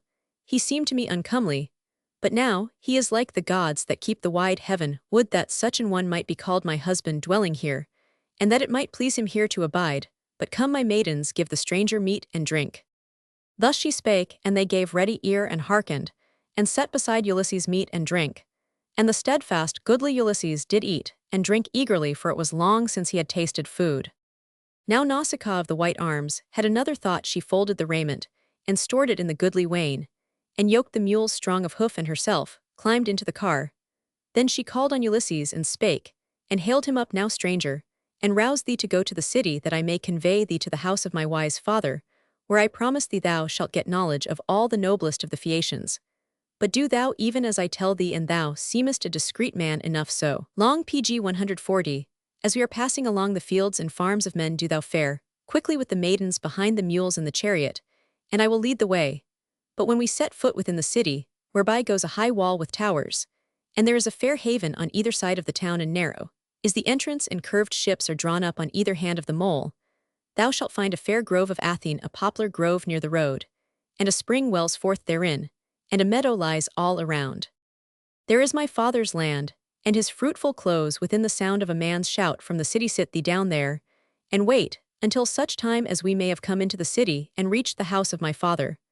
But when thou deemest that we are got to the palace, then go up to the city of the Phaeacians and ask for the house of my father Alcinous high of heart. It is easily known, and a young child could be thy guide, for nowise like it are builded the houses of the Phaeacians, so goodly is the palace of the hero Alcinous. But when thou art within the shadow of the halls, and the court, pass quickly through the great chamber, till thou comest to my mother, who sits at the hearth in the light of the fire, weaving yarn of sea-purple stain. A wonder to behold. Her chair is leaned against a pillar, and her maidens sit behind her, and there my father's throne leans close to hers, wherein he sits and drinks his wine like an immortal. Pass thou by him, and cast thy hands about my mother's knees, that thou mayest see quickly, and with joy the day of thy returning, even if thou art from a very far country. If but her heart be kindly disposed towards thee, then is there hope, that thou shalt see thy friends, and come to thy well-builded house, and to thine own country. Pg 141. She spake and smote the mules with the shining whip, and quickly they left behind them the streams of the river, and well they trotted and well they paced. And she took heed to drive in such wise, that the maidens and Ulysses might follow on foot. And cunningly she plied the lash. Then the sun set, and they came to the famous grove, the sacred place of Athene. So there the goodly Ulysses sat him down. Then straightway he prayed to the daughter of mighty Zeus, "Listen to me, child of Zeus, lord of the Aegis, unwearied maiden, hear me even now, since, before thou heardest not, when I was smitten on the sea, when the renowned earthshaker smote me, grant me to come to the Phaeacians, as one dear and worthy of pity." So he spake in prayer, and Pallas, Athene, heard him, but she did not yet appear to him face to face, for she had regard unto her father's brother, who furiously raged against the godlike Ulysses, till he should come to his own country. While Nausicaa and her maidens went home, Ulysses waited near the temple till they should have arrived, and then he rose and walked to the city, wondering at the harbor full of ships, and at the strength of the walls. The goddess Athene met him disguised as a mortal girl, and told him again how the name of the king was Alcinous, and his wife's name was Arete. She was wise and kind, and had great power in the city. The goddess caused Ulysses to pass unseen among the people, till he reached the palace, which shone with bronze facings to the walls, while within the hall were golden hounds, and golden statues of young men, holding torches burning to give light to those who sat at supper. The gardens were very beautiful, full of fruit trees, and watered by streams that flowed from 2 Pg 142 fountains. Ulysses stood and wondered at the beauty of the gardens, and then walked unseen through the hall and knelt at the feet of Queen Arete, and implored her to send him in a ship to his own country. A table was brought to him, and food and wine were set before him, and Alcinous, as his guests were going home, spoke out, and said that the stranger was to be entertained, whoever he might be, and sent safely on his way. The guests departed, and Arete, looking at Ulysses, saw that the clothes he wore were possessions of her house, and asked him who he was, and how he got the raiment. Then he told her how he had been shipwrecked, and how Nausicaa had given him food and garments out of those which she had been washing. Then Arete said that Nausicaa should have brought Ulysses straight to her house, but Ulysses answered, "Chide not, I pray you, the blameless damsel," and explained that he himself was shy, and afraid that Nausicaa's parents might not like to see her coming with an unknown stranger. King Alcinous answered that he was not jealous and suspicious to a stranger so noble as Ulysses. He would very gladly see his daughter married, and would give him a house and plenty of everything. But if the stranger desired to go to his own country, then a ship should be made ready for him. Thus courteous was Alcinous, for he readily saw that Ulysses, who had not yet told his name, was of noble birth, strong and wise. Then all went to bed, and Ulysses had a soft bed, and a warm with blankets of purple. Next day Alcinous sent 52 young men to prepare a ship, and they moored her in readiness out in the shore water. But the chiefs dined with Alcinous, and the minstrels sang about the Trojan War. And so stirred the heart Pg 143 of Ulysses, that he held his mantle before his face, and wept when Alcinous saw that he proposed that they should go and amuse themselves with sports in the open-air races, wrestling and boxing. The son of Alcinous asked Ulysses if he would care to take part in the games, but Ulysses answered that he was too heavy at heart to this. A young man, Euryalus, said that Ulysses was probably a captain of a merchant ship, a tradesman, not a sportsman. At this Ulysses was ill-pleased, and replied that while he was young and happy, he was well skilled in all sports, but now he was heavy and weak with war and wandering. Still he would show what he could do. Then he seized a heavy weight, much heavier than any that the Phaeacians used in putting the stone. He whirled it up, and hurled it far, far beyond the furthest mark that the Phaeacians had reached when putting a lighter weight. Then he challenged any man to run a race with him, or box with him, or shoot at a mark with him. Only his speed in running did he doubt, for his limbs were stiffened by the sea. Perhaps Alcinous saw that it would go ill with any man who matched himself against the stranger. So he sent for the harper, who sang a merry song, and then he made the young men dance and play ball, and bade the elder men go and bring rich presents of gold and garments for the wanderer. Alcinous himself gave a beautiful coffer and chest, and a great golden cup. And Arete tied up all the gifts in the coffer, while the damsels took Ulysses to the bath and bathed him and anointed him with oil. As he left the bath, he met Nausicaa standing at the entrance of the hall. She bade him goodbye, rather sadly saying, "Farewell, and do not soon forget me in your own country, for to me you owe the ransom of your life. May PG 144 God grant to me to see my own country." "Lady," he answered, "for there, I will think of you with worship, as I think of the blessed gods all my days, for to you, lady, I owe my very life." These were the last words they spoke to each other, for Nausicaa did not sit at meat in the hall with the great company of men. When they had taken supper, the blind harper sang again a song about the deeds of Ulysses at Troy, and again Ulysses wept, so that Alcinous asked him, "Hast thou lost a dear friend or a kinsman in the great war?" Then Ulysses spoke out, "I am Ulysses Laertes, son of whom all men have heard tell." While they sat amazed, he began, and told them the whole story of his adventures from the day when he left Troy till he arrived at Calypso's island. He had already told them how he was shipwrecked on his way thence to Phaeacia. All that wonderful story he told to their pleasure, and Euryalus made amends for his rude words at the games, and gave Ulysses a beautiful sword of bronze with an ivory hilt set with studs of gold. Many other gifts were given to him, and were carried and stored on board the ship, which had been made ready. And then Ulysses spoke goodbye to the queen, saying, "Be happy, O queen, till old age and death come to you, as they come to all. Be joyful in your house with your children, and your people, and Alcinous the king." Then he departed, and lay down on sheets and cloaks in the raised deck of the ship. And soundly he slept, while the 50 oars divided the waters of the sea, and drove the ship to Ithaca. PG 145. Romans 7. How Ulysses came to his own country, and for safety disguised himself as an old beggar man. When Ulysses awoke, he found himself alone, wrapped in the linen sheet and the bright coverlet, and he knew not where he was. The Phaeacians had carried him from the ship, as he slept, and put him on shore, and placed all the rich gifts that had been given him under a tree, and then had sailed away. There was a morning mist that hid the land, and Ulysses did not know the haven of his own island Ithaca, and the rock whence sprang a fountain of the water fairies that men call naiads. He thought that the Phaeacians had set him in a strange country, so he counted all his goods, and then walked up and down sadly by the seashore. Here he met a young man delicately clad like a king's son, with a double mantle, such as kings wear, folded round his shoulders, and a spear in his hand. "Tell me, pray," said Ulysses, "what land is this, and what men dwell here?" The young man said, "Truly, stranger, you know little, or you come from far away. This isle is Ithaca, and the name of it is known even in Troyland." Ulysses was glad indeed to learn that he was at home at last, but how the young men who had grown up since he went away would treat him all alone as he was he could not tell, so he did not let out that he was Ulysses the king, but said that he was a Cretan. The stranger would wonder why a Cretan had come alone to Ithaca with great riches, and yet did not know that he was there, so he pretended that in Crete a son of Idomeneus had tried to rob PG 146 him of all the spoil he took at Troy, and that he had killed this prince, and packed his wealth, and fled on board a ship of the Phoenicians, who promised to land him at Pylos, but the wind had borne them out of their way, and they had all landed and slept on shore here, but the Phoenicians had left him asleep, and gone off in the dawn. On this the young man laughed, and suddenly appeared as the great goddess Pallas Athene. "How clever you are," she said, "yet you did not know me who helped you in Troyland.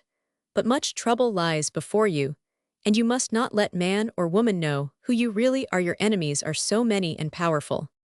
"You never helped me in my dangers on the sea," said Ulysses, "and now do you make mock of me, or is this really mine own country?" "I had no mind," said the goddess, "to quarrel with my brother, the sea god, who had a feud against you for the blinding of his son the Cyclops. But come, you shall see, this is really Ithaca." And she scattered the white mist, and Ulysses saw, and knew the pleasant cave of the Naiads, and the forests on the side of the mountain called Neriton. So he knelt down and kissed the dear earth of his own country, and prayed to the Naiads of the cave. Then the goddess helped him to hide all his gold and bronze and other presents in a secret place in the cavern, and she taught him how, being lonely as he was, he might destroy the proud wooers of his wife, who would certainly desire to take his life. The goddess began by disguising Ulysses, so that his skin seemed wrinkled, and his hair thin and his eyes dull, and she gave him dirty old wraps for clothes, and over all a great bald skin of a stag like that which he wore when he PG 147 stole into Troy disguised as a beggar. She gave him a staff too, and a wallet to hold scraps of broken food. There was not a man or a woman that knew Ulysses in this disguise. Next the goddess bade him go across the island to his own swineherd, who remained faithful to him, and to stay there among the swine till she brought home Telemachus, who was visiting Helen and Menelaus in Lacedaemon. She fled away to Lacedaemon, and Ulysses climbed the hills that lay between the cavern and the farm where the swineherd lived. When Ulysses reached the farmhouse, the swineherd Eumaeus was sitting alone in front of his door, making himself a pair of brogues out of the skin of an ox. He was a very honest man, and though he was a slave, he was the son of a prince in his own country. When he was a little child, some Phoenicians came in their ship to his father's house, and made friends with his nurse, who was a Phoenician woman. One of them, who made love to her, asked her who she was, and she said that her father was a rich man in Sidon, but that pirates had carried her away, and sold her to her master. The Phoenicians promised to bring her back to Sidon, and she fled to their ship, carrying with her the child whom she nursed, little Eumaeus. She also stole 3 cups of gold. The woman died at sea, and the pirates sold the boy to Laertes, the father of Ulysses, who treated him kindly. Eumaeus was fond of the family which he served, and he hated the proud wooers for their insolence. When Ulysses came near his house, the 4 great dogs rushed out and barked at him. They would have bitten too, but Eumaeus ran up and threw stones at them. And no farm dog can face a shower of stones. He took Ulysses into his PG 148 house, gave him food and wine, and told him all about the greed and pride of the wooers. Ulysses said that the master of Eumaeus would certainly come home, and told a long story about himself. He was a Cretan, he said, and had fought at Troy and later had been shipwrecked, but reached a country called the Sprotia, where he learned that Ulysses was alive, and was soon to leave the Sprotia and return to Ithaca. Eumaeus did not believe this tale, and supposed that the beggar man only meant to say what he would like to hear. However, he gave Ulysses a good dinner of his own pork, and Ulysses amused him and his fellow slaves with stories about the siege of Troy, till it was bedtime. In the meantime, Athene had gone to Lacedaemon to the house of Menelaus, where Telemachus was lying awake. She told him that Penelope, his mother, meant to marry one of the wooers, and advised him to sail home at once, avoiding the strait between Ithaca and another isle, where his enemies were lying in wait to kill him. When he reached Ithaca, he must send his oarsmen to the town, but himself walk alone across the island to see the swineherd in the morning. Telemachus and his friend Pisistratus said goodbye to Menelaus and Helen, who wished to make him presents, and so went to their treasure house. Now when they came to the place where the treasures were stored, then Atrides took a double cup, and bade his son Megapens to bear a mixing bowl of silver, and Helen stood by the coffers wherein were her robes of curious needlework, which she herself had wrought. So Helen, the fair lady, lifted one, and brought it out, widest and most beautifully embroidered of alland. It shone like a star, and lay far beneath the rest. PG 149. Then they went back through the house, till they came to Telemachus, and Menelaus of the fair hair spake to him, saying, Telemachus, may Zeus the Thunderer, and the Lord of Hera in very truth, bring about thy return according to the desire of thy heart, and of the gifts such as are treasures stored in my house, I will give thee the goodliest and greatest of price. I will give thee a mixing bowl beautifully wrought, it is all of silver, and the lips thereof are finished with gold, the work of Hephaestus. And the hero Phaedimus, the king of the Sidonians, gave it to me, when his house sheltered me on my coming thither. This cup I would give to thee. Therewith the hero Atrides set the double cup in his hands, and the strong Megapens bare the shining silver bowl, and set it before him, and Helen came up, beautiful Helen, with the robe in her hands, and spake and hailed him. Lo, I too give thee this gift, dear child, a memorial of the hands of Helen, against the day of thy desire, even of thy bridal for thy bride to wear it. But meanwhile let it lie by thy dear mother in her chamber, and may joy go with thee to thy well-builded house, and thine own country. Just when Telemachus was leaving her palace door, an eagle stooped from the sky, and flew away with a great white goose that was feeding on the grass, and the farm servants rushed out shouting, but the eagle passed away to the right hand, across the horses of Pisistratus. Then Helen explained the meaning of this omen. Hear me, and I will prophesy, as the immortals put it into my heart, and as I deem it will be accomplished, even as PG 150 yonder eagle came down from the hill, the place of his birth and kin, and snatched away the goose that was fostered in the house. Even so shall Ulysses return home after much trial and long wanderings, and take vengeance, yea, or even now is he at home, and sowing the seeds of evil for all the wooers. We are told no more about Helen of the fair hands, except that she and Menelaus never died, but were carried by the gods to the beautiful Elysian plain, a happy place, where war and trouble never came, nor old age, nor death. After that she was worshipped in her own country, as if she had been a goddess kind, gentle and beautiful. Telemachus thanked Helen for prophesying good luck, and he drove to the city of Nestor on the sea, but was afraid to go near the old king who would have kept him and entertained him. While he must sail at once for Ithaca, he went to his own ship in the harbor, and while his crew made ready to sail, there came a man running hard, and in great fear of the avenger of blood. This was a second-sighted man called Theoclymenus, and he implored Telemachus to take him to Ithaca, for he had slain a man in his own country, who had killed one of his brothers, and now the brothers and cousins of that man were pursuing him to take his life. Telemachus made him welcome, and so sailed north to Ithaca, wondering whether he should be able to slip past the wooers who were lying in wait to kill him happily. The ship of Telemachus passed them unseen in the night, and arrived at Ithaca. He sent his crew to the town and was just starting to walk across the island to the swineherd's house, when the second-sighted man asked what he should do. Telemachus told Piraeus, one of his friends, to take the man home and be kind to him, which he pg 151 gladly promised to do, and then he set off to seek the swineherd. The swineherd with Ulysses had just lit a fire to cook breakfast when they saw the farm dogs frolicking round a young man who was walking towards the house. The dogs welcomed him, for he was no stranger, but Telemachus leaped the swineherd in delight, and the bowl in which he was mixing wine and water fell from his hands. He had been unhappy for fear the wooers who lay in wait for Telemachus should kill him, and he ran and embraced the young man as gladly as a father welcomes a son who has long been in a far country. Telemachus, too, was anxious to hear whether his mother had married one of the wooers, and glad to know that she still bore her troubles patiently.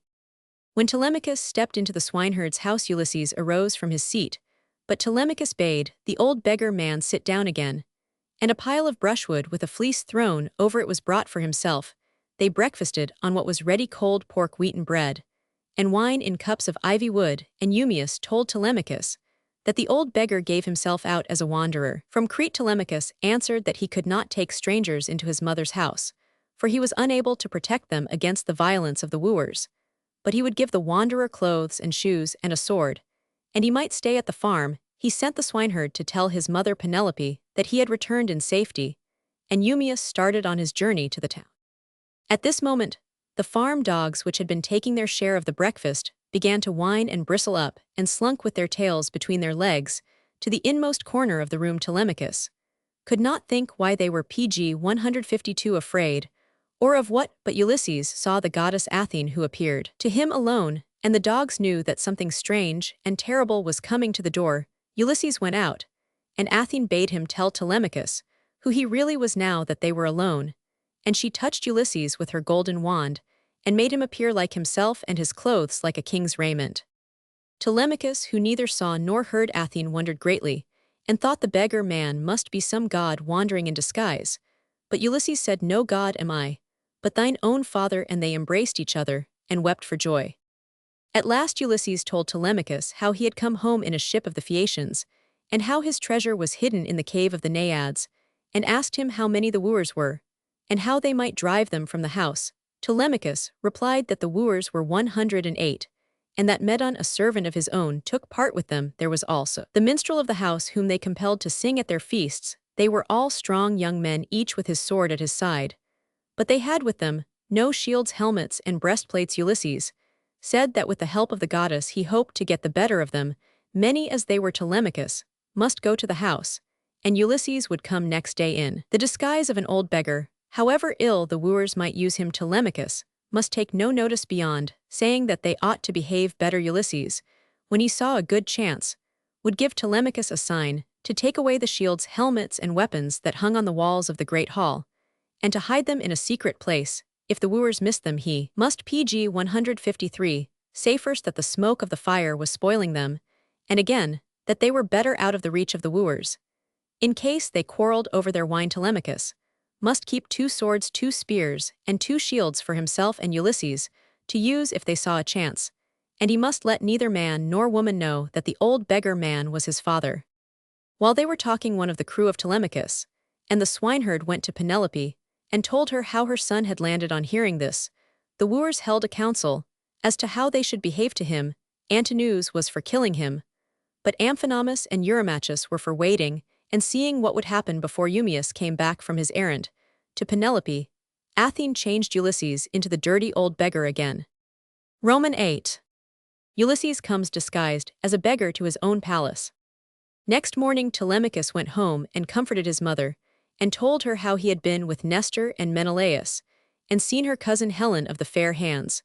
But this did not seem to interest Penelope, who thought that her beautiful cousin was the cause of all her misfortunes then. Theoclymenus, the second-sighted man whom Telemachus brought from Pylos, prophesied to Penelope that Ulysses was now in Ithaca, taking thought how he might kill the wooers who were then practicing spur-throwing at a mark, while some of them were killing swine and a cow for breakfast. Pg 154.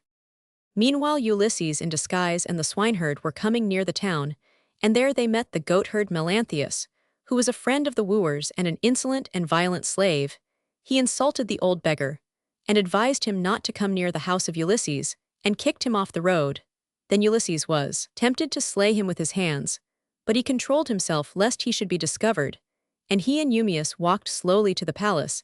As they lingered outside the court, lo, a hound raised up his head, and pricked his ears, even where he lay. Argus, the hound of Ulysses, of the hardy heart which of old himself had bred. Now in time past the young men used to lead the hound against wild goats and deer and hares, but as then he lay despised his master, being afar in the deep dung of mules and kine, whereof an ample bed was spread before the doors, till the slaves of Ulysses should carry it away to dung there with his wide domain. There lay the dog Argus full of vermin, yet even now when he was aware of Ulysses standing by, he wagged his tail and dropped both his ears, but nearer to his master. He had not now the strength to draw, but Ulysses looked aside, and wiped away a tear that he easily hid from Eumaeus, and straightway he asked him, saying, Eumaeus, verily this is a great marvel, this hound lying here in the dung. Truly, he is goodly of growth. But I know not certainly if he have speed with this beauty, or if he be comely only like men's trencher dogs, that their lords keep for the pleasure of the eye. Then answered the swineherd Eumaeus, in very truth, this is the dog of a man that has died in a far land, if he were what once he was in limb. And in the feats of the chase, when Ulysses left him to go to Troy. Pg 155, soon wouldst thou marvel at the sight of his swiftness and his strength. There was no beast that could flee from him in the deep places of the wood, when he was in pursuit, for even on a track he was the keenest hound. But now he is holden in an evil case, and his lord hath perished far from his own country, and the careless women take no charge of him. Therewith he passed within the fairlying house, and went straight to the hall to the company of the proud wooers. But upon Argus came death, even in the hour that he beheld Ulysses again in the 20th year. Thus the good dog knew Ulysses, though Penelope did not know him, when she saw him, and tears came into Ulysses' eyes, as he stood above the body of the hound, that loved him well. Eumaeus went into the house, but Ulysses sat down where it was the custom for beggars to sit on the wooden threshold. Outside the door of the hall Telemachus saw him from his high seat under the pillars on each side of the fire in the middle of the room, and bade Eumaeus carry a loaf and a piece of pork to the beggar, who laid them in his wallet between his feet and ate. Then he thought he would try if there were one courteous man among the wooers, and he entered the hall and began to beg among them. Some gave him crusts and bones, but Antinous caught up a footstool and struck him hard on the shoulder. May death come upon Antinous before his wedding day, said Ulysses, and even the other wooers rebuked him for striking a beggar. Penelope heard of this, and told Eumaeus to bring the beggar to her. She thought he might have news of her husband. But Ulysses made Eumaeus say that he had been struck once in the hall, and would not come to her. Pg 156, till after sunset, when the wooers left the house. Then Eumaeus went to his own farmhouse, after telling Telemachus that he would come next day driving swine for the wooers to eat. Ulysses was the new beggar in Ithaca. He soon found that he had a rival, an old familiar beggar named Urus. This man came up to the palace, and was angry when he saw a newcomer sitting in the doorway. Get up, he said, I ought to drag you away by the foot. Begone, before we quarrel. There is room enough for both of us, said Ulysses. Do not anger me. Urus challenged him to fight, and the wooers thought this good sport, and they made a ring, and promised that the winner should be beggar-in-chief, and have the post to himself. Ulysses asked the wooers to give him fair play, and not to interfere, and then he stripped his shoulders and kilted up his rags, showing strong arms and legs. As for Urus, he began to tremble, but Antinous forced him to fight, and the two put up their hands. Urus struck at the shoulder of Ulysses, who hit him with his right fist beneath the ear, and he fell, the blood gushing from his mouth and his heels drumming in the ground. And Ulysses dragged him from the doorway, and propped him against the wall of the court, while the wooers laughed. Then Ulysses spoke gravely to Amphinomus, telling him that it would be wise in him to go home, for that if Ulysses came back, it might not be so easy to escape his hands. After sunset, Ulysses spoke so fiercely to the maidens of Penelope who insulted him that they ran to their own rooms, but Eurymachus threw a footstool at him. He slipped out of the way, and the stool hit the cupbearer and knocked him down, and all was disorder in the hall. The PG 157 wooers themselves were weary of the noise and disorder and went home to the houses in the town, where they slept. Then Telemachus and Ulysses, being left alone, hid the shields and helmets and spears that hung on the walls of the hall in an armory within the house. And when this was done, Telemachus went to sleep in his own chamber in the courtyard, and Ulysses waited till Penelope should come into the. Ulysses sat in the dusky hall, where the wood in the braziers that gave light had burned low, and waited to see the face of his wife, for whom he had left beautiful Calypso. The maidens of Penelope came trooping laughing, and cleared away the food and the cups, and put faggots in the braziers. They were all giddy girls in love with the handsome wooers, and one of them, Melantho, bade Ulysses go away and sleep at the blacksmith's forge, lest he should be beaten with a torch. Penelope heard Melantho, whom she had herself brought up, and she rebuked her, and ordered a chair to be brought for Ulysses when he was seated. She asked him who he was, and he praised her beauty, for she was still very fair, but did not answer her question. She insisted that he should tell her who he was, and he said that he was a Cretan prince, the younger brother of Idomeneus, and that he did not go to fight in Troyland in Crete. He stayed and met Ulysses, who stopped there on his way to Troy, and he entertained Ulysses for a fortnight. Penelope wept when she heard that the stranger had seen her husband. But as false stories were often told to her by strangers who came to Ithaca, she asked how Ulysses was dressed, and what manner of men were with him.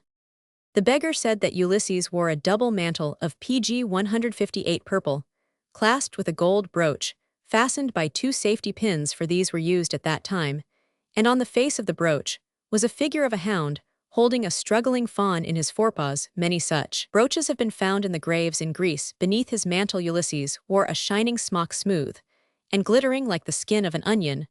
Probably it was made of silk. Women greatly admired it. With him was a squire named Eurybates, a brown, round-shouldered man.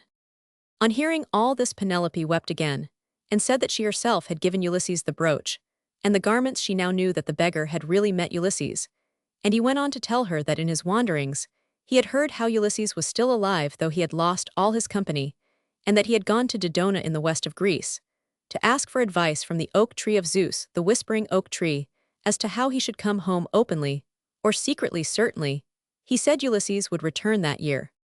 Penelope was still unable to believe in such good news, but she bade Euryclea, the old nurse, wash the feet of the beggar in warm water, so a foot bath was brought. Ulysses turned his face away from the firelight, for the nurse said that he was very like her master. As she washed his legs, she noticed the long scar of the wound made by the boar when he hunted with his cousins long ago before he was married. The nurse knew him now, and spoke to him in a whisper, calling him by his name, but he caught her throat with his hand, and asked why she would cause his death, for the wooers would slay him if they knew who he was. Euryclea called him her child, and promised that she would be silent, and then she went to fetch more hot PG 159 water, for she had let his foot fall into the bath, and upset it when she found the scar. When she had washed him, Penelope told the beggar that she could no longer refuse to marry one of the wooers. Ulysses had left a great bow in the house, the old bow of King Eurytus that few could bend, and he had left 12 iron axes made with a round opening in the blade of each. Axes of this shape have been found at Lacedaemon, where Helen lived. So we know what the axes of Ulysses were like when he was at home. He used to set 12 of them in a straight line, and shoot an arrow through the 12 holes in the blades. Penelope therefore intended next day to bring the bow and the axes to the wooers, and to marry any one of them who could string the bow and shoot an arrow through the 12 axes. I think, said the beggar, that Ulysses will be here before any of the wooers have bent his bow. Then Penelope went to her upper chamber, and Ulysses slept in an outer gallery of the house on piled-up sheep skins. There Ulysses lay, thinking how he might destroy all the wooers, and the goddess Athene came and comforted him, and in the morning he rose and made his prayer to Zeus, asking for signs of his favor.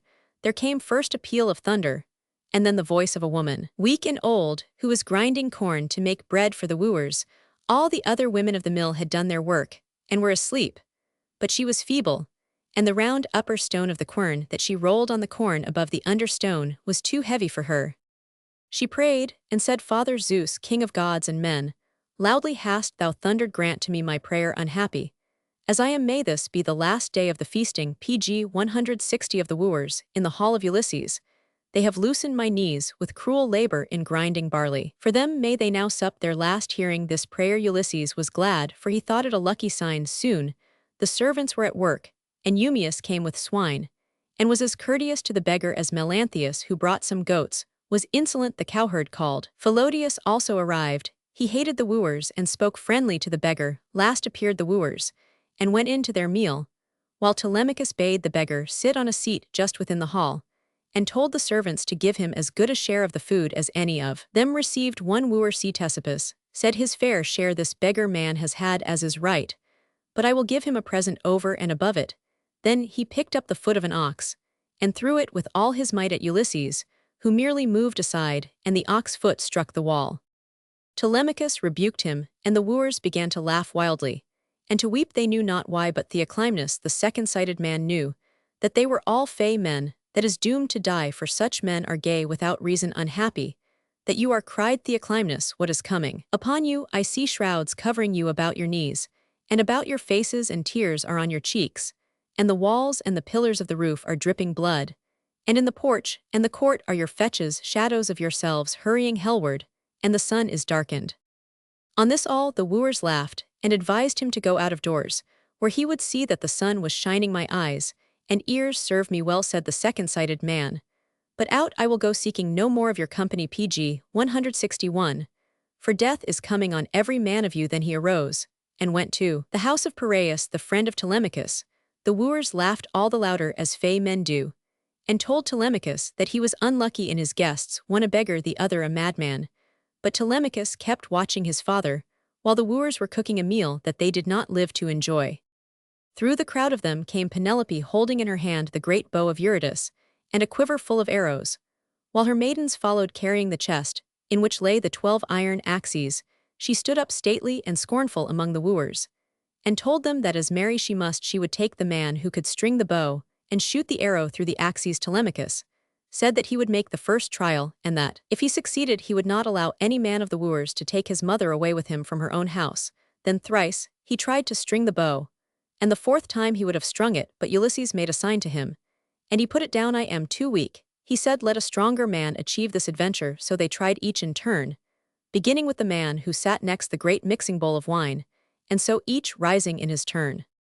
First their prophet tried Laodes the seer, who sat next the bowl, but his white hands were too weak, and he prophesied, saying that the bow would be the death of all of them. Then Antinous bade the goatherd light a fire, and bring grease to heat the bow, and make it more supple. They warmed and greased the bow, and one after another tried to bend it. Eumaeus and the cowherd went out into the court, and Ulysses followed them. Whose side would you two take, he asked. If Ulysses came home, Pg 162, would you fight for him, or for the wooers? For Ulysses, they both cried. And would that he was come. Indeed he is come, and I am, he said. Ulysses then he promised to give them lands of their own if he was victorious, and he showed them the scar on his thigh that the boar dealt with his white tusk long ago. The two men kissed him, and shed tears of joy, and Ulysses said that he would go back first into the hall, and that they were to follow him. He would ask to be allowed to try to bend the bow, and Eumaeus, whatever the wooers said, must place it in his hands, and then see that the women were locked up in their own separate hall. Philological was to fasten the door leading from the courtyard into the road. Ulysses then went back to his seat in the hall near the door, and his servants followed. Eurymachus was trying in vain to bend the bow, and Antinous proposed to put off the trial till next day, and then sacrifice to the god Apollo, and make fresh efforts. They began to drink, but Ulysses asked to be allowed to try if he could string the bow. They told him that wine had made him impudent, and threatened to put him in a ship, and send him to King Achilles, an ogre, who would cut him to pieces. But Penelope said that the beggar must try his strength, not that she would marry him if he succeeded. She would only give him new clothes, a sword and a spear, and send him wherever he wanted to go. Telemachus cried out that the bow was his own. He would make a present of it to the beggar if he chose, and he bade his mother join her maidens and work at her weaving. She was amazed to hear her son speak like the master of the house, and she went upstairs with her maidens to her own room. Eumaeus was carrying the bow to Ulysses, when the PG 163 wooers made such an uproar that he laid it down in fear for his life.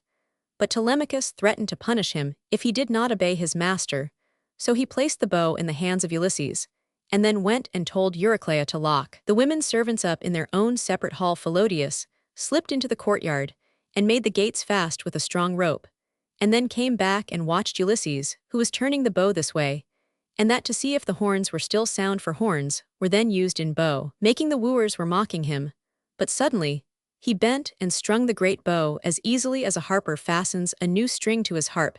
He tried the string, and it twanged like the note of a swallow. He took up an arrow that lay on the table, the others were in the quiver beside him. He fitted it to the string, and from the chair where he sat he shot it through all the 12 axe heads. Your guest has done you no dishonor, Telemachus, he said.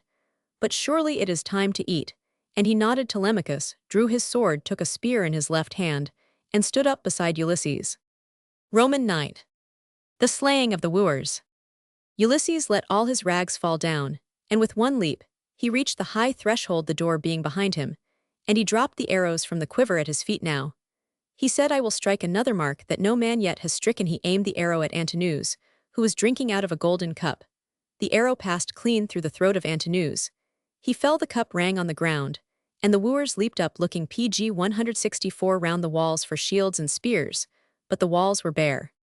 Thou shalt die, and vultures shall devour thee, they shouted, thinking the beggar had let the arrow fly by mischance. Dogs, he answered, ye said that never should I come home from Troy. Ye wasted my goods, and insulted my wife, and had no fear of the gods. But now the day of death has come upon you. Fight or flee if you may, but some shall not escape. Draw your blades, cried Eurymachus to the others, draw your blades, and hold up the tables as shields against this man's arrows. Have at him, and drive him from the doorway. He drew his own sword, and leaped on Ulysses with a cry, but the swift arrow pierced his breast, and he fell and died. Then Amphinomus rushed towards Ulysses, but Telemachus sent his spear from behind through his shoulders. He could not draw forth the spear, but he ran to his father, and said, Let me bring shields, spears, and helmets from the inner chamber for us, and for the swineherd and cowherd. Go, said Ulysses, and Telemachus ran through a narrow doorway down a gallery to the secret chamber, and brought 4 shields, 4 helmets, and 8 spears. And the men armed themselves, while Ulysses kept shooting down the wooers when his arrows were spent.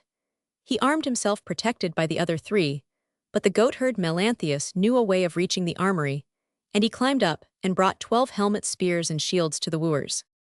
Ulysses shoots the first arrow at the wooers. Ulysses shoots the first arrow at the wooers.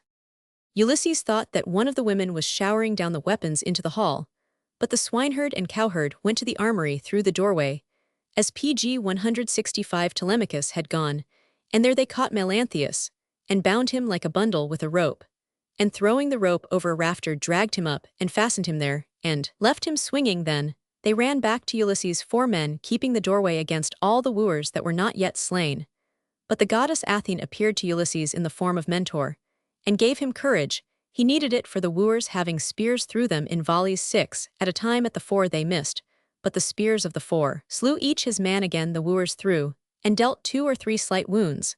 But the spears of the 4 were winged with death. They charged, striking with spear and sword into the crowd, who lost heart and flew here and there crying for mercy, and falling at every blow. Ulysses slew the prophet Laodes, but Phemius the minstrel he spared, for he had done no wrong. And Medon, a slave, crept out from beneath an ox hide, where he had been lying, and asked Telemachus to pity him. And Ulysses sent him, and the minstrel, into the courtyard, where they sat trembling. All the rest of the wooers lay dead in heaps like heaps of fish on the seashore, when they have been netted and drawn to land. Then Ulysses sent Telemachus to bring Euryclea, who, when she came, and saw the wooers dead, raised a scream of joy. But Ulysses said, It is an unholy thing to boast over dead men. He bade Telemachus and the servants carry the corpses into the courtyard, and he made the women wash and clean the hall, and the seats and tables, and the pillars. When all was clean, they took Melanthius and slew him, and then they washed themselves. And the maidens who were faithful to Penelope came out of their rooms with torches in their hands, for it was now night, and they PG 166 kissed Ulysses with tears of joy. These were not young women, for Ulysses remembered all of them. Meanwhile old Euryclea ran to tell Penelope all the good news. Up the stairs to her chamber she ran, tripping and falling, and rising, and laughing for joy. In she came, and awakened Penelope, saying, Come and see what you have long desired. Ulysses in his own house, and all the wicked wooers slain by the sword. Surely, you are mad, dear nurse, said Penelope, to waken me with such a wild story. Never have I slept so sound. Since Ulysses went to that ill Ilios, never to be named, angry would I have been with any of the girls that wakened me with such a silly story. But you are old, go back to the women's working room. The good nurse answered, indeed, I tell you no silly tale indeed. He is in the hall, he is that poor guest, whom all men struck and insulted. But Telemachus knew his father. Then Penelope leaped up gladly and kissed the nurse. But yet she was not sure that her husband had come. She feared that it might be some god disguised as a man, or some evil man pretending to be Ulysses. Surely Ulysses has met his death far away, she said. And though Euryclea vowed that she herself had seen the scar dealt by the boar long ago, she would not be convinced. None the less she said, let us go and see my son and the wooers lying dead, and the man who slew them. So they went down the stairs, and along a gallery on the ground floor that led into the courtyard, and so entered the door of the hall, and crossed the high stone threshold, on which Ulysses stood. When he shot down Antinous, Penelope went up to the hearth, and sat opposite Ulysses, who was leaning against one of the 4 tall pillars that supported the roof there. Pg 167. She sat and gazed at him, still wearing his rags, and still not cleansed from the blood of battle. She did not know him, and was silent, though Telemachus called her hard of belief, and cold of heart. My child, she said, I am bewildered and can hardly speak, but if this man is Ulysses, he knows things unknown to any, except him and me. Then Ulysses bade Telemachus go to the baths and wash and put on fresh garments, and bade the maidens bring the minstrel to play music, while they danced in the hall in the town. The friends and kinsfolk of the wooers did not know that they were dead, and when they heard the music they would not guess that anything strange had happened. It was necessary that nobody should know, for if the kinsfolk of the dead men learned the truth they would seek to take revenge, and might burn down the house. Indeed, Ulysses was still in great danger, for the law was that the brothers and cousins of slain men must slay their slayers, and the dead were many, and had many clansmen. Now Eurynome bathed Ulysses himself, and anointed him with oil, and clad him in new raiment, so that he looked like himself again, full of strength and beauty. He sat down on his own high seat beside the fire, and said, Lady, you are the fairest and most cruel queen alive. No other woman would harden her heart against her husband, come home through many dangers, after so many years. Nurse, he cried to Euryclea, strew me a bed to lie alone, for her heart is hard as iron. Now Penelope put him to a trial. Euryclea, she said, strew a bed for him outside the bridal chamber that he built for himself, and bring the good bedstead out of that room for him. Pg 168. How can any man bring out that bedstead, said Ulysses, did I not make it with my own hands, with a standing tree, for the bedpost? No man could move that bed, unless he first cut down the tree trunk. Then at last Penelope ran to Ulysses, and threw her arms round his neck, kissing him, and said, do not be angry, for always I have feared that some strange man of cunning would come and deceive me, pretending to be my lord. But now you have told me the secret of the bed, which no mortal has ever seen or knows, but you and I and my maiden whom I brought from my own home, and who kept the doors of our chamber. Then they embraced, and it seemed as if her white arms would never quite leave their hold on his neck. Ulysses told her many things, all the story of his wanderings, and how he must wander again on land, not on the sea, till he came to the country of men, who had never seen salt. The gods will defend you, and bring you home to your rest in the end, said Penelope. And then they went to their own chamber, and Eurynome went before them with lighted torches in her hands, for the gods had brought them to the haven where they would be. The end. With the coming of the golden dawn Ulysses awoke, for he had still much to do. He and Telemachus, and the cowherd and Eumaeus, put on full armor and took swords and spears, and walked to the farm, where old Laertes the father of Ulysses lived among his servants, and worked in. Pg 169. His garden Ulysses sent the others into the farmhouse, to bid the old housekeeper get breakfast ready, and he went alone to the vines, being sure that his father was at work among them.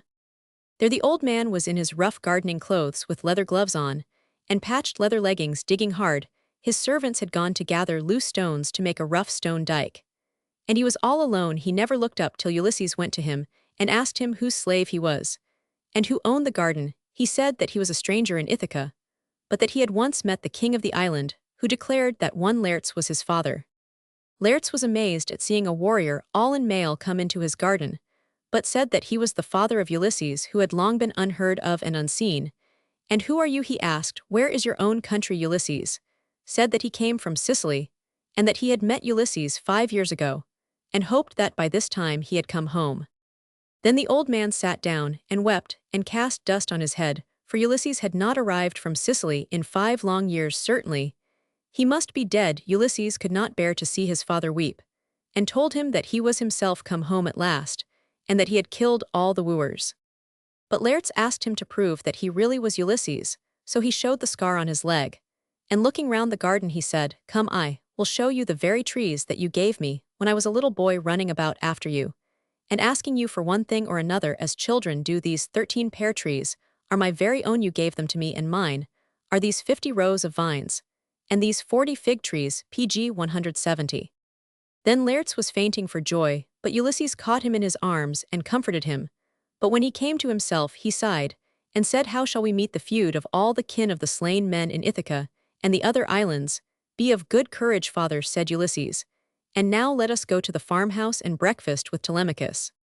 So Laertes first went to the baths, and then put on fresh raiment, and Ulysses wondered to see him look so straight and strong. "Would I were as strong as when I took the castle of Nericus long ago," said the old man, "and would that I had been in the fight against the wooers." Then all the old man's servants came in overjoyed at the return of Ulysses, and they breakfasted merrily together. By this time all the people in the town knew that the wooers had been slain, and they crowded to the house of Ulysses in great sorrow, and gathered their dead and buried them, and then met in the market-place. The father of Antinous Eupeithes spoke, and said that they would all be dishonored if they did not slay Ulysses before he could escape to Nestor's house in Pylos. It was in vain that an old prophet told them that the young men had deserved their death. The most of the men ran home, and put on armor, and Eupeithes led them towards the farm of Laertes all in shining mail. But the gods in heaven had a care for Ulysses, and sent Athene to make peace between him and his subjects.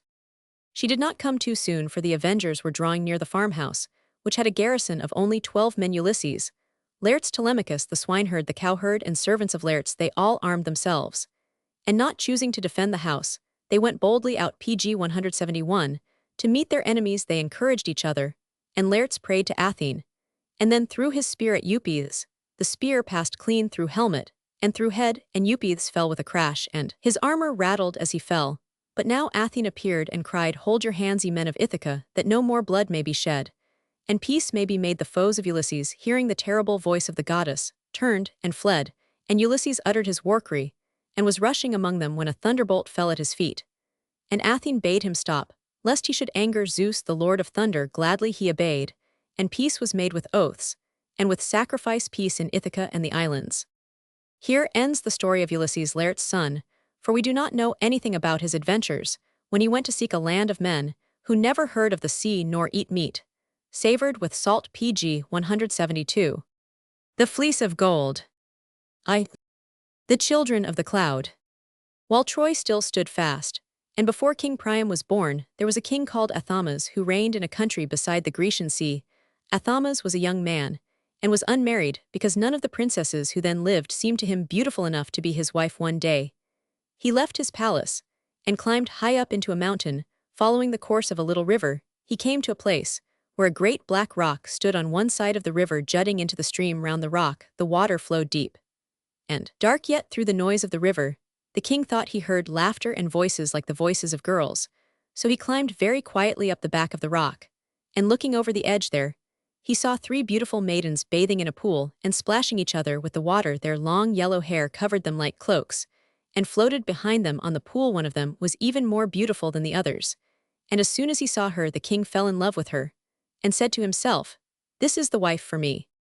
As he thought this, his arm touched a stone which slipped from the top of the rock where he lay, and went pg 173, leaping faster and faster as it fell, till it dropped with a splash into the pool below. Then the 3 maidens heard it, and were frightened, thinking someone was near, so they rushed out of the pool to the grassy bank, where their clothes lay, lovely soft clothes, white and gray, and rosy-colored, all shining with pearl drops and diamonds like dew.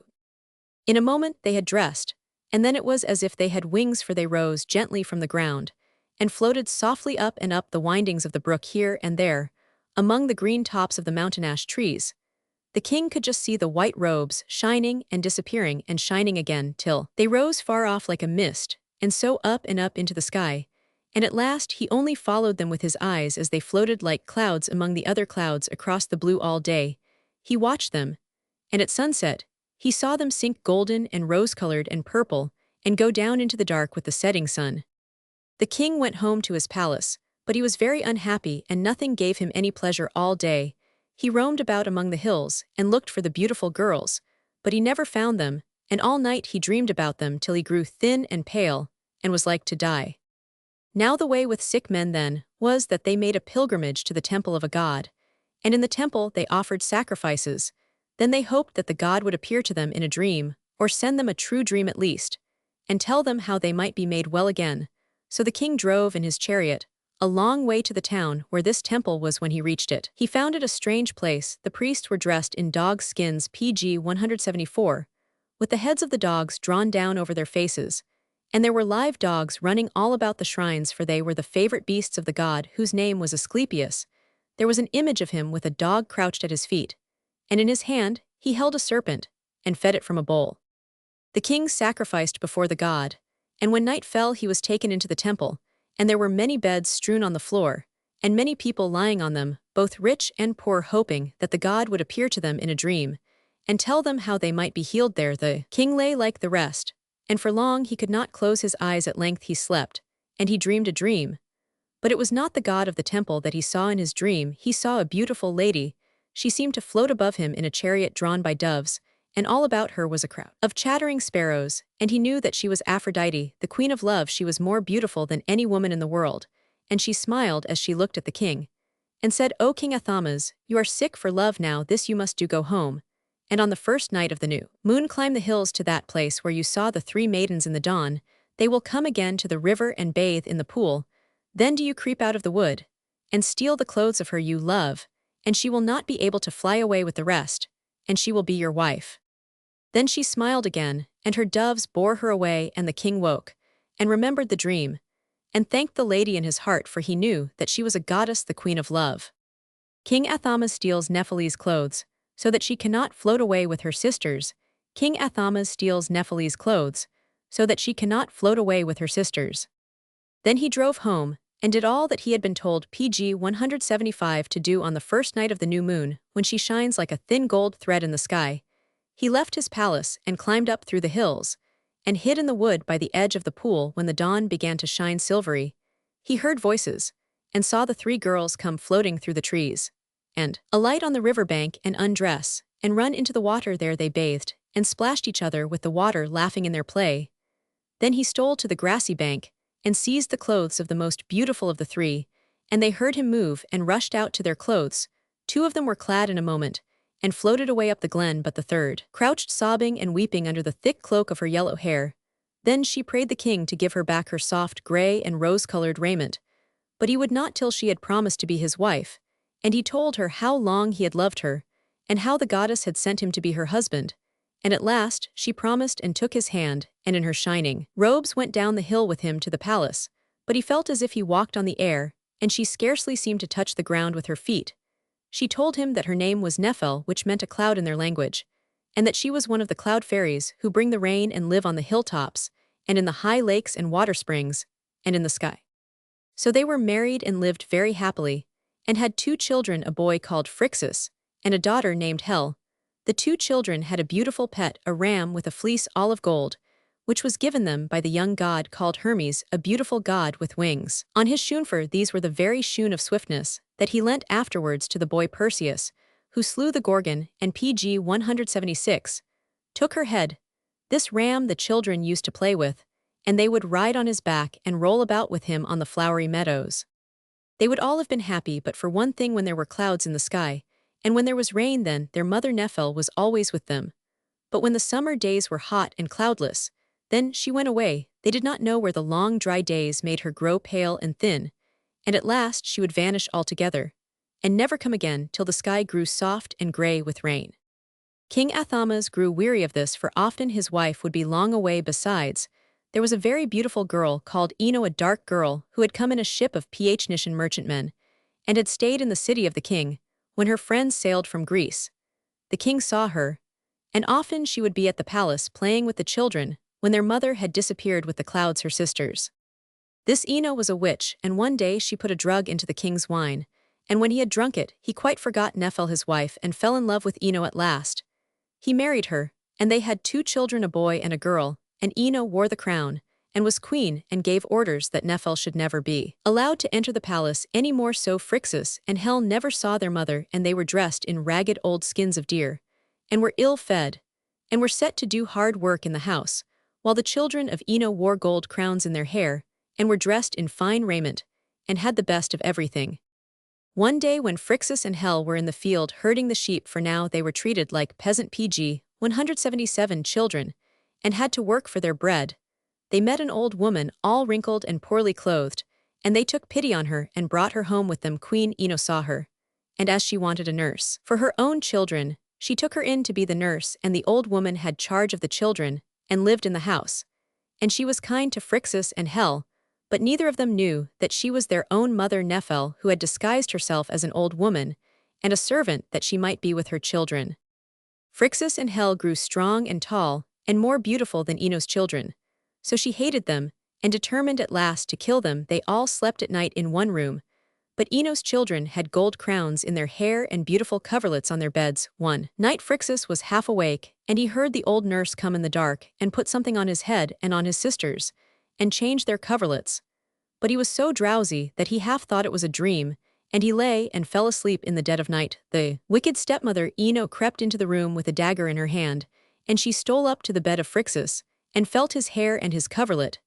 Then she went softly to the bed of Helle, and felt her coverlet and her hair with the gold crown on it.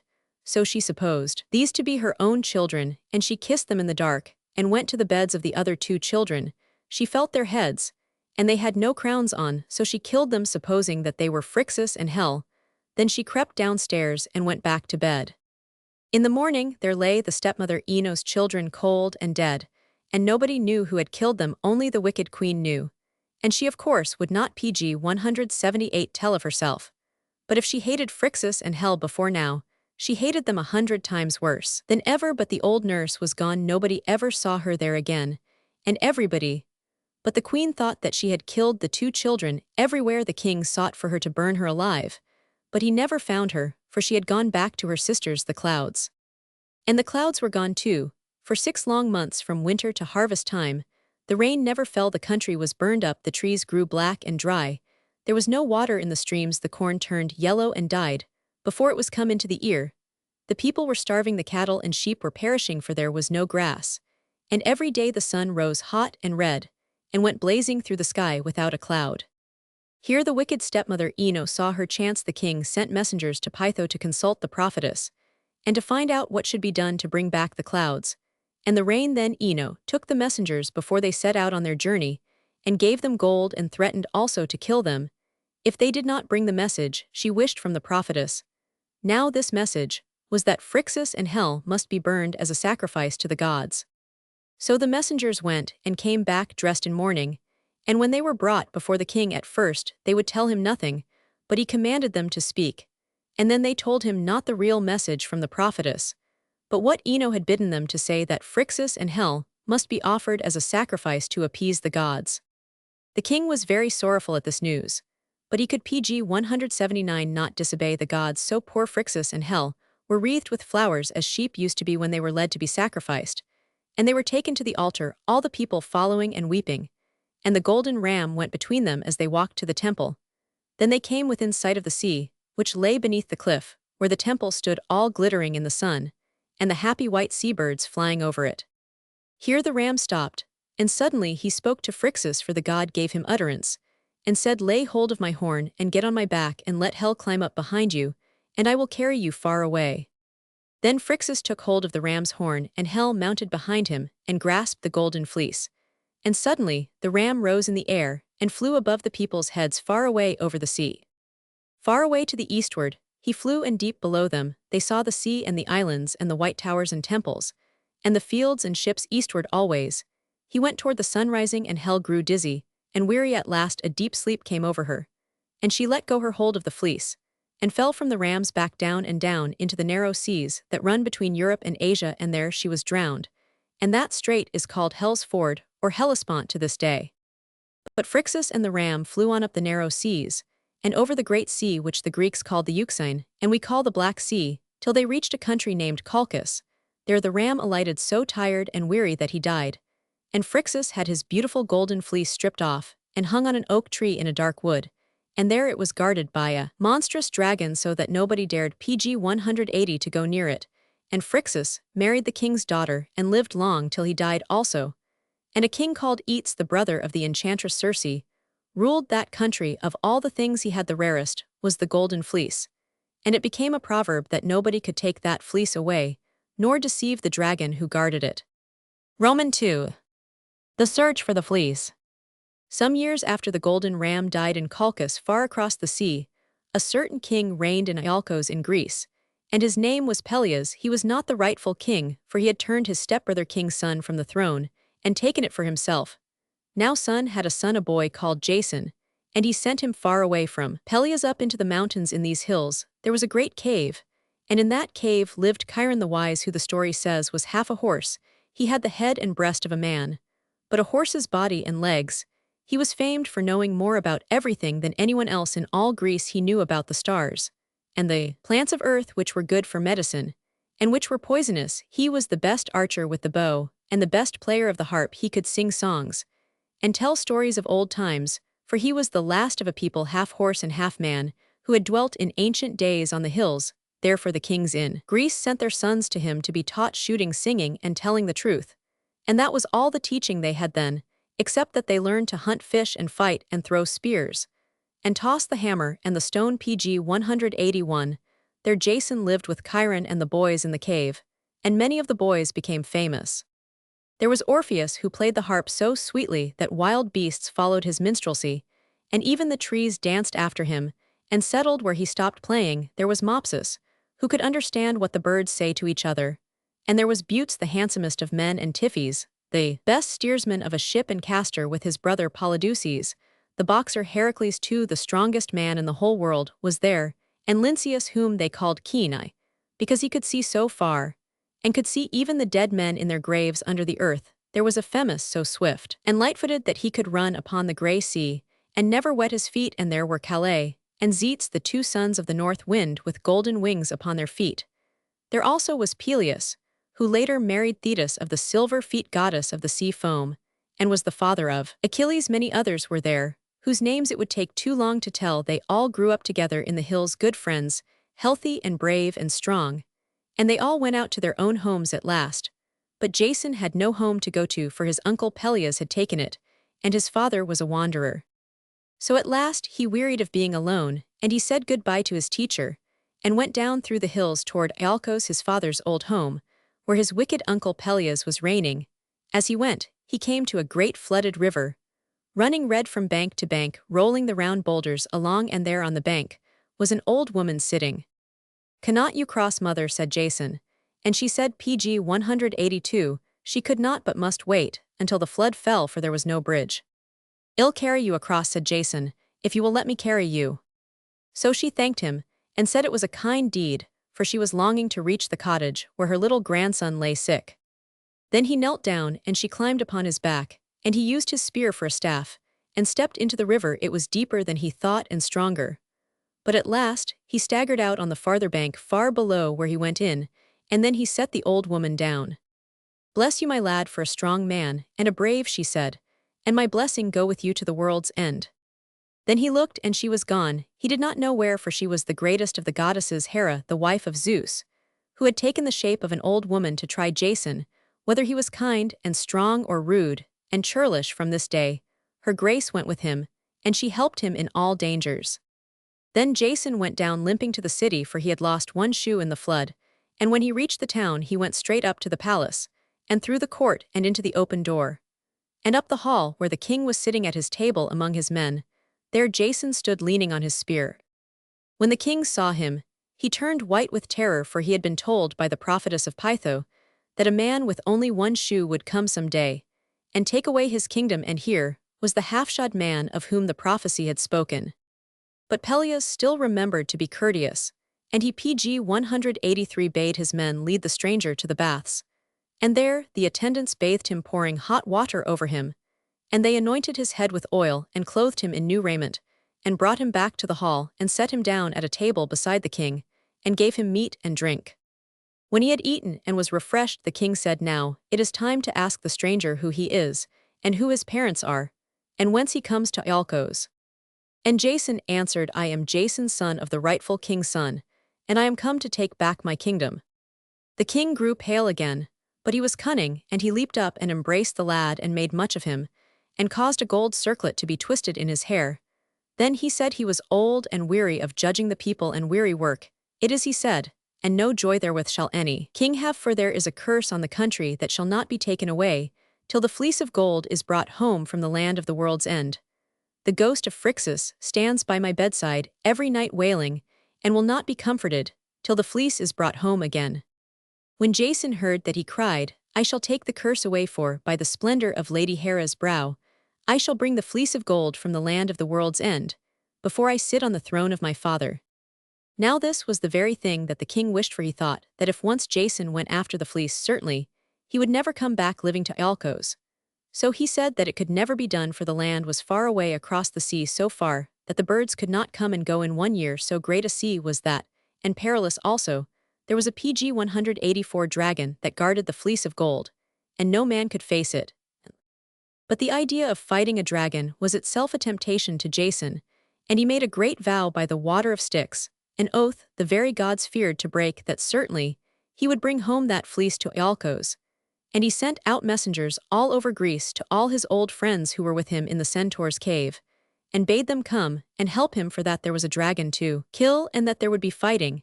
And they all came driving in their chariots down dales and across hills, Heracles the strong man with the bow that none other could bend, and Orpheus with his harp and Castor, and Polydeuces and Zetes, and Calais of the golden wings, and Tiphys the steersman, and young Hylas, still a boy, and as fair as a girl, who always went with Heracles the strong.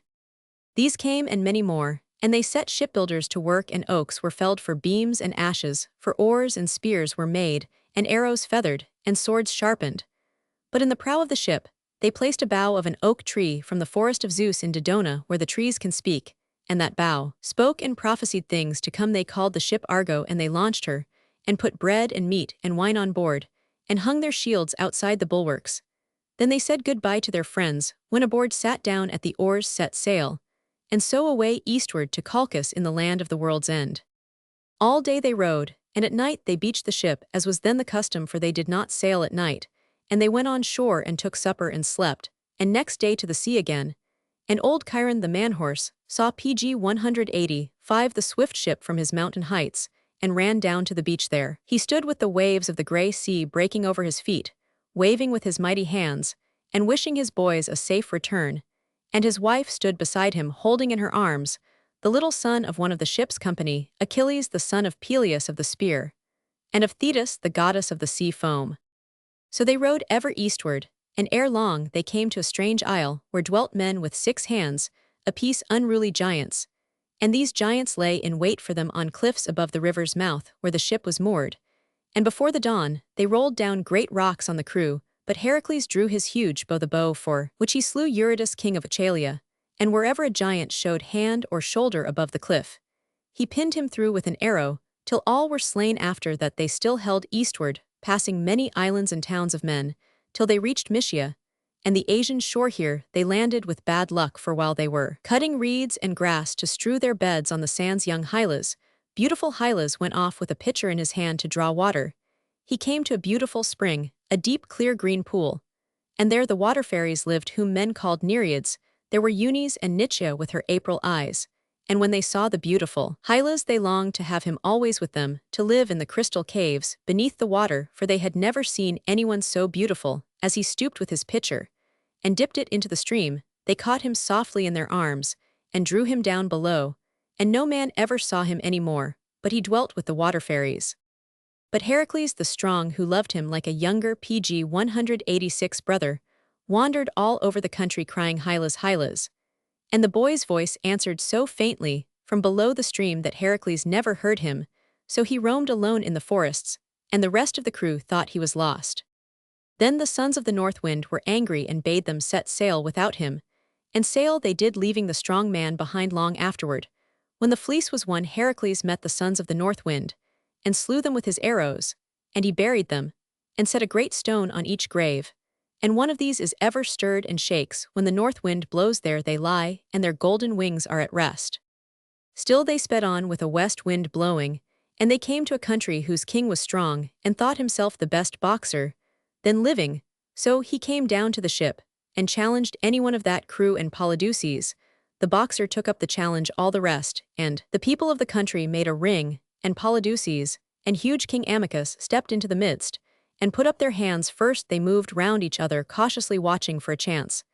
And then, as the sun shone forth in the giant's face, Polydeuces leaped in and struck him between the eyes with his left hand, and strong as he was the giant staggered, and fell. Then his friends picked him up and sponged his face with water, and all the crew of Argo shouted with joy. He was soon on his feet again, and rushed at Polydeuces, hitting out so hard that he would have killed him if the blow had gone home. But Polydeuces just moved his head a little on one side, and the blow went by. And as the giant slipped, Polydeuces planted PG 187 one in his mouth, and another beneath his ear, and was away before the giant could recover.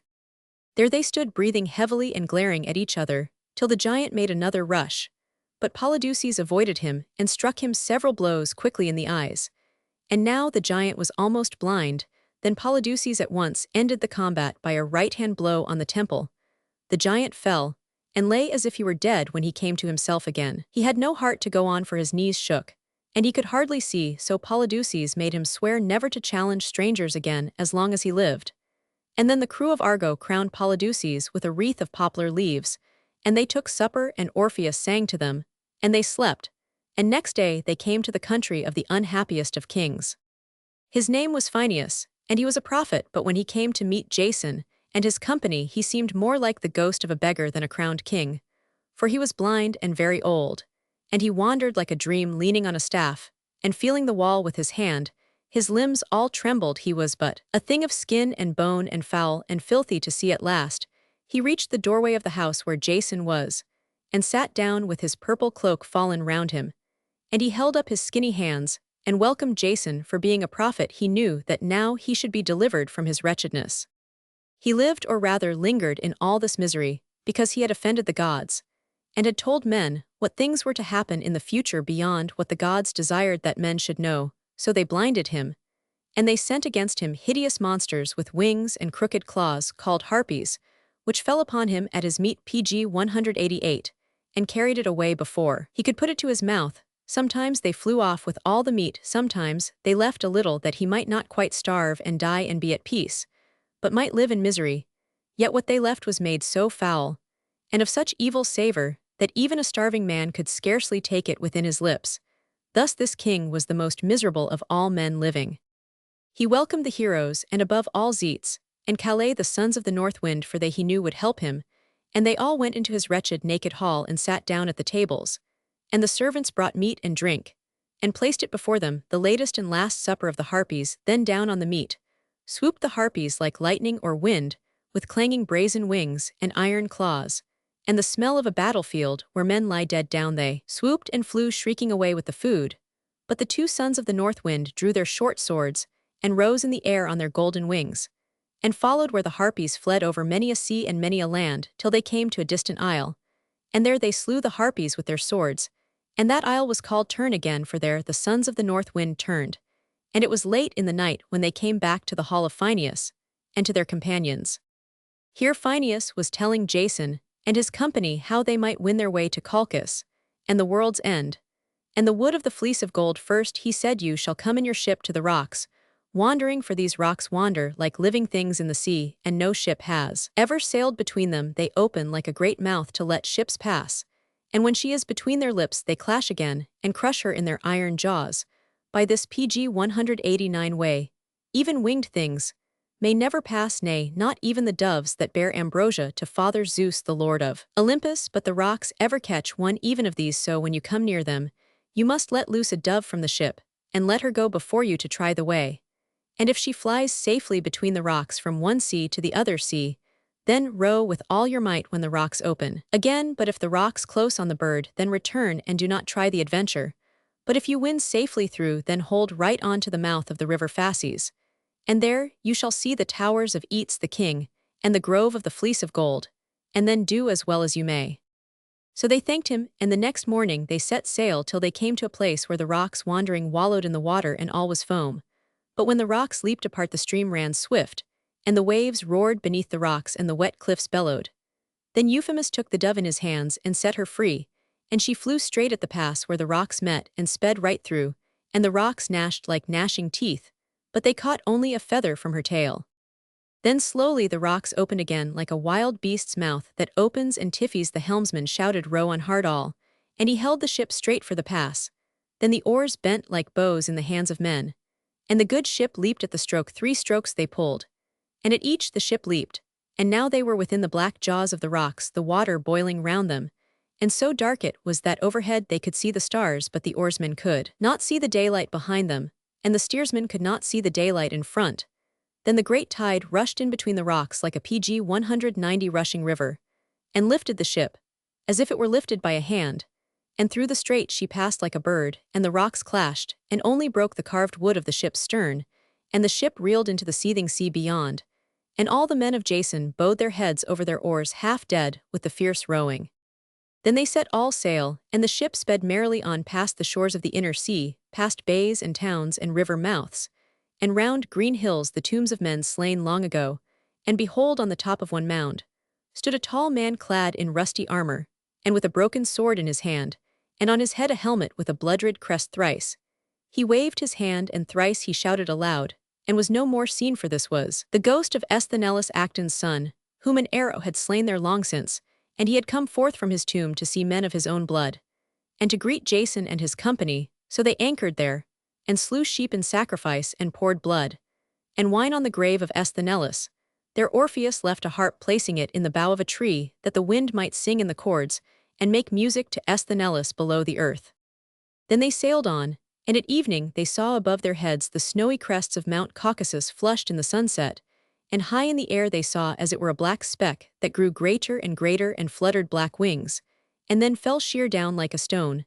Then they heard a dreadful cry from a valley of the mountain, for their Prometheus was fastened to the rock, and the eagles fed upon him because he stole fire from the gods, and gave it to men. All the heroes shuddered when they heard his cry. PG 191. But not long after Heracles came that way, and he slew the eagle with his bow, and set Prometheus free. But at nightfall they came into the wide mouth of the river Phasis that flows through the land of the world's end, and they saw the lights burning in the palace of Eats, the king. So now they were come to the last stage of their journey, and there they slept and dreamed of the fleece of gold. Roman 3. The winning of the fleece. Next morning the heroes awoke, and left the ship moored in the river's mouth, hidden by tall reeds, for they took down the mast lest it should be seen. Then they walked toward the city of Colchis, and they passed through a strange and horrible wood. Dead men bound together with cords were hanging from the branches, for the Colchis people buried women, but hung dead men from the branches of trees. Then they came to the palace, where King Eats lived with his young son Abscetus and his daughter Chalciope, who had been the wife of Phrixus, and his younger daughter Medea, who was a witch, and the priestess of Brimo, a dreadful goddess. Now Chalciope came out, and welcomed Jason, for she knew the heroes were of her dear husband's country. And beautiful Medea, the dark witch girl, came forth and saw Jason, and as soon as she saw him, she loved him more than her father and her brother, and all her father's house, for his bearing was gallant, and his armor golden, and long yellow hair fell over his shoulders, and over the leopard skin that he wore. PG 192. Above his armor Medea turned white, and then red, and cast down her eyes. But Chalciope took the heroes to the baths and gave them food, and they were brought to Eats, who asked them why they came, and they told him that they desired the fleece of gold, and he was very angry, and told them that only to a better man than himself would he give up that fleece. If any wished to prove himself worthy of it, he must tame 2 bulls which breathed flame from their nostrils, and must plow 4 acres with these bulls. And next he must sow the field with the teeth of a dragon, and these teeth, when sown, would immediately grow up into armed men. Jason said that as it must be he would try this adventure, but he went sadly enough back to the ship, and did not notice how kindly Medea was looking after him as he went. Now in the dead of night Medea could not sleep, because she was so sorry for the stranger, and she knew that she could help him by her magic. But she remembered how her father would burn her for a witch if she helped Jason, and a great shame too came on her, that she should prefer a stranger to her own people. So she arose in the dark, and stole, just as she was to her sister's room, a white figure, roaming like a ghost in the palace at her sister's door. She turned back in shame, saying, "No, I will never do it." And she went back again to her chamber, and came again, and knew not what to do. But at last she returned to her own bower and threw herself on her bed, and wept. Her sister heard her weeping, and came to her, and they cried together, but softly, that no one might hear them, for Chalciope was as eager to help the Greeks for love of Phrixus her dead husband as Medea was for the love of Jason. Pg 193. At last Medea promised to carry to the temple of the goddess of whom she was a priestess a drug that would tame the bulls which dwelt in the field of that temple. But still, she wept and wished that she were dead, and had a mind to slay herself, yet all the time she was longing for the dawn that she might go and see Jason, and give him the drug, and see his face once more if she was never to see him again. So at dawn, she bound up her hair and bathed her face, and took the drug, which was pressed from a flower. That flower first blossomed when the eagle shed the blood of Prometheus on the earth. The virtue of the juice of the flower was this, that if a man anointed himself with it, he could not that day be wounded by swords, and fire could not burn him. So she placed it in a vial beneath her girdle, and she went with other girls her friends to the temple of the goddess. Now Jason had been warned by Chalciope to meet her there, and he was coming with Mopsus, who knew the speech of birds.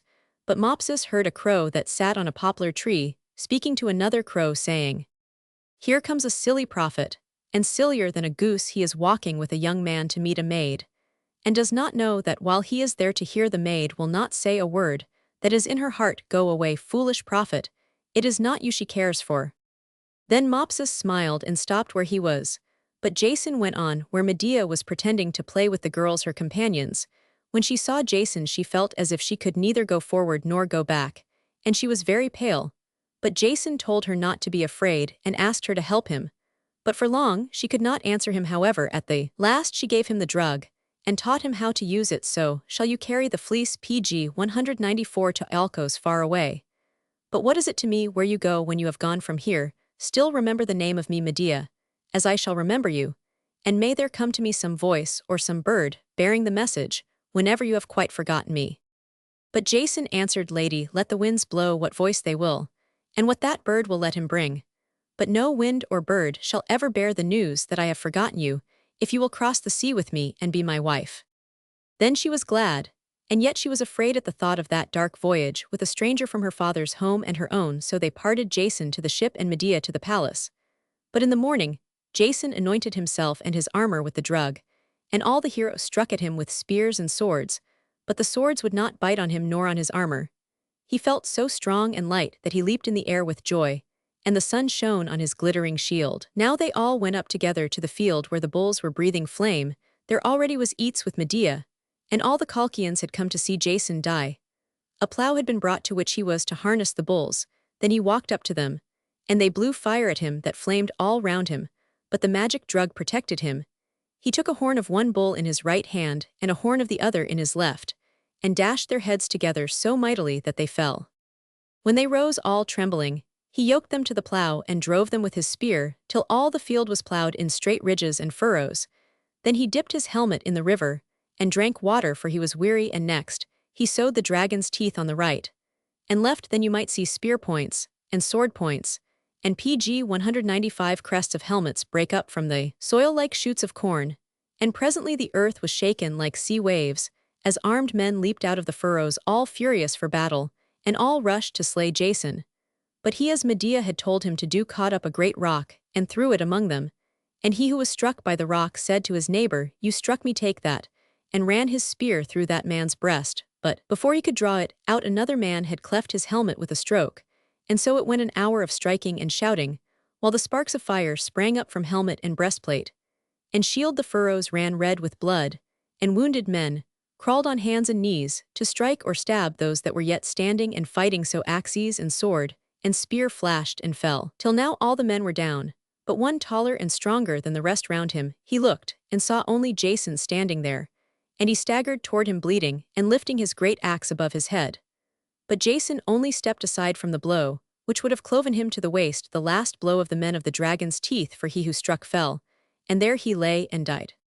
Then Jason went to the king, where he sat looking darkly on, and said, "O king, the field is plowed, the seed is sown, the harvest is reaped. Give me now the fleece of gold, and let me be gone." But the king said, enough is done. Tomorrow is a new day. Tomorrow shall you win the fleece. Then he looked sidewise at Medea, and she knew that he suspected her, and she was afraid. Eats went and sat brooding over his wine with the captains of his people, and his mood was bitter both for loss of the fleece, and because Jason had won it not by pg 196 his own prowess, but by the magic aid of Medea. As for Medea herself, it was the king's purpose to put her to a cruel death, and this she needed not her witchery to know, and a fire was in her eyes and terrible sounds were ringing in her ears, and it seemed she had but two choices: to drink poison and die, or to flee with the heroes in the ship Argo. But at last flight seemed better than death, so she hid all her engines of witchcraft in the folds of her gown, and she kissed her bed, where she would never sleep again, and the posts of the door, and she caressed the very walls with her hand in that last farewell, and she cut a long lock of her yellow hair and left it in the room, a keepsake to her mother dear, in memory of her maiden days. Goodbye, my mother, she said, this long lock, I leave thee in place of me. Goodbye, a long goodbye to me, who am going on a long journey. Goodbye, my sister Chalciope, goodbye, dear house, goodbye. Then she stole from the house, and the bolted doors leaped open at their own accord at the swift spell Medea murmured with her bare feet. She ran down the grassy paths, and the daisies looked black against the white feet of Medea, so she sped to the temple of the goddess, and the moon overhead looked down on her. Many a time had she darkened the moon's face with her magic song, and now the lady moon gazed white upon her, and said, I am not then the only one that wanders in the night for love, as I love Endymion the sleeper who sleeps on the crest of the Latmian hill, and beholds me in his dreams. Many a time hast thou darkened my face with thy songs, and made night black with thy sorceries, and now thou too art in love, so go thy way, and bid thy heart endure, for a sore fate is before thee. pg 197. But Medea hastened on till she came to the high river bank, and saw the heroes merry at their wine in the light of a blazing fire. Thrice she called aloud, and they heard her and came to her, and she said, save me, my friends, for all is known, and my death is sure, and I will give you the fleece of gold for the price of my life. Then Jason swore that she should be his wife, and more dear to him than all the world, so she went aboard their boat, and swiftly they rowed upstream to the dark wood, where the dragon who never sleeps lay guarding the fleece of gold. There she landed, and Jason and Orpheus with his harp, and through the wood they went, but that old serpent saw them coming and hissed so loud that women wakened in Colchis town, and children cried to their mothers. But Orpheus struck softly on his harp, and he sang a hymn to sleep, bidding him come, and cast a slumber on the dragon's wakeful eyes. This was the song he sang. Sleep, king of gods and men, come to my call again. Swift over field and fen, mountain and deep, come bid the waves be still. Sleep, streams on height and hill, beasts, birds, and snakes thy will conquereth sleep. Come on thy golden wings, come ere the swallow sings, lulling all living things. Fly they or creep, come with thy leaden wand, come with thy kindly hand, soothing on sea or land. pg 198. Mortals that weep, come from the cloudy west, soft over brain and breast, bidding the dragon rest. Come to me, sleep. This was Orpheus' song, and he sang so sweetly that the bright small eyes of the dragon closed, and all his hard coils softened and uncurled. Then Jason set his foot on the dragon's neck, and hewed off his head, and lifted down the golden fleece from the sacred oak tree, and it shone like a golden cloud at dawn. He waited not to wonder at it, but he and Medea and Orpheus hurried through the wet woodpaths to the ship, and threw it on board, cast a cloak over it, and bade the heroes sit down to the oars, half of them, but the others to take their shields and stand each beside the oarsmen to guard them from the arrows of the Colchians. Then he cut the stern cables with his sword, and softly they rowed under the bank down the dark river to the sea. But the hissing of the dragon had already awakened the Colchians, and lights were flitting by the palace windows, and Eats was driving in his chariot with all his men down to the banks of the river. Then their arrows fell like hail about the ship, but they rebounded from the shields of the heroes, and the swift ship sped over the bar, and leaped as she felt the first waves of the salt sea. How the serpent that guarded the golden fleece was slain, how the serpent that guarded the golden fleece was slain. And now the fleece was won, but it was weary work bringing it home to Greece and Medea, and Jason did a deed which angered the gods. They slew her brother Odysseus, who followed after them with a fleet, and cut him limb from limb. And when Eats came with his ships, and saw the dead limbs, he stopped and went home for his heart, was broken, the gods would not let the Greeks return by the way they had come but by strange ways where never. Pg 199 Another ship has sailed up the Ister, the Danube. They rode through countries of savage men, till the Argo could go no farther by reason of the narrowness of the stream. Then they hauled her overland where no man knows, but they launched her on the Elbe at last, and out into a sea where never sail had been seen. Then they were driven wandering out into ocean, and to a fairy far-off isle where Lady Circe dwelt. Circe was the sister of King Aetes. Both were children of the sun god, and Medea hoped that Circe would be kind to her, as she could not have heard of the slaying of Odysseus. Medea and Jason went up through the woods of the isle to the house of Circe, and had no fear of the lions and wolves and bears that guarded the house. These knew that Medea was an enchantress, and they fawned on her and Jason and let them pass. But in the house they found Circe clad in dark mourning raiment, and all her long black hair fell wet and dripping to her feet, for she had seen visions of terror and sin, and therefore she had purified herself in salt water of the sea. The walls of her chamber in the night had shone as with fire, and dripped as with blood, and a voice of wailing had broken forth, and the spirit of dead Odysseus had cried in her ears.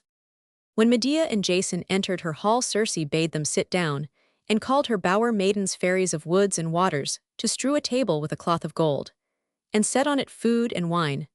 But Jason and Medea ran to the hearth, the sacred place of the house, to which men that have done murder flee, and there they are safe. When they come in their flight to the house of a stranger, they cast ashes from the hearth on their heads, and Circe knew that they had slain Odysseus, yet she was of Medea's near kindred, and she respected the law of the hearth. Pg 200. Therefore she did the rite of purification, as was the custom, cleansing blood with blood.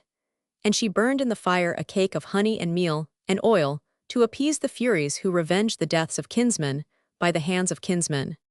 When all was done, Jason and Medea rose from their knees, and sat down on chairs in the hall, and Medea told Circe all her tale, except the slaying of Odysseus.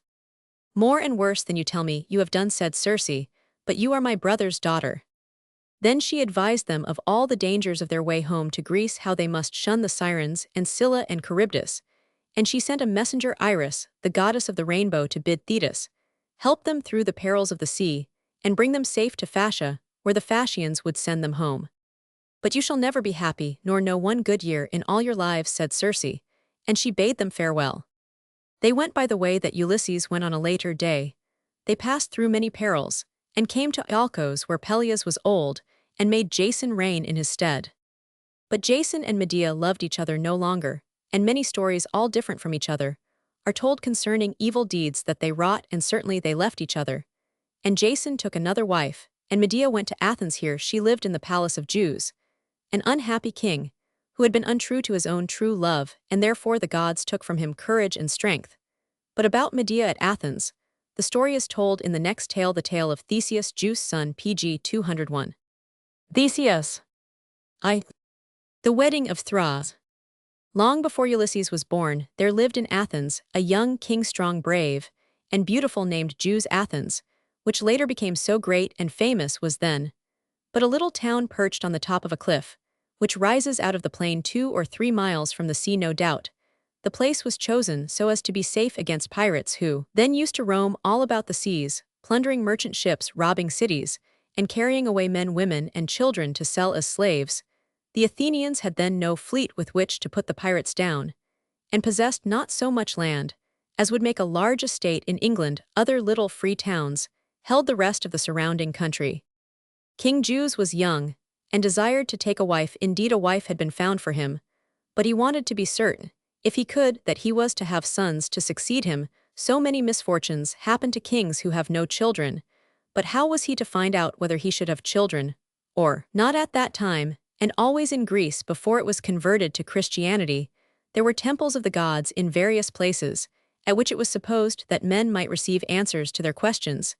These Pg 202 temples were called oracles, or places where oracles were given, and the most famous of them was the temple of Apollo at Pytho or Delphi, far to the northwest of Athens. Here was a deep ravine of a steep mountain, where the god Apollo was said to have shot a monstrous dragon with his arrows. He then ordered that a temple should be built here, and in this temple a maiden, being inspired by the god, gave her prophecies. The people who came to consult her made the richest presents to the priests, and the temple was full of cups and bowls of gold and silver, and held more wealth in its chambers than the treasure houses of the richest kings. Zeus determined to go to Delphi to ask his question, would he have sons to come after him. He did not tell his people where he was going. He left the kingdom to be governed by his brother Pallas. And he set out secretly at night, taking no servant. He did not wear royal dress. And he drove his own chariot, carrying for his offering only a small cup of silver, for he did not wish it to be known that he was a king, and told the priests that he was a follower of Peleus, king of Phthia. In answer to his question, the maiden sang 2 lines of verse, for she always prophesied in verse. Her reply was difficult to understand, as oracles often were, for the maiden seldom spoke out clearly, but in a kind of riddle that might be understood in more ways than one, so that whatever happened she could not be proved to have made a mistake. Zeus was quite puzzled by the answer he got. He did not return to Athens, but went to consult the prince of Trojan named Pythias, who was thought the wisest man. Then living Pythias did not know who Zeus was, but saw that he seemed of noble birth, tall and handsome, so he pg 203 received him very kindly, and kept him in his house for some time, entertaining him with feasts, dances, and hunting parties. Now Pythias had a very lovely daughter named Thrace, and Zeus fell in love with each other so deeply that they desired to be married.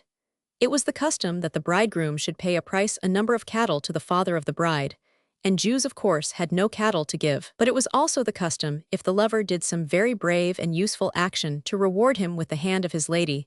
And Zeus had his opportunity. A fleet of pirates landed at Trojan and attacked the town. But Zeus fought so bravely, and led the men of Pythias so well, that he not only slew the pirate chief and defeated his men, but also captured some of his ships, which were full of plunder, gold and bronze and iron and slaves. With this wealth Zeus paid the bride price, as it was called, for Thra, and they were married. Pythias thought himself a lucky man, for he had no son, and here was a son-in-law who could protect his little kingdom, and wear the crown when he himself was dead. Though Pythias was believed to be very wise in this matter, he was very foolish. He never knew who Zeus really was, that is, the king of Athens, nor did poor Thra know. In a short time Zeus wearied of beautiful Thra, who continued to love him dearly. He was anxious also to return to his kingdom, for he heard that his brother Pallas and his many sons were governing badly, and he feared that Pallas might keep the crown for himself. So he began to speak mysteriously to Thra, talking about a long and dangerous journey which he was obliged to make for secret reasons, and from which he might never return alive. Thra wept bitterly, and sometimes thought, as people did in pg 200 for these days, that the beautiful stranger might be no man but a god, and that he might return to Olympus, the home of the gods, and forget her, for the gods never tarried long with the mortal women who loved them. At last Zeus took Thra to a lonely glen in the woods, where beside a little mountain stream lay a great moss-grown boulder that an earthquake long ago had shaken from the rocky cliff above. The time is coming, said Zeus, when you and I must part, and only the gods can tell when we shall meet again.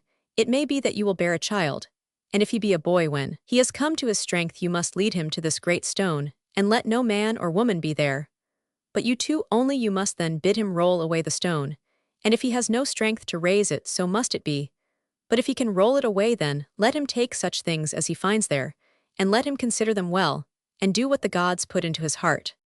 Thus Zeus spoke, and on the dawn of the 3rd night after this day, when Thra awoke from sleep, she did not find him by her side. She arose, and ran through the house calling his name, but there came no answer. And from that time Zeus was never seen again in Trojan, and people marveled, thinking that he who came whence no man knew, and was so brave and beautiful, must be one of the immortal gods, who but a god, they said, would leave for no cause a bride, the flower of Greece, for beauty young and loving, and a kingdom, to which he was not born truly. He must be Apollo of the silver bow, or Hermes of the golden wand. So they spoke among each other, and honored Thra greatly. But she pined and drooped with sorrow like a tall lily flower that the frost has touched in a rich man's garden. pg 205. Roman 2. The boyhood of Theseus. Time went by, and Thra had a baby, a son. This was her only comfort, and she thought that she saw in him a likeness to his father, whose true name she did not know certainly. He was a very beautiful baby, well-formed and strong, and as soon as he could walk, he was apt to quarrel with other children of his own age and fight with them. In a harmless way, he never was an amiable child, though he was always gentle to his mother. From the first he was afraid of nothing, and when he was about 4 or 5, he used to frighten his mother by wandering from home with his little bow and arrows, and staying by himself in the woods. However, he always found his own way back. Again, sometimes with a bird or a snake that he had shot, and once dragging the body of a fawn that was nearly as heavy as himself. Thus his mother from his early boyhood had many fears for him, that he might be killed by some fierce wild boar in the woods, for he would certainly shoot at whatever beast he met, or that he might kill some other boy in a quarrel when he would be obliged to leave the country. The other boys, however, soon learned not to quarrel with Theseus. So Thra had named her son, for he was quick of temper and heavy of hand. And as for the wild beasts, he was cool as well as eager, and seemed to have an untaught knowledge of how to deal with them. Thra was therefore very proud of her son, and began to hope that, when he was older, he would be able to roll away the great stone in the glen. She told him nothing about it when he was little, but in her walks with him in the woods pg 206, or on the seashore, she would ask him to try his force in lifting large stones. When he succeeded, she kissed and praised him, and told him stories of the famous strongman Heracles, whose name was well known through all Greece. Theseus could not bear to be beaten at lifting any weight, and if he failed, he would rise early and try again in the morning, for many men, as soon as they rise from bed, can lift weights which are too heavy for them later in the day.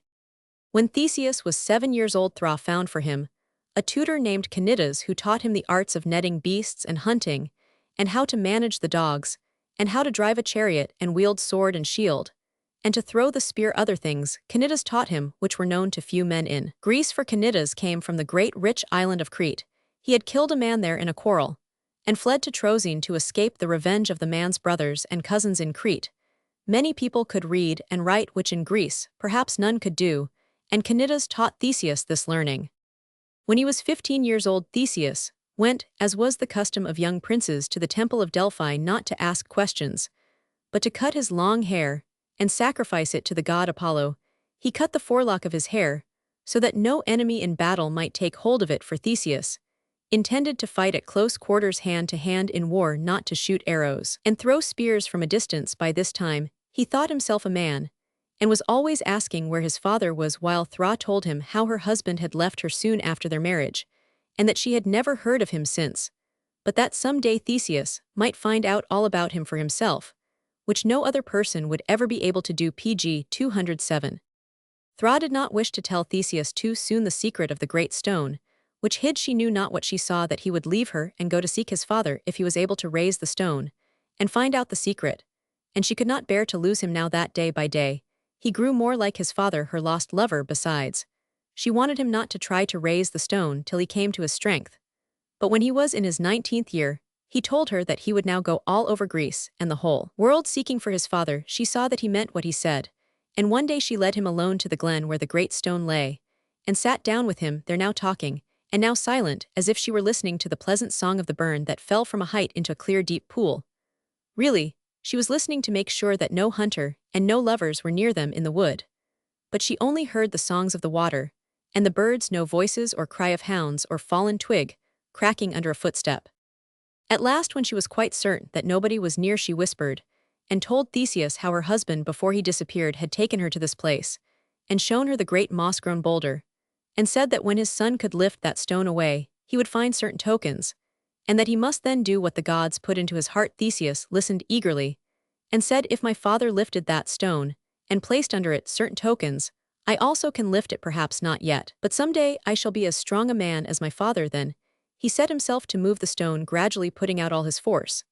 But it seemed rooted in the earth, though he tried it now on one side, and now on another. At last, he flung himself at his mother's feet with his head in the grass, and lay, without pg 208 speaking. His breath came hard and quick, and his hands were bleeding. Thra laid her hand on his long hair, and was silent. "I shall not lose my boy this year," she thought. They were long in that lonely place, but at last Theseus rose, and kissed his mother, and stretched his arms. "Not today," he said, but his mother thought in her heart, "Not for many a day, I hope." Then they walked home to the house of Pittheus, saying little, and when they had taken supper, Theseus said that he would go to bed and dream of better fortune. So he arose, and went to his own chamber, which was built apart in the court of the palace. And soon Thra too went to sleep, not unhappy, for her boy, she thought, would not leave her for a long time. But in the night Theseus arose, and put on his shoes and his smock and a great double mantle. He girt on his sword of bronze, and went into the housekeeper's chamber, where he took a small skin of wine and some food. These he placed in a wallet which he slung round his neck by a cord, and lastly he stole out of the court, and walked to the lonely glen, and to the pool in the burn near which the great stone lay. Here he folded his purple mantle of fine wool round him, and lay down to sleep in the grass with his sword lying near his hand. When he awoke, the clear blue morning light was round him, and all the birds were singing their song to the dawn. Theseus arose, threw off his mantle and smock, and plunged into the cold pool of the burn, and then he drank a little of the wine and ate of the bread and cold meat, and set himself to move the stone at the first effort, into which he put all his strength. The stone stirred. With the second he felt it rise a little way from the ground, and then he lifted with all pg 209 the might in his heart and body, and rolled the stone clean over. Theseus tries to lift the stone. Theseus tries to lift the stone. Beneath it there was nothing but the fresh turned soil, but in a hollow of the foot of the rock which now lay uppermost, there was a wrapping of purple woolen cloth that covered something. Theseus tore out the packet, unwrapped the cloth, and found within it a wrapping of white linen. This wrapping was in many folds, which he undid, and at last he found a pair of shoons such as kings wear, adorned with gold, and also the most beautiful sword that he had ever seen. The handle was of clear rock crystal, and through the crystal you could see gold inlaid with pictures of a lion hunt, done in different shades of gold and silver. The sheath was of leather with patterns in gold nails, and the blade was of bronze. A beautiful pattern ran down the center to the point. The blade was straight and double-edged, supple, sharp, and strong. Never had Theseus seen so beautiful a sword, nor one so well balanced in his hand. He saw that this was a king's sword, and he thought that it had not been wrought in Greece, for in Greece was no swordsmith that could do such work. Examining it very carefully, he found characters engraved beneath the hilt, not letters such as the Greeks used in later times, but such Cretan signs as Canidas had taught him to read for many a weary hour when he would like to have been following the deer in the forest. Theseus pored over these signs till he read, Icmalius, me made of Jews of Athens, am Roman one now. He knew the secret. His father was Jews, the king of Athens. Theseus had heard of him, and knew that he yet lived a sad life, full of trouble, for Jews had pg 210 no child by his Athenian wife, and the 50 sons of his brother Pallas, who were called the Palantid, despised him, and feasted all day in his hall recklessly, and fiercely robbing the people, and Jews had no power in his own kingdom. Methinks that my father has need of me, said Theseus to himself. Then he wrapped up the sword and shoon in the linen and the cloth of wool, and walked home in the early morning to the palace of Pittheus. When Theseus came to the palace, he went straight to the upper chamber of his mother, where she was spinning wool with a distaff of ivory. When he laid before her the sword and the shoon, the distaff fell from her hand, and she hid her head in a fold of her robe. Theseus kissed her hands and comforted her, and she dried her eyes and praised him for his strength. These are the sword and the shoon of your father, she said. But truly the gods have taken away his strength and courage, for all men say that Jews of Athens is not master in his own house. His brother's sons rule him, and with them Medea, the witch woman that once was the wife of Jason. The more he needs his sons, said Theseus' mother, I must go to help him, and be the heir of his kingdom, where you shall be with me always, and rule the people of Cecrops that fasten the locks of their hair with grasshoppers of gold. So may it be, my child, said Thra, if the gods go with you to protect you, but you will sail to Athens in a ship with 50 oarsmen, for the ways by land are long and steep and dangerous, beset by cruel giants and monstrous men.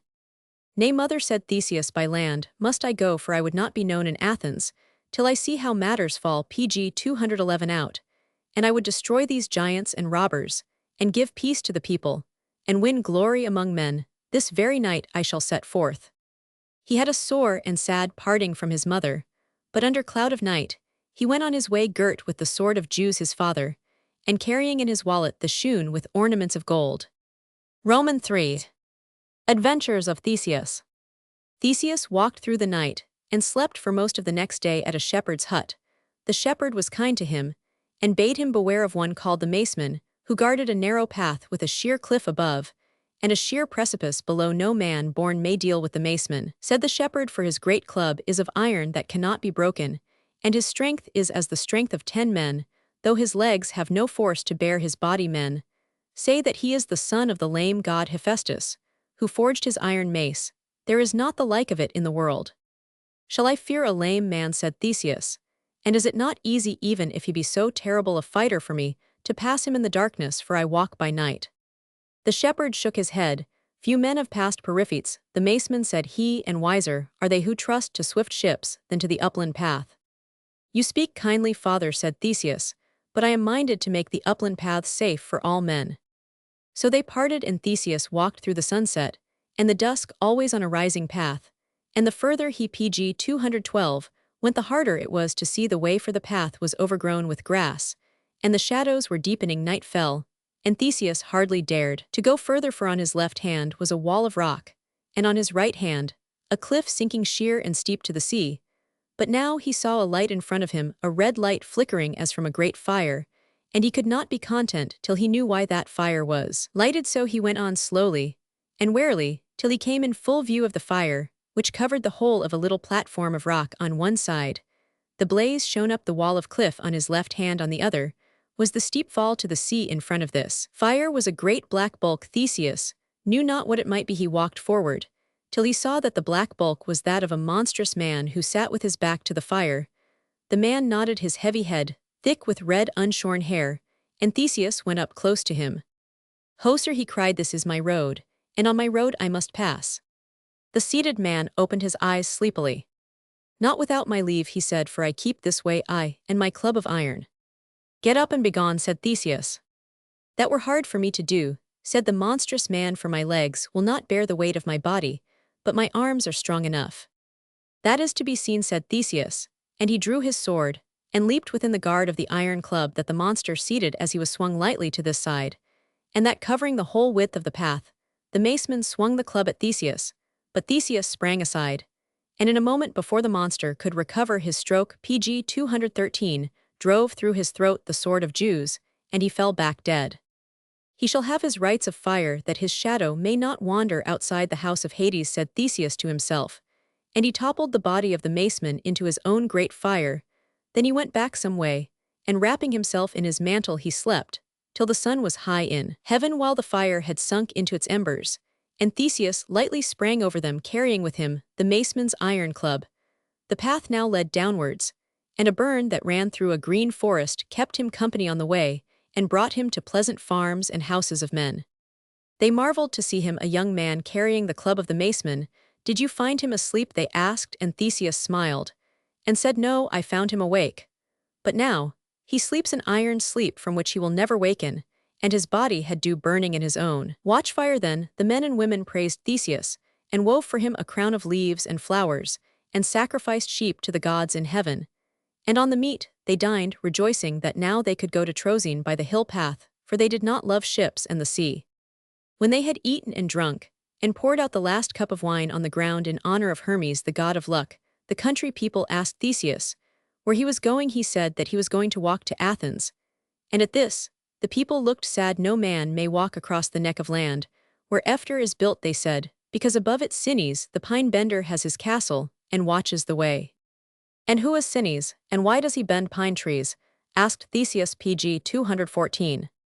"He is the strongest of men, and when he catches a traveler, he binds him hand and foot, and sets him between two pine trees. Then he bends them down till they meet, and fastens the traveler to the boughs of each tree, and lets them spring apart so that the man is riven asunder. Two can play at that game," said Theseus, smiling, and he bade farewell to the kind country people, shouldered the iron club of Periphetes, and went singing on his way. The path led him over moors and past farmhouses, and at last rose towards the crest of the hill, whence he would see the place where two seas would have met had they not been sundered by the neck of land, which is now called the Isthmus of Corinth. Here the path was very narrow, with thick forests of pine trees on each hand, and here, thought Theseus to himself, "I am likely to meet the pine bender." Soon he knew that he was right, for he saw the ghastly remains of dead men that the pine trees bore like horrible fruit, and presently the air was darkened overhead by the waving of vultures and ravens that prey upon the dead. "I shall fight the better in the shade," said Theseus, and he loosened the blade of the sword in its sheath, and raised the club of Periphetes aloft in his hand. Well it was for him that he raised the iron club, for just as he lifted it, there flew out from the thicket something long and slim and black, that fluttered above his head for a moment, and then a loop at the end of it fell round the head of Theseus, and was drawn tight with a sudden jerk. But the loop fell also above, and round the club, which Theseus held firm, pushing away the loop. and so pushed it off that it did not grip his neck, drawing with his left hand his bronze dagger. He cut through the leather lasso PG 215 with one stroke, and bounded into the bushes from which it had flown. Here, he found a huge man clad in the skin of a lion with its head fitting to his own like a mask. The man lifted a club made of the trunk of a young pine tree, with a sharp-edged stone fastened into the head of it like an axe head. But as the monster raised his long weapon, it struck on a strong branch of a tree above him, and was entangled in the boughs so that Theseus had time to thrust the head of the iron club full in his face with all his force, and the savage fell with a crash like a falling oak among the bracken. He was one of the last of an ancient race of savage men who dwelt in Greece before the Greeks, and he fought as they had fought with weapons of wood and stone. Theseus dropped with his knees on the breast of the pine bender, and grasped his hairy throat with both his hands, not to strangle him, but to hold him sure and firm till he came to himself again, when at last the monster opened his eyes. Theseus gripped his throat the harder, and spoke, "Pine bender, for thee shall pines be bent.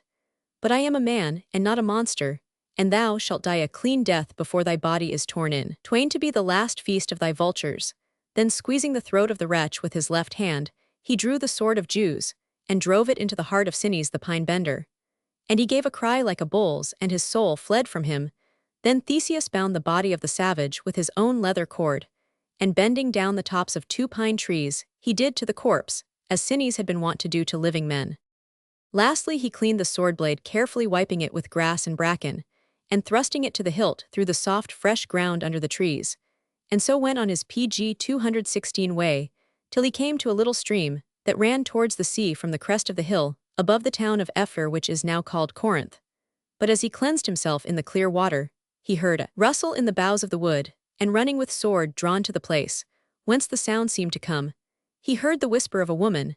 Then he saw a strange sight. A tall and very beautiful girl was kneeling in a thicket in a patch of asparagus thorn, and was weeping and praying in a low voice, and in a childlike innocent manner to the thorns, begging them to shelter and defend her.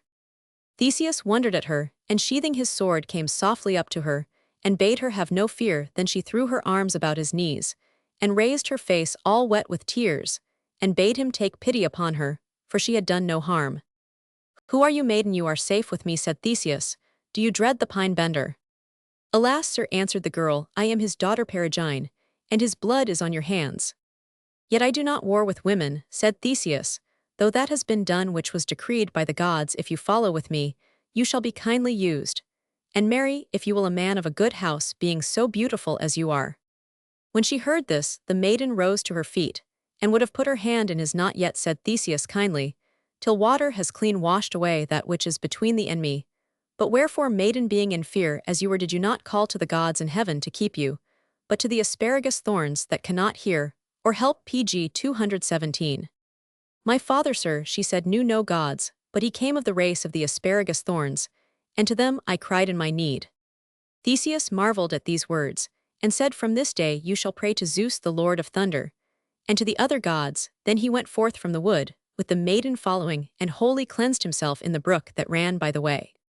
So they passed down to the rich city of Ephyr, where the king received him gladly, when he heard of the slaying of the maceman Periphetes, and of Sinis, the pine bender. The queen too had pity on Perigine, so beautiful she was, and kept her in her own palace. Afterwards Perigine married a prince Daon's son of Eurytus, king of Chalia, whom the strong man Heracles slew for the sake of his bow, the very bow with which Ulysses, many years afterwards, destroyed the wooers in his halls. The sons of Perigine and Daons later crossed the seas to Asia, and settled in a land called Caria, and they never burned or harmed the asparagus thorn to which Perigine had prayed in the thicket. Greece was so lawless in these days that all the road from Trojan northward to Athens was beset by violent and lawless men. They loved cruelty even more than robbery, and each of them had carefully thought out his particular style of being cruel. The cities were small, and at war with each other, or at war among themselves, one family fighting against another for the crown.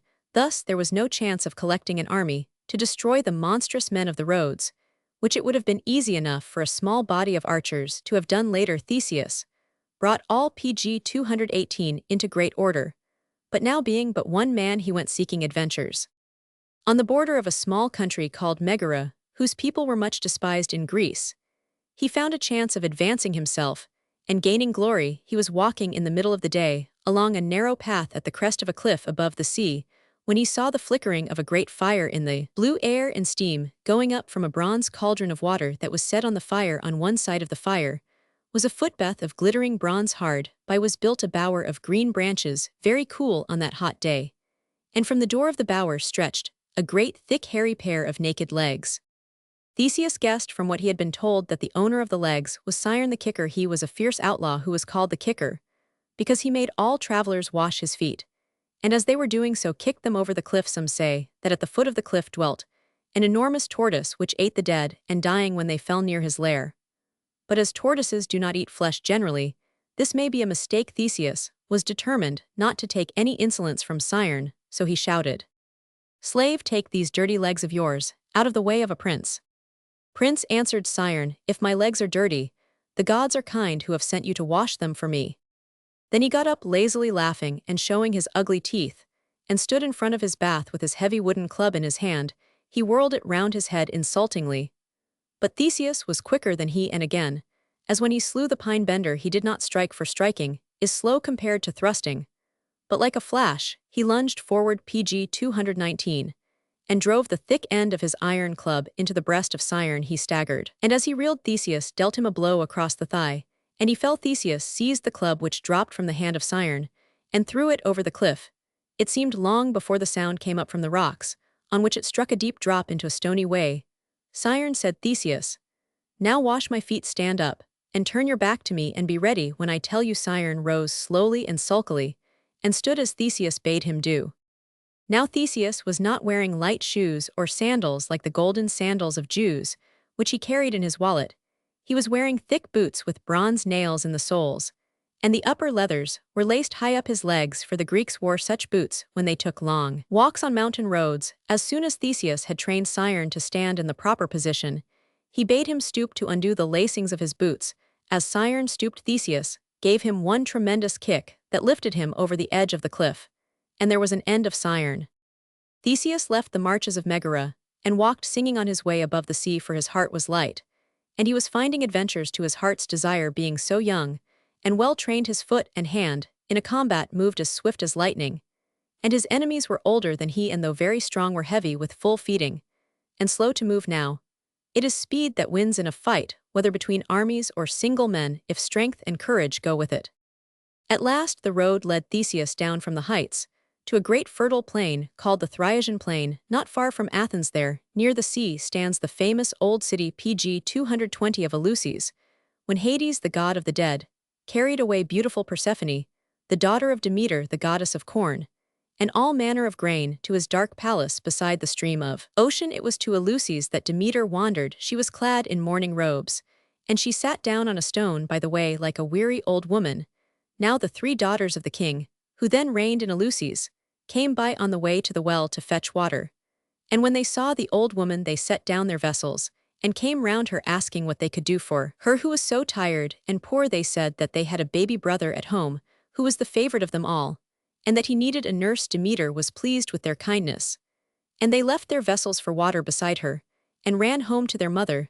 Their long golden hair danced on their shoulders as they ran, and they came out of breath to their mother, the queen, and asked her to take the old woman to be their brother's nurse.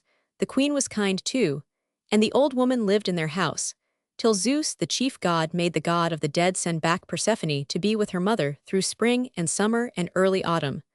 But in winter, she must live with her husband in the dark palace beside the river of Ocean. Then Demeter was glad, and she caused the grain to grow abundantly for the people of Eleusis, and taught them ceremonies, and a kind of play in which all the story of her sorrows and joy was acted. It was also taught that the souls of men do not die with the death of their bodies any more than the seed of corn dies when it is buried in the dark earth, but that they live again in a world more happy and beautiful than ours. These ceremonies were pg 221, called the Mysteries of Eleusis, and were famous in all the world. Theseus might have expected to find Eleusis a holy city, peaceful and quiet, but he had heard, as he traveled, that in Eleusis was a strong bully named Circean. He was one of the rough highlanders of Arcadia, who lived in the hills of the center of southern Greece, which is called Peloponnesus. He is said to have taken the kingship and driven out the descendants of the king, whose daughters were kind to Demeter the strong man, used to force all strangers to wrestle with him, and when he threw them, for he had never been thrown, he broke their backs. Knowing this and being himself fond of wrestling, Theseus walked straight to the door of the king's house. Though the men in the town warned him, and the women looked at him with sad eyes, he found the gate of the courtyard open with the altar of Zeus, the high god, smoking in the middle of it, and at the threshold too, servants welcomed him, and took him to the polished bath, and women washed him, and anointed him with oil, and clothed him in fresh raiment, as was the manner in kings' houses. Then they led him into the hall, and he walked straight up to the high seats between the 4 pillars beside the hearth in the middle of the hall. There Circean sat eating and drinking, surrounded by a score of his clan, great broad red-haired men. But he himself was the broadest and the most brawny. He welcomed Theseus, and caused a table to be brought with meat and bread and wine.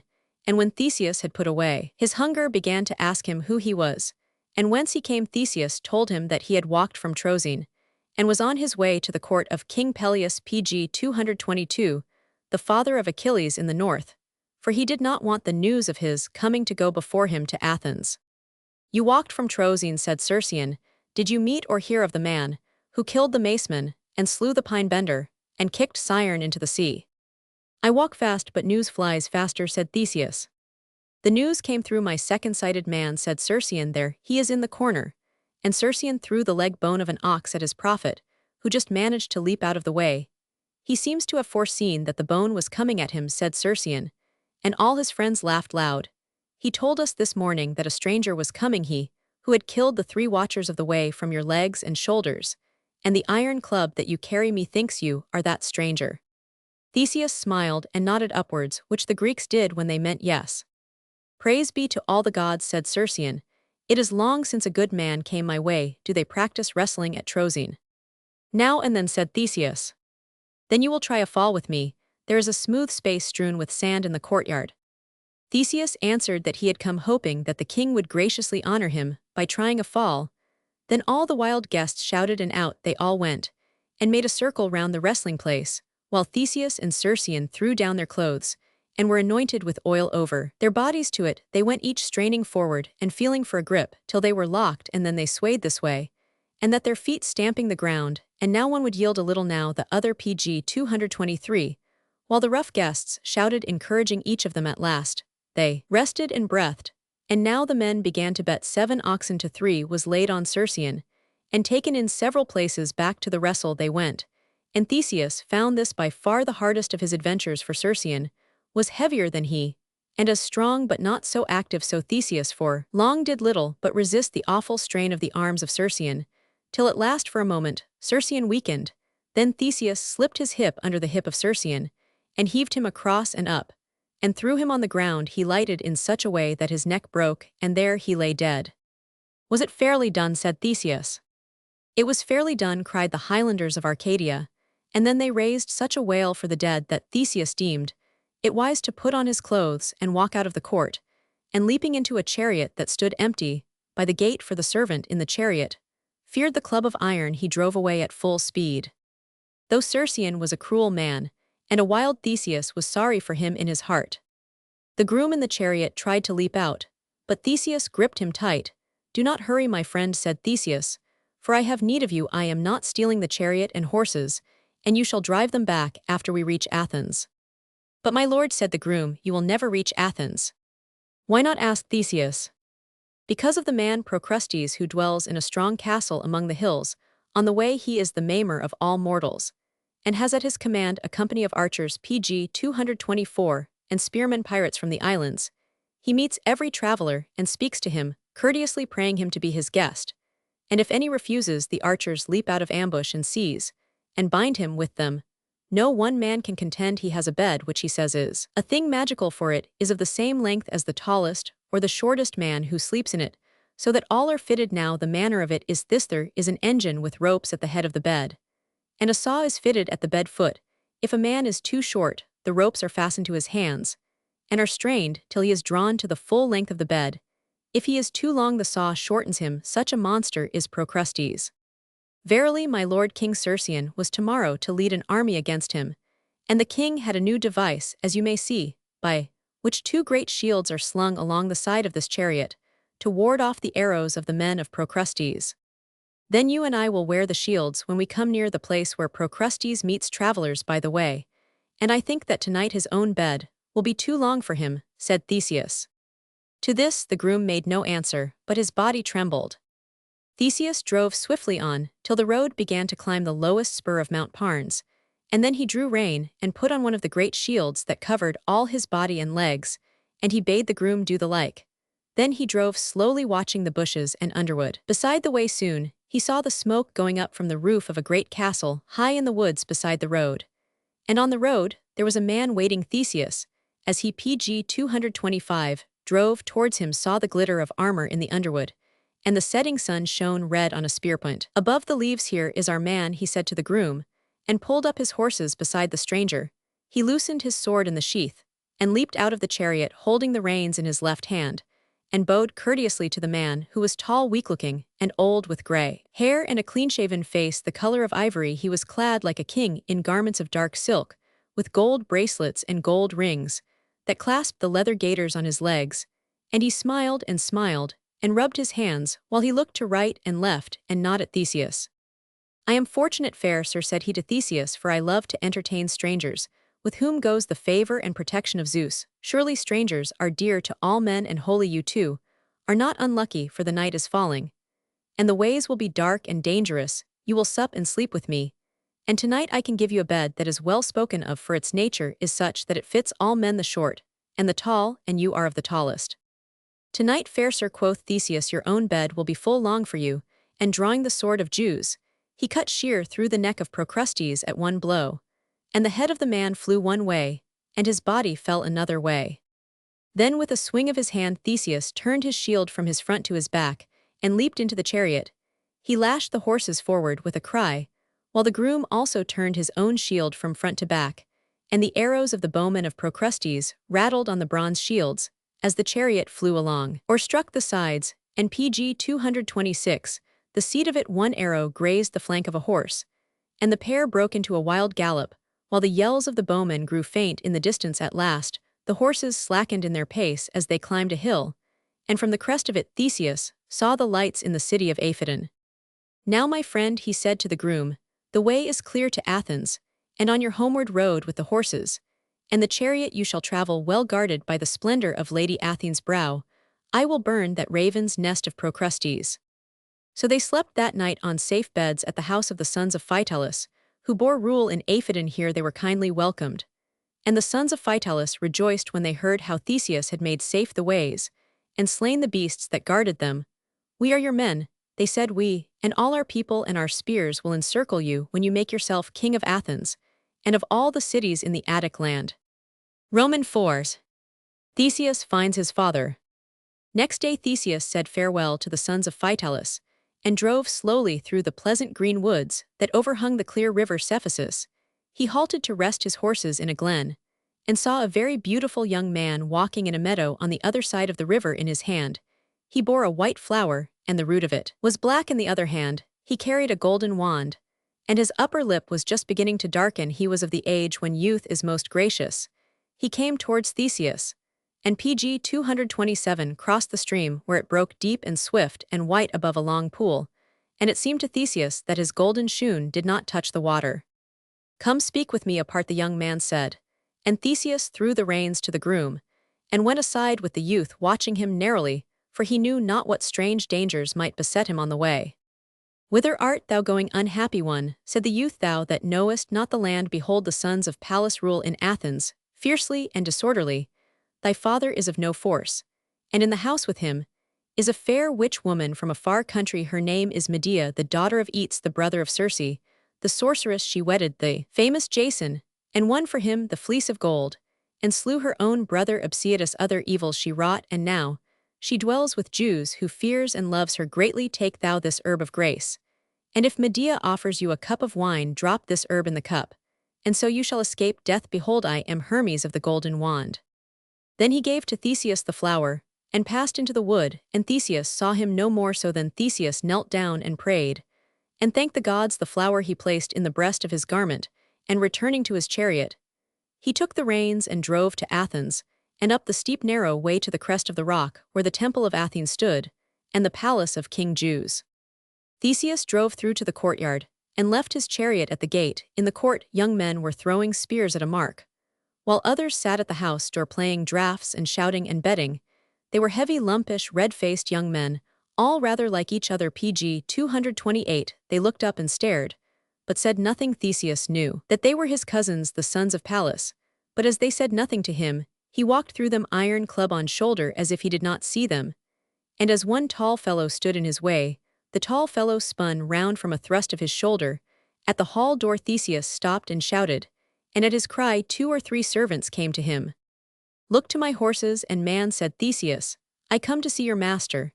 And in he went straight up to the high chairs beside the fire in the center. The room was empty, but in a high seat sat, fallen forward, and half asleep, a man in whose gray hair was a circlet of gold, and a golden grasshopper. Theseus knew that it was his father, gray, and still like the fallen fire on the hearth.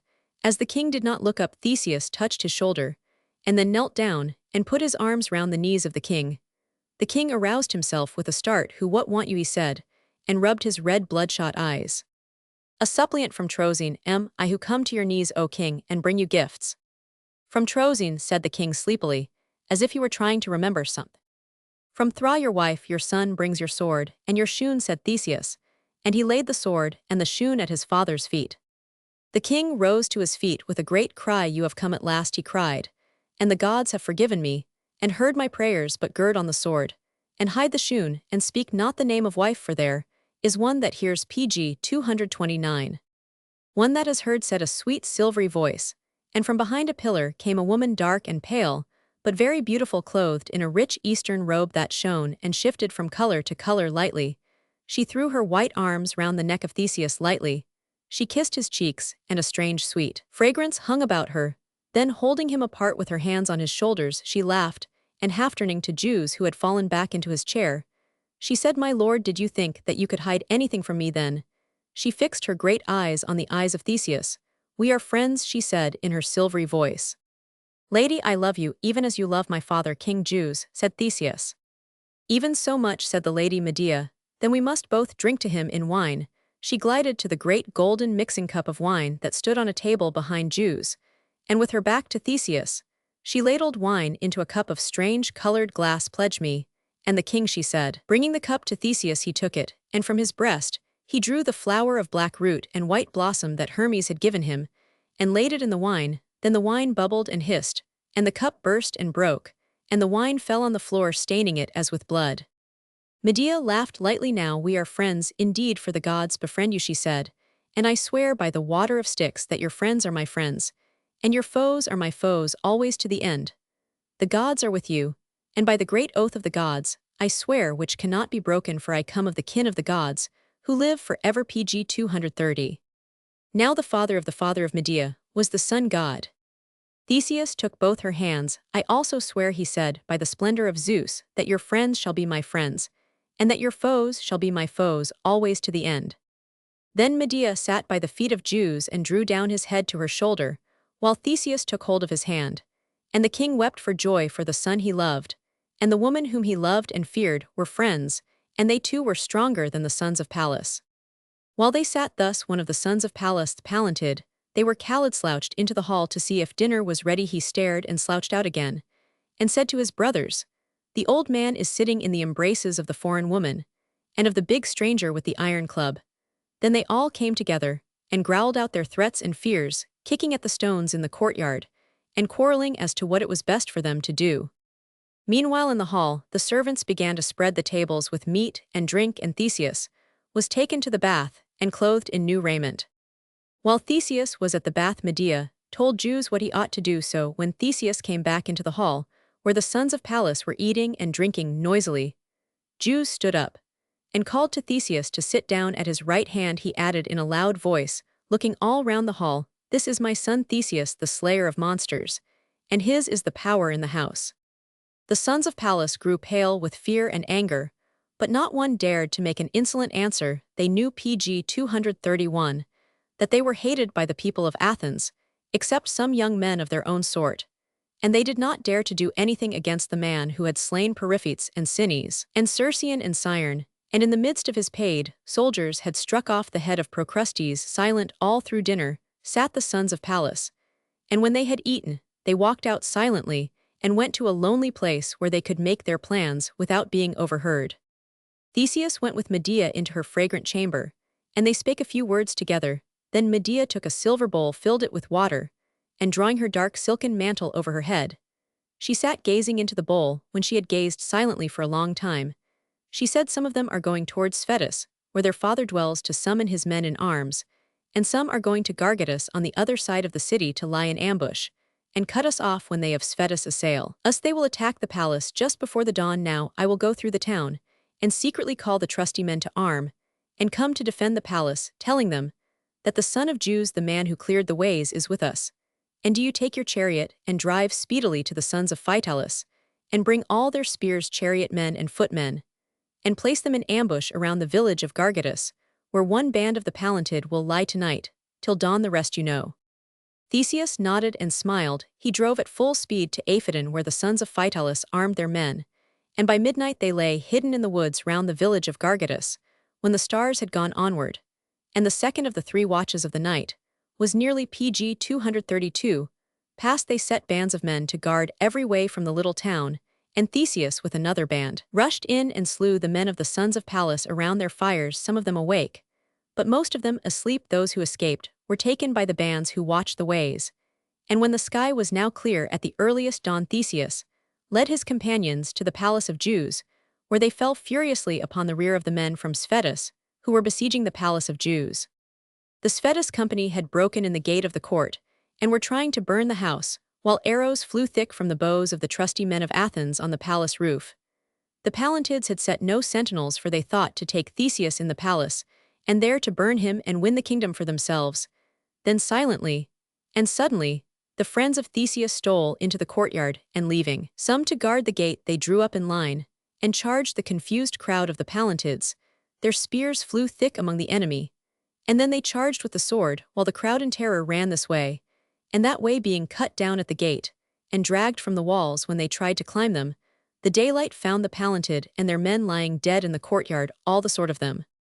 Then Theseus with the sons of Phytalus and their company marched through the town, proclaiming that the rightful prince was come, and that the robbers and oppressors were fallen, and all honest men rejoiced. They burned the dead and buried their ashes and bones, and for the rest of that day they feasted in the hall of Zeus. Next day Theseus led his friends back to Aphiton, and on the next day they attacked and stormed the castle of pg 233 Procrustes, and slew the pirates, and Theseus divided all the rich plunder among the sons of Phytalus and their company, but the evil bed they burned to ashes.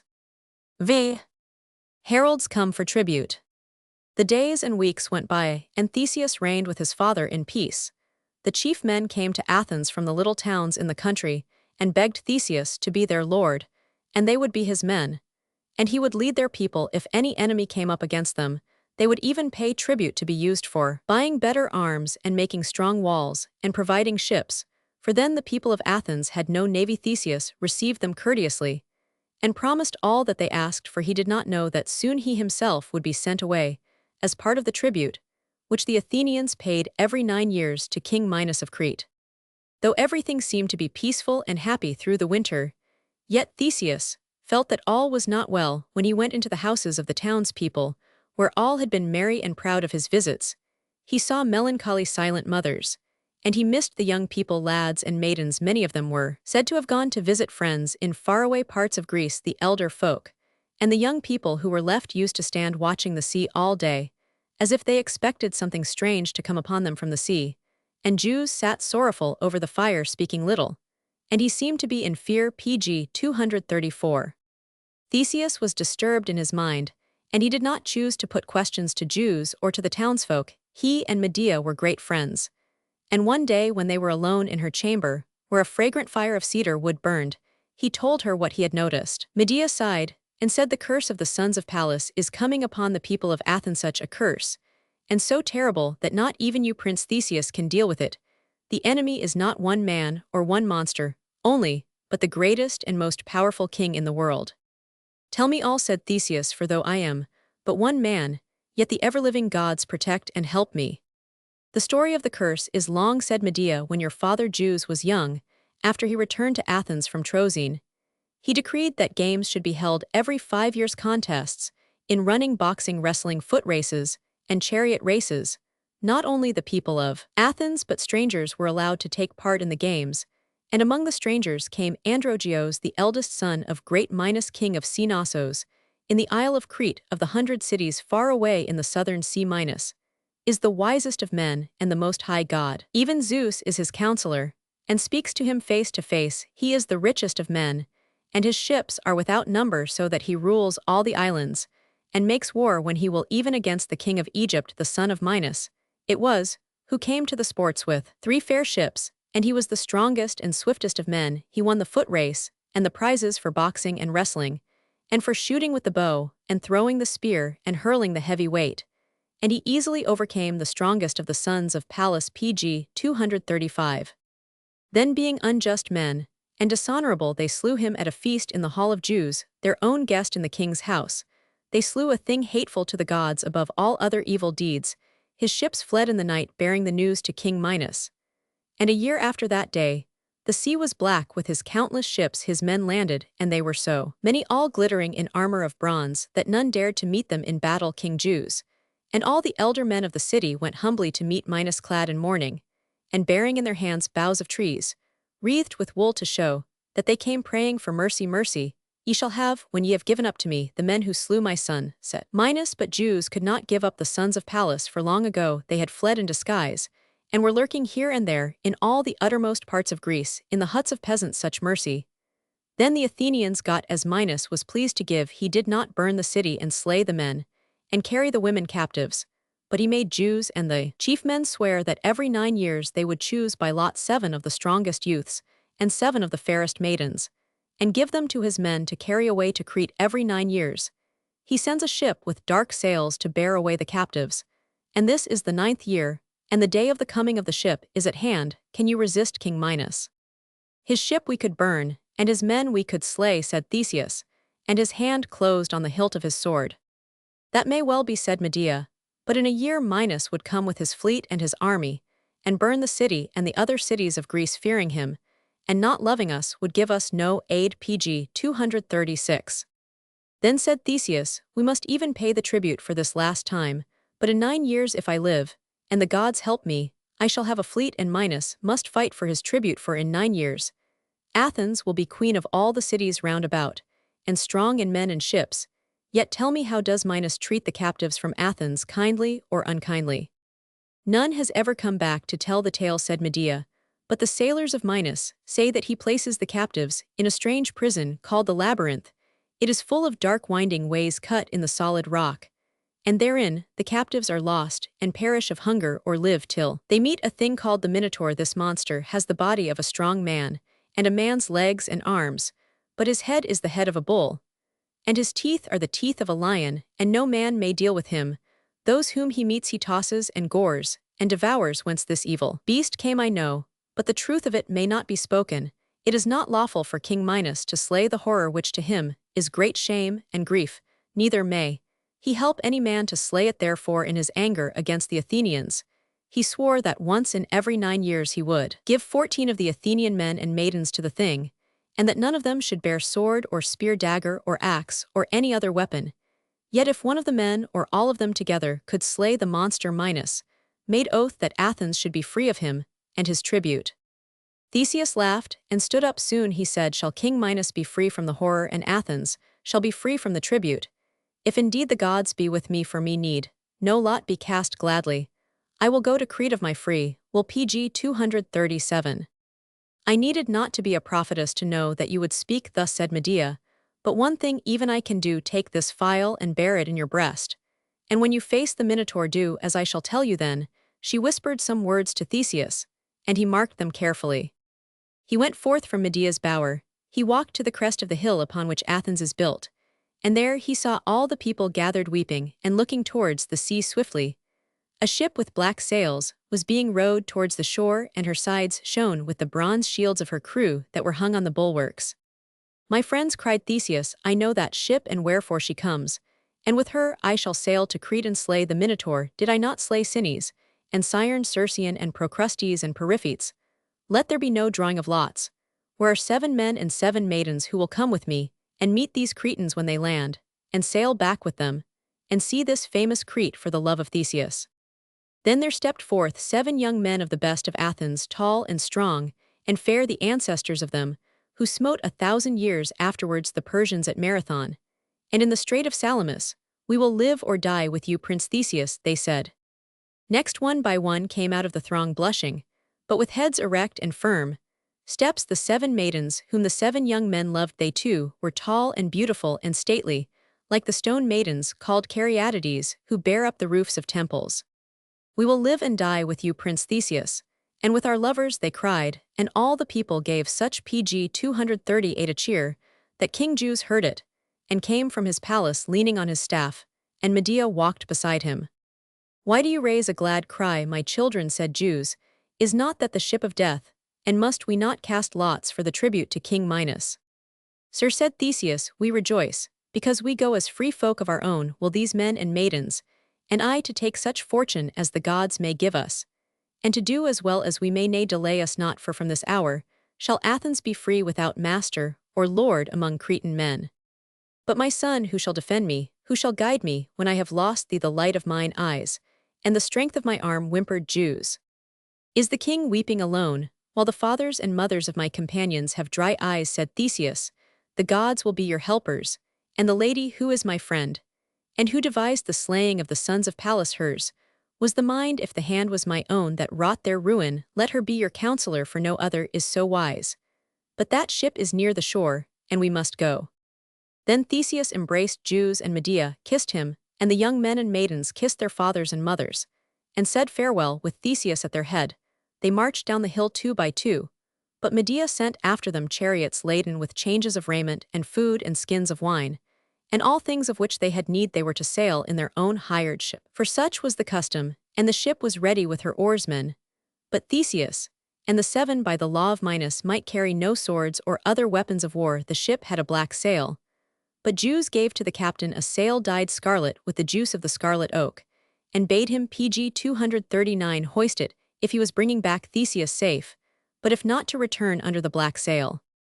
The captain and the outlook man and the crew and the ship came all from the Isle of Salamis, for as yet the Athenians had no vessels fit for long voyagesonly fishing boats as Theseus, and his company marched along. They met the herald of King Minos, bearing a sacred staff, for heralds were holy, and to slay a herald was a deadly sin. He stopped when he met Theseus, and wondered at his beauty and strength. My lord, said he, wherefore come you with the 14? Know you to what end they are sailing?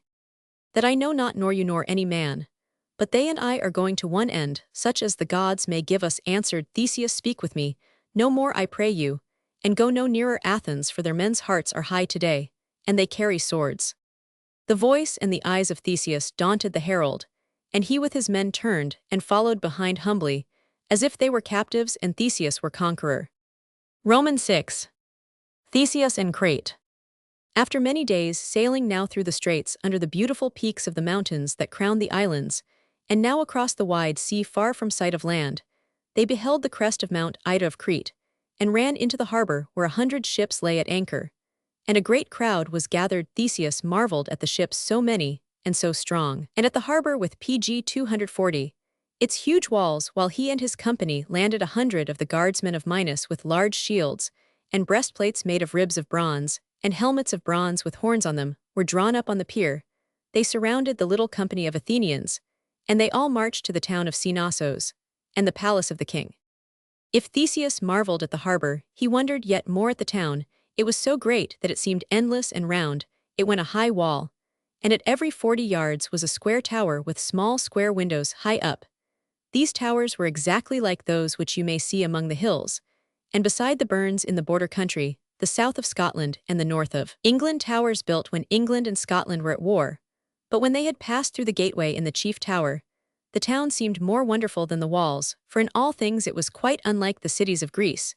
The street, paved with flat paving stones, wound between houses like our own, with a ground floor. In this there were no windows, and with 2 or 3 stories above, in which there were windows with sashes, and with so many panes to each window. The panes were colored red. Each window opened on a balcony, And the balconies were crowded with ladies in gay dresses, like those which are now worn under their hats. Their hair fell in long plaits over their shoulders. They had very fine white blouses, short jackets embroidered in bright colored silk, and skirts with flounces. Laughing merrily, they looked down at the little troop of prisoners chatting, and some saying they were sorry for the Athenian girls, others seeing Theseus marching first a head taller than the tallest guardsman threw flowers pg 241 that fell at his feet, and cried, "Go on, brave prince," for they could not believe that he was one of the prisoners. The crowd in the street being great, the march was stopped under a house, taller than the rest. In the balcony one lady alone was seated, the others stood round her, as if they were her handmaidens. This lady was most richly dressed, young, and very beautiful and stately, and was indeed the king's daughter Ariadne. She looked grave and full of pity, and as Theseus happened to glance upwards, their eyes met and remained fixed on each other. Theseus, who had never thought much about girls before, grew pale, for he had never seen so beautiful a maiden. Ariadne also turned pale, and then blushed and looked away, but her eyes glanced down again at Theseus, and he saw it, and a strange feeling came into his heart. The guards cleared the crowd, and they all marched on till they came to the palace walls and gate, which were more beautiful even than the walls of the town. But the greatest wonder of all was the palace standing in a wide park, and itself far greater than such towns as Theseus had seen. Trojan or Aphidne or Athens was a multitude of roofs of various heights, endless roofs, endless windows, terraces, and gardens. No king's palace of our times is nearly so great and strong. There were fountains and flowers and sweet-smelling trees in blossom. And when the Athenians were led within the palace, they felt lost among the winding passages and halls. The walls of them were painted with pictures of flying fishes above a clear white sea, in which fish of many kinds were swimming with the spray and bubbles flying from their tails, as the sea flows apart from the rudder of a ship. There were pictures of bull fights, men and girls teasing the PG 242 bull and throwing somersaults over him, and one bull had just tossed a girl high in the air. Ladies were painted in balconies looking on, just such ladies as had watched Theseus and his company, and young men bearing tall cool vases full of wine were painted on other walls, and others were decorated with figures of bulls and stags in hard plaster, fashioned marvelously, and standing out from the walls in relief, as it is called. Other walls again were painted with patterns of leaves and flowers. The rooms were full of the richest furniture, chairs inlaid with ivory, gold, and silver, chests inlaid with painted porcelain in little squares, each square containing a separate bright-colored picture. There were glorious carpets, and in some passages stood rows of vases, each of them large enough to hold a man, like the pots in the story of Ali Baba and the 40 thieves in the Arabian Nights. There were tablets of stone brought from Egypt with images carved of gods and kings and strange Egyptian writing, and there were cups of gold and silver. Indeed, I could not tell you half the beautiful and wonderful things in the palace of Minos. We know that this is true, for the things themselves, all of them or pictures of them, have been brought to light, dug out from underground, and after years of digging, there is still plenty of this wonderful palace to be explored. The Athenians were dazzled and felt lost and giddy with passing through so many rooms and passages before they were led into the great hall, named the throne room, where Minos was sitting in his gilded throne that is still standing. Around him stood his chiefs and princes, gloriously clothed in silken robes with jewels of gold. They left a lane between their ranks, and down this lane was led PG 243 Theseus at the head of his little company. Minos, a dark-faced man with touches of white in his hair and long beard, sat with his elbow on his knee and his chin in his hand, and he fixed his eyes on the eyes of Theseus. Theseus bowed, and then stood erect with his eyes on the eyes of Minos.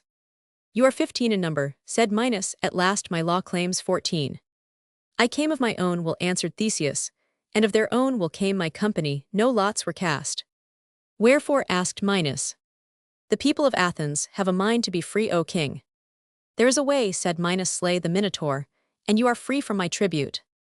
"I am minded to slay him," said Theseus, and as he spoke there was a stir in the throng of chiefs and priests and princes, and Ariadne glided through them, and stood a little behind her father's throne at one side. Theseus bowed low, and again stood erect with his eyes on the face of Ariadne.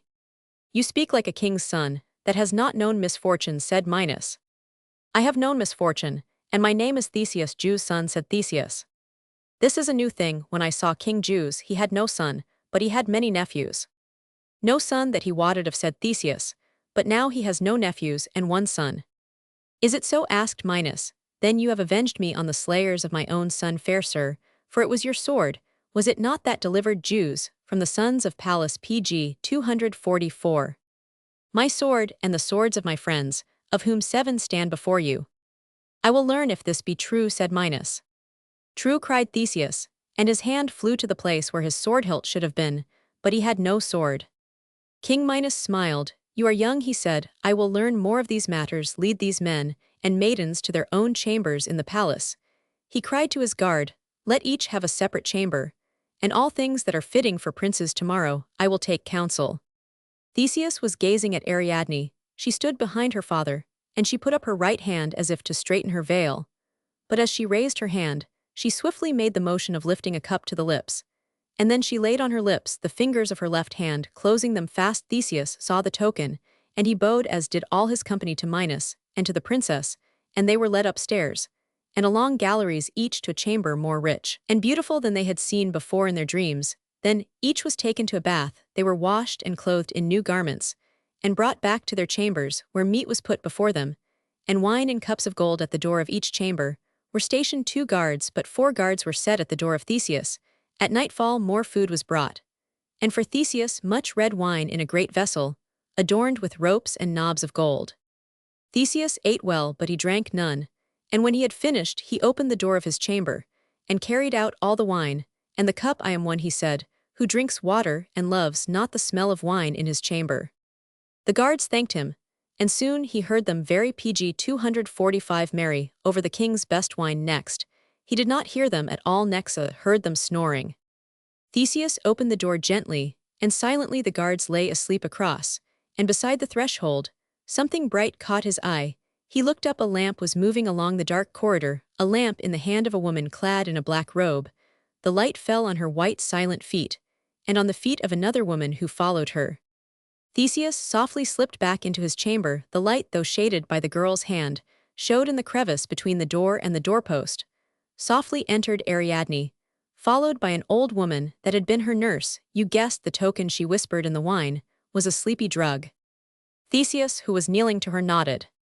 I can show you the way to flee, and I bring you a sword. I thank you, lady, for the sword, and I pray you to show me the way to the Minotaur. Ariadne grew pale, and her hand flew to her heart. I pray you make haste, flee. I will not, nor if the king have mercy on us, will I leave Crete, till I have met the Minotaur, for he has shed the blood of my people. Ariadne loved Theseus, and knew well in her heart that he loved her, but she was brave, and she made no more ado. She beckoned to him, and stepped across the sleeping guardsman that lay beside the threshold. Theseus held up his hand, and she stopped, while he took 2 swords from the men of the guard. One was long with a strong straight narrow blade, tapering to a very sharp point. The other sword was short and straight, with keen cutting Pg 246 double edges. Theseus slung them round his neck by their belts, and Ariadne walked down the corridor, Theseus following her, and the old nurse following him.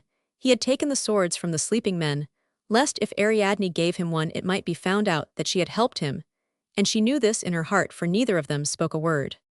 Swiftly and silently, they went through galleries and corridors that turned and wound about, till Ariadne came to the door of her own chamber. Here she held up her hand, and Theseus stopped, till she came forth again, thrusting something into the bosom of her gown again. She led the way down a broad staircase between great pillars, into a hall whence she turned and passed down a narrower stair, and then through many passages till she came into the open air, and they crossed rough ground to a cave. In a hill in the back of the cave was a door plated with bronze, which she opened with a key. Here she stopped and took out of the bosom of her gown a coil of fine strong thread. Take this, she said, and enter by that door, and first of all make fast the end of the coil to a stone, and so walk through the labyrinth. And when you would come back, the coil shall be your guide. Take this key also to open the door, and lock it from within. If you return, place the key in a cleft in the wall within the outer door of the palace. She stopped and looked at Theseus with melancholy eyes, and he threw his arms about her, and they kissed, and embraced as lovers do who are parting, and know not if they may ever meet again. At last she sighed, and said, the dawn is near. Farewell. Pg 247. The gods be with you. I give you the watchword of the night, that you may pass the sentinels if you come forth alive. And she told him the word. Then she opened the door, and gave him the key, and the old nurse gave him the lamp which she carried, and some food to take with him. Romans 7. The slaying of the Minotaur. Theseus first fastened one end of his coil of string to a pointed rock, and then began to look about him. The labyrinth was dark, and he slowly walked holding the string down the broadest path from which others turned off to right or left. He counted his steps, and he had taken near 3,000 steps when he saw the pale sky showing in a small circle cut in the rocky roof above his head, and he saw the fading stars. Sheer walls of rock went up on either hand of him. A roof of rock was above him, but in the roof was this one open place across which were heavy bars. Soon the daylight would come. Theseus set the lamp down on a rock behind a corner, and he waited, thinking, at a place where a narrow dark path turned at right angles to the left. Looking carefully round, he saw a heap of bones, not human bones, but skulls of oxen, and sheep hoofs of oxen, and shank bones. This he thought must be the place where the food of the Minotaur is let down to him from above. They have not Athenian youths and maidens to give him every day beside his feeding place. I will wait. Saying this to himself, he rose, and went round the corner of the dark narrow path cut in the rock to the left. He made his own breakfast, pg 248, from the food that Ariadne had given him, and it occurred to his mind that probably the Minotaur might also be thinking of breakfast time. He sat still, and from afar away within he heard a faint sound like the end of the echo of a roar, and he stood up, drew his long sword, and listened keenly. The sound came nearer, and louder, a strange sound, not deep like the roar of a bull, but more shrill and thin. Theseus laughed silently. A monster with the head and tongue of a bull, but with the chest of a man, could roar no better than that. The sounds came nearer and louder, but still with the thin sharp tone in them. Theseus now took from his bosom the phial of gold that Medea had given him in Athens. When she told him about the Minotaur, he removed the stopper, and held his thumb over the mouth of the phial, and grasped his long sword with his left hand, after fastening the clue of thread to his belt. The roars of the hungry Minotaur came nearer, and nearer now. His feet could be heard padding along the echoing floor of the labyrinth. Theseus moved to the shadowy corner of the narrow path, where it opened into the broad light passage, and he crouched there. His heart was beating quickly. On came the Minotaur. Up leaped Theseus, and dashed the contents of the open phial in the eyes of the monster. A white dust flew out, and Theseus leaped back into his hiding place. The Minotaur uttered strange shrieks of pain. He rubbed his eyes with his monstrous hands. He raised his head up towards the sky, bellowing, and confused he stood, tossing his head up and down. He turned round and round about, feeling with his hands for the wall. He was quite blind. Theseus drew his short sword, crept up on naked feet behind the monster, pg 249, and cut through the back sinews of his legs at the knees. Down fell the Minotaur with a crash and a roar, biting at the rocky floor with his lion's teeth, and waving his hands and clutching at the empty air. Theseus waited for his chance. When the clutching hands rested, and then thrice he drove the long sharp blade of bronze through the heart of the Minotaur, the body leaped and lay still. How Theseus slew the Minotaur! How Theseus slew the Minotaur! Theseus kneeled down and thanked all the gods, and promised rich sacrifices and a new temple to Pallas Athene, the guardian of Athens. When he had finished his prayer, he drew the short sword and hacked off the head of the Minotaur. He sheathed both his swords, took the head in his hand, and followed the string back out of the daylit place to the rock where he had left his lamp. With the lamp and the guidance of the string, he easily found his way to the door, which he unlocked. He noticed that the thick bronze plates of the door were dinted and scarred by the points of the horns of the Minotaur trying to force his way out. He went out into the fresh, early morning. All the birds were singing merrily, and merry was the heart of Theseus. He locked the door, and crossed to the palace, which he entered, putting the key in the place which Ariadne had shown him. She was there with fear and joy in her eyes. "Touch me not," said Theseus, "for I am foul with the blood of the Minotaur." She brought him to the baths on the ground floor, and swiftly fled up a secret stair in the bathroom. Theseus made himself clean, and clad himself in fresh raiment, which was lying ready for him when he was clean. And clad, he tied a rope of byblos round the horns of the head of the Minotaur, and went round the back of the palace, trailing the head behind him, till he pg 250 came to a sentinel. "I would see King Minos," he said. "I have the password Androgeos." The sentinel, pale and wondering, let him pass, and so he went through the guards and reached the great door of the palace. And there the servants wrapped the bleeding head in cloth, that it might not stain the floors. Theseus bade them lead him to King Minos, who was seated on his throne, judging the 4 guardsmen that had been found asleep. When Theseus entered, followed by the serving men with their burden, the king never stirred on his throne, but turned his grey eyes on Theseus. "My lord," said Theseus, "that which was to be done is done." The servants laid their burden at the feet of King Minos, and removed the top fold of the covering. The king turned to the captain of his guard, "A week in the cells, for each of these 4 men," said he, and the 4 guards who had expected to die by a cruel death were led away. "Let that head and the body also be burned to ashes, and thrown into the sea far from the shore," said Minos. And his servants silently covered the head of the Minotaur, and bore it from the throne room. Then at last Minos rose from his throne, and took the hand of Theseus, and said, "Sir, I thank you, and I give you back your company safe and free. And I am no more in hatred with your people. Let there be peace between me and them. But will you not abide with us a while, and be our guests?" Theseus was glad enough, and he and his company tarried in the palace, and were kindly treated. Minos showed Theseus all the splendor and greatness of his kingdom, and his ships and great armories full of all manner of weapons. The names and numbers of them are yet known, pg 251, for they are written on tablets of clay that were found in the storehouse of the king. Later, in the twilight, Theseus and Ariadne would walk together in the fragrant gardens where the nightingales sang, and Minos knew it, and was glad. He thought that nowhere in the world could he find such a husband for his daughter, and he deemed it wise to have the alliance of so great a king as Theseus promised to be, but loving his daughter, he kept Theseus with him long, till the prince was ashamed of his delay, knowing that his father, King Zeus, and all the people of his country were looking for him anxiously. Therefore he told what was in his heart to Minos, who sighed, and said, "I knew what is in your heart, and I cannot say you nay. I give to you my daughter as gladly as a father may." Then they spoke of things of state, and made firm alliance between Cnossos and Athens, while they both lived, and the wedding was done with great splendor. And at last Theseus and Ariadne and all their company went aboard, and sailed from Crete. One misfortune: they had the captain of their ship died of a sickness while they were in Crete. But Minos gave them the best of his captains, yet by reason of storms and tempests they had a long and terrible voyage, driven out of their course into strange seas. When at length they found their bearings, a grievous sickness fell on beautiful Ariadne. Day by day she was weaker, till Theseus with a breaking heart stayed the ship at an isle but 2 days' sail from Athens. There Ariadne was carried ashore, and laid in a bed in the house of the king of that island.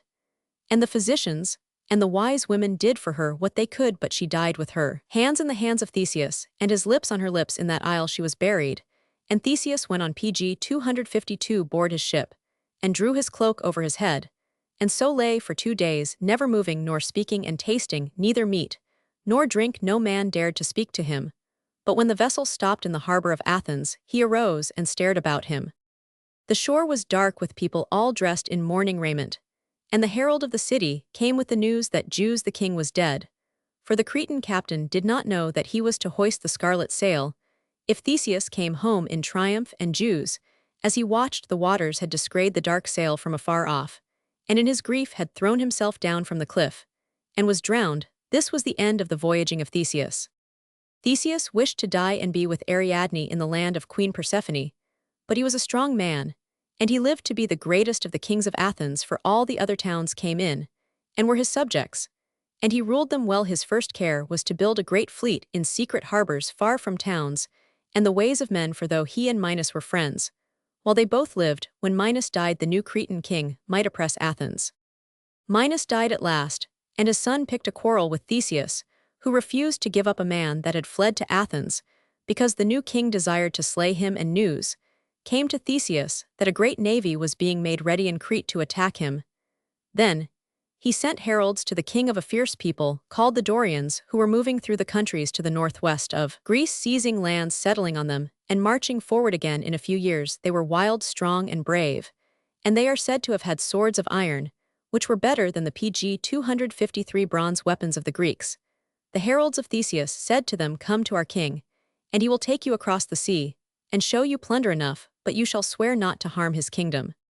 This pleased the Dorians well, and the ships of Theseus brought them round to Athens, where Theseus joined them with many of his own men.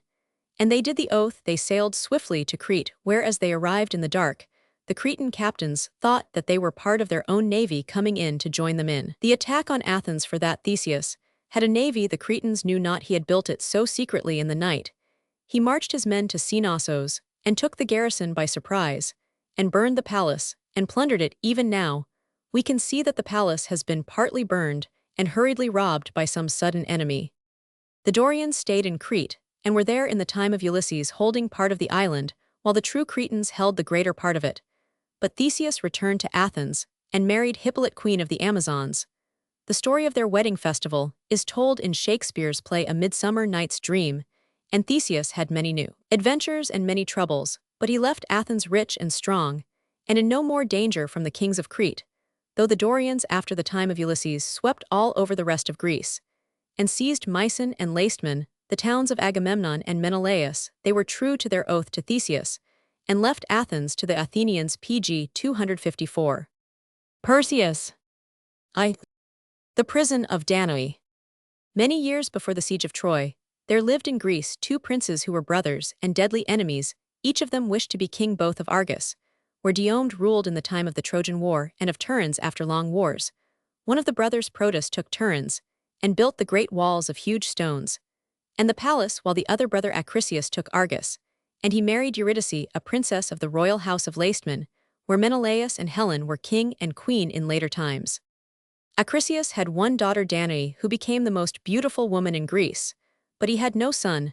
This made him very unhappy, for he thought that, when he grew old, the sons of his brother Protus would attack him, and take his lands and city. If he had no son to lead his army, his best plan would have been to find some brave young prince like Theseus, and give Danae to him for his wife, and their sons would be leaders of the men of Argos. But Acrisius preferred to go to the prophetic maiden of the temple of Apollo at Delphi, or Pytho, as it was then called, and ask what chance he had of being the father of a son. Pg 255. The maiden seldom had good news to give any man, but at least this time, it was easy to understand what she said. She went down into the deep cavern below the temple floor, where it was said that a strange mist or steam flowed up out of the earth, and made her fall into a strange sleep in which she could walk and speak, but knew not what she was singing, for she sang her prophecies. At last, she came back very pale, with her laurel wreath twisted awry, and her eyes open. But seeing nothing, she sang that Acrisius would never have a son, but that his daughter would bear a son who would kill him. Acrisius mounted his chariot sad and sorry, and was driven homewards. On the way he never spoke a word, but was thinking how he might escape from the prophecy, and baffle the will of Zeus, the chief of the gods. He did not know that Zeus himself had looked down upon Danae, and fallen in love with her, nor did Danae know. The only sure way to avoid the prophecy was to kill Danae, and Acrisius thought of doing this, but he loved her too much, and he was afraid that his people would rise against him if he slew his daughter. The pride of their hearts. Still another fear was upon Acrisius, which will be explained later in the story. He could think of nothing better than to build a house all of bronze in the court of his palace, a house sunk deep in the earth, but with part of the roof open to the sky, as was the way in all houses. Then the light came in from above, and the smoke of the fire went out in the same way. This chamber Acrisius built, and in it he shut up poor Danae with the woman that had been her nurse. They saw nothing, hills or plains or sea men or trees. They only saw the sun at midday, and the sky and the free birds flitting across it. There Danae lay. Pg 256, and was weary and sad, and she could not guess why her father thus imprisoned her. He used to visit her often, and seemed kind and sorry for her, but he would never listen when she implored him to sell her for a slave into a far country, so that at least she might see the world in which she lived. Now on a day, a mysterious thing happened. The old poet Pindar, who lived long after in the time of the war between the Greeks and the king of Persia, says that a living stream of gold flowed down from the sky, and filled the chamber of Danae. Some time after this, Danae bore a baby, a son, the strongest and most beautiful of children. She and her nurse kept it secret, and the child was brought up in an inner chamber of the house of bronze.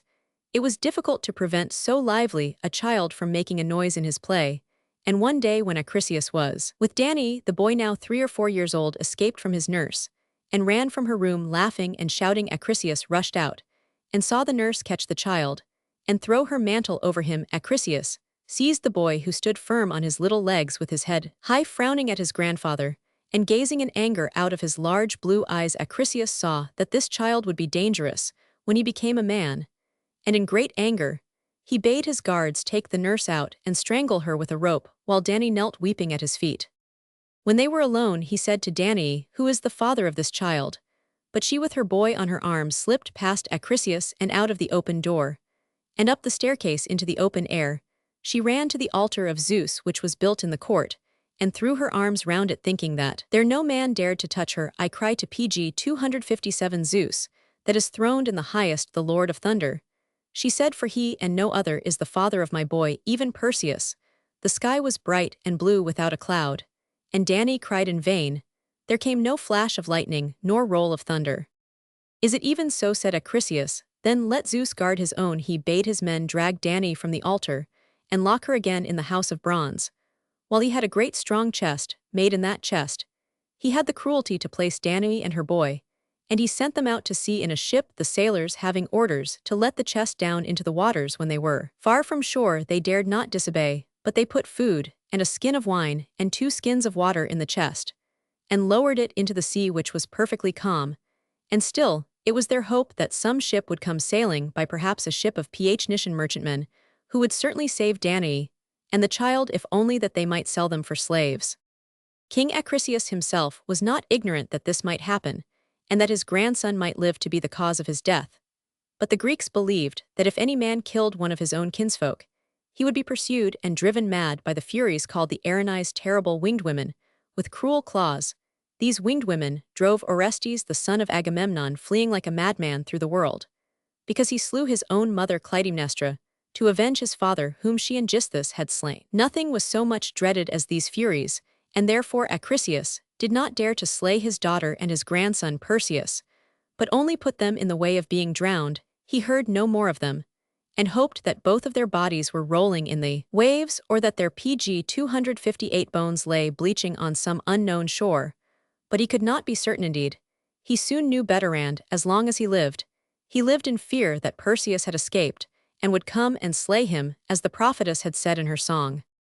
The chest floated on the still waters, and the sea birds swooped down to look at it, and passed by with one waft of their wings. The sun set, and Danae watched the stars, the bear and Orion with his belt, and wrapped her boy up warm, and he slept sound, for he never knew fear in his mother's arms. The dawn came in her golden throne, and Danae saw around her the blue sharp crests of the mountains of the islands that lay scattered like water lilies on the seas of Greece. If only the current would drift her to an island, she thought, and prayed in her heart to the gods of good help, Pallas, Athene and Hermes of the golden wand. Soon, she began to hope that the chest was drawing near an island. She turned her head in the opposite direction for a long while, and then looked forward again. She was much nearer the island, and could see the smoke going up from cottages among the trees. But she drifted on, and drifted past the end of the isle and on with the current, and so all day. A weary day she had, for the boy was full of play, and was like to capsize the chest. She gave him some wine and water, and presently he fell asleep, and Danae watched the sea and the distant isles, till night came again. It was dark with no moon, and the darker because the chest floated into the shadow of a mountain, and the current drew it near the shore. But Danae dared not hope again. Men would not be abroad, she thought. In the night, as she lay thus helpless, she saw a light moving on the sea, and she cried as loud as she could cry. Then the light PG 259 stopped, and a man's shout came to her over the water, and the light moved swiftly towards her. It came from a brazier set on a pole in a boat, and now Danae could see the bright sparks that shone in the drops from the oars, for the boat was being rowed towards her as fast as 2 strong men could pull. Being weak from the heat of the sun that had beaten on her for 2 days, and tired out with hopes and fears, Danae fainted, and knew nothing till she felt cold water on her face. Then she opened her eyes, and saw kind eyes looking at her own, and the brown face of a bearded man in the light of the blaze that fishermen carry in their boats at night, for the fish come to wonder at it, and the fishermen spear them. There were many dead fish in the boat, into which Danae and the child had been lifted, and a man with a fish spear in his hand was stooping over her. Then Danae knew that she and her boy were saved, and she lay unable to speak till the oarsmen had pulled their boat to a little pier of stone there. The man with the fish spear lifted her up lightly, and softly set her on her feet on land, and a boatman handed to him the boy, who was awake and was crying for food.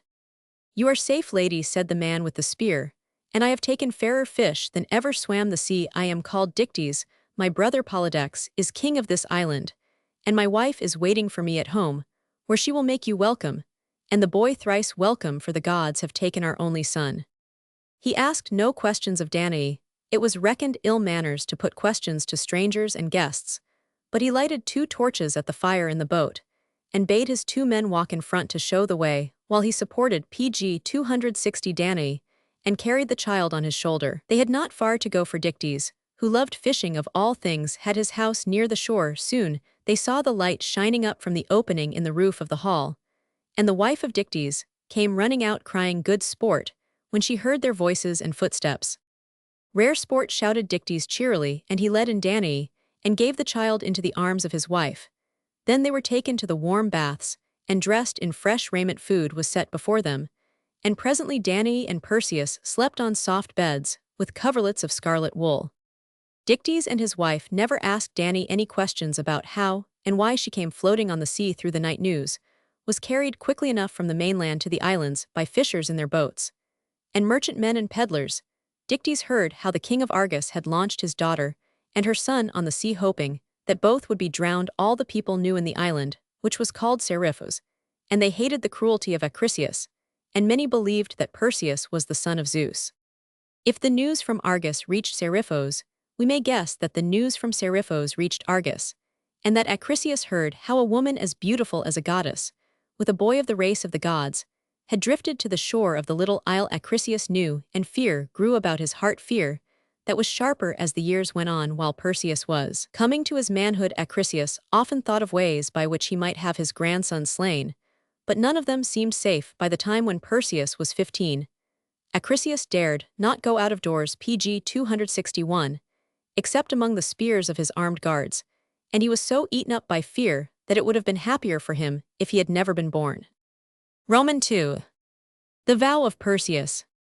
It was fortunate for Perseus that Dictys treated him and taught him like his own son, and checked him if he was fierce and quarrelsome, as so strong a boy was apt to be.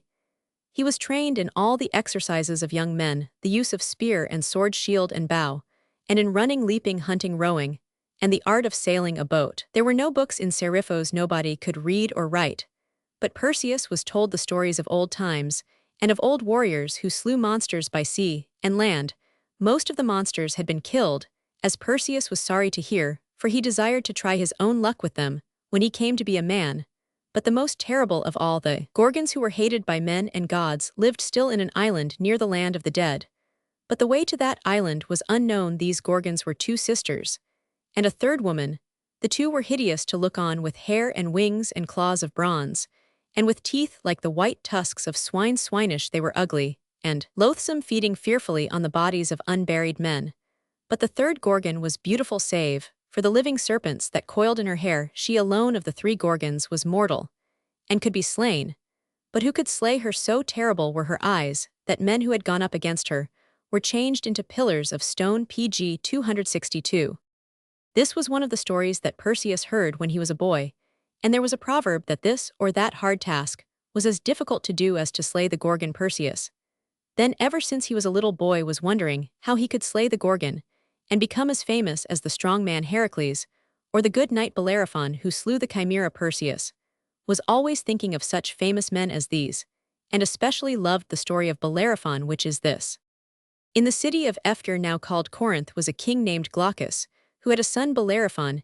He was brought up far from home in Argos by King Protus, the great-uncle of Perseus, who was his foster-father, and loved him well. Protus was an old man, but his wife Antea was young and beautiful, and Bellerophon also was beautiful and young, and by little and little Antea fell in love with him and could not be happy without him. But no such love was in Bellerophon's heart for her, who was his foster-mother. At last Antea, forgetting all shame, told Bellerophon that she loved him and hated her husband, and she asked him to fly with her to the seashore, where she had a ship lying ready, and they two would sail to some island far away and be happy together. Bellerophon knew not what to say. He could not wrong King Protus, his foster-father. He stood speechless, his face was red with shame, but the face of Antea grew white with rage. Dastard, she said, thou shalt not live long in Argos to boast of my love and your own virtue. She ran from him straight to King Protus, and flung herself at his feet. What shall be done, O king? She cried to the man who speaks words of love dishonorable to the queen of Argos. pg 263. By the splendor of Zeus, cried Protus, if he were my own foster son, he shall die. Thou hast named him, said Antea, and she ran to her own upper chamber, and locked the door and flung herself on the bed, weeping for rage, as if her heart would break. Protus followed her, but she would not unlock her door. Only, he heard her bitter weeping, and he went apart alone, and took thought how he should be revenged on Bellerophon. He had no desire to slay him openly, for then the king of Hector would make war against him. He could not bring him to trial before the judges, for there was no witness against him, except Antea, and he did not desire to make his subjects talk about the queen, for it was the glory of a woman in those days, not to be spoken of in the conversation of men. Therefore Protus for a day or two seemed to favor Bellerophon more kindly than ever. Next he called him into his chamber alone, and said that it was well for young men to see the world, to cross the sea and visit foreign cities, and win renown. The eyes of Bellerophon brightened at these words, not only because he desired to travel, but because he was miserable in Argos, where he saw every day the angry eyes of Antea. Then Protus said that the king of Lycia in Asia, far across the sea, was his father-in-law and his great friend. To him he would send Bellerophon, and Protus gave him a folded tablet in which he had written many deadly signs. Bellerophon took the folded tablet, not looking of course at what was written in it, and away he sailed to Lycia. The king of that country received him well, and on the 10th day after his arrival asked him if he brought any token from King Protus. Bellerophon gave him the tablet, which he opened, and pg 264, read the writing, said that Bellerophon must die now. At that time Lycia was haunted by a monster of no human birth. Her front was the front of a lion, in the middle of her body she was a goat. She tapered away to a strong swift serpent, and she breathed flame from her nostrils. The king of Lycia, wishing to get rid of Bellerophon, had but to name this curse to his guest, who vowed that he would meet her if he might find her. So he was led to the cavern where she dwelt, and there he watched for her all night till the day dawned.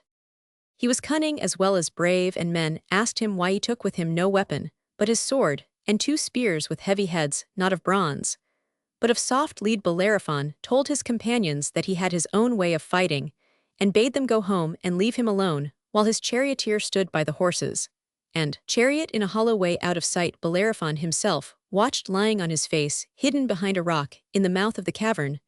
The moment that the rising sun touched with a red ray the dark mouth of the cave, forth came the chimera, and setting her 4 paws on the rock, looked over the valley. The moment that she opened her mouth, breathing flame, Bellerophon plunged his leaden spears deep down her throat, and sprang aside. On came the chimera, her serpent tail lashing the stones, but Bellerophon ever kept on the further side of a great tall rock.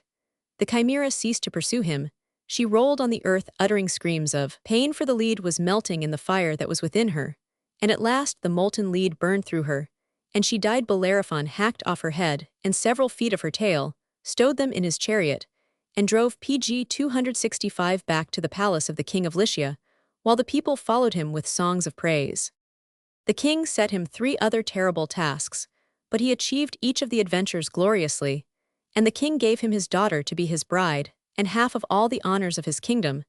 This is the story of Bellerophon. There were other ways of telling it, and Perseus was determined to do as great deeds as he, but Perseus was still a boy, and he did not know, and no man could tell him the way to the island of the Gorgons. When Perseus was about 16 years old, the king of Seriphos, Polydex, saw Danae, fell in love with her, and wanted to take her into his palace. But he did not want Perseus. He was a bad and cruel man. But Perseus was so much beloved by the people that he dared not kill him openly. He therefore made friends with the lad, and watched him carefully to see how he could take advantage of him. The king saw that he was of a rash, daring, and haughty spirit, though Dictys had taught him to keep himself well in hand, and that he was eager to win glory. The king fell on this plan.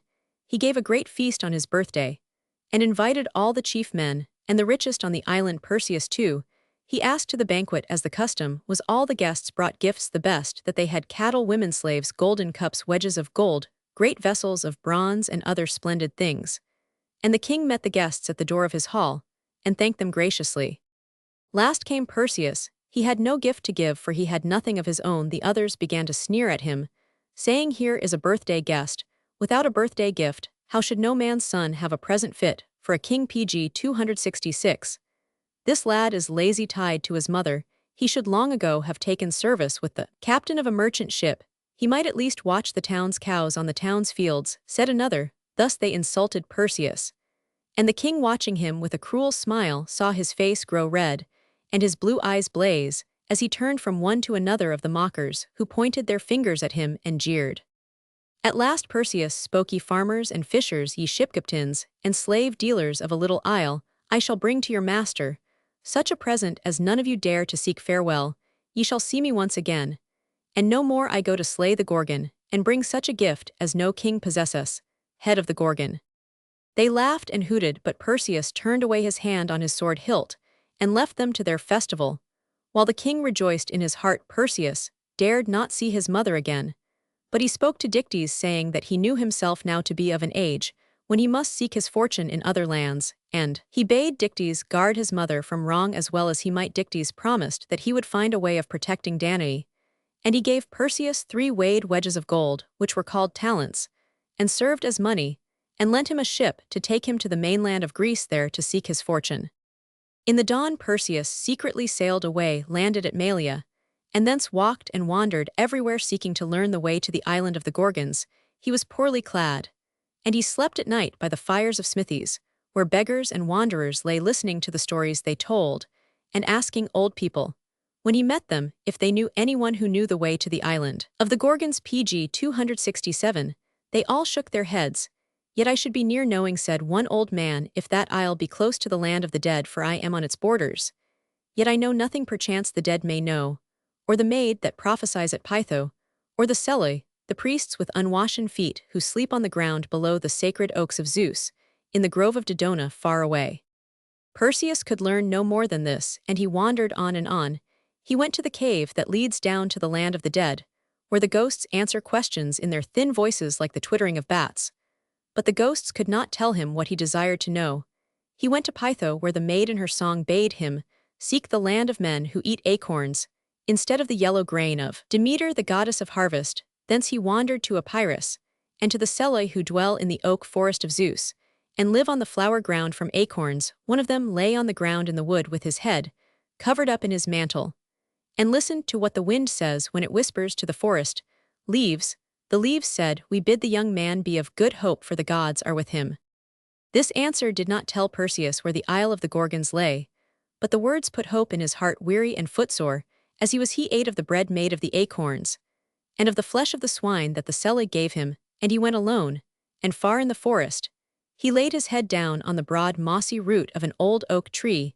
He did not sleep but watched the stars through the boughs, and he heard the cries of the night-wandering beasts in the woodland. If the gods be with me, I shall yet do well, he said. Pg 268. And as he spoke he saw a white clear light moving through the darkness.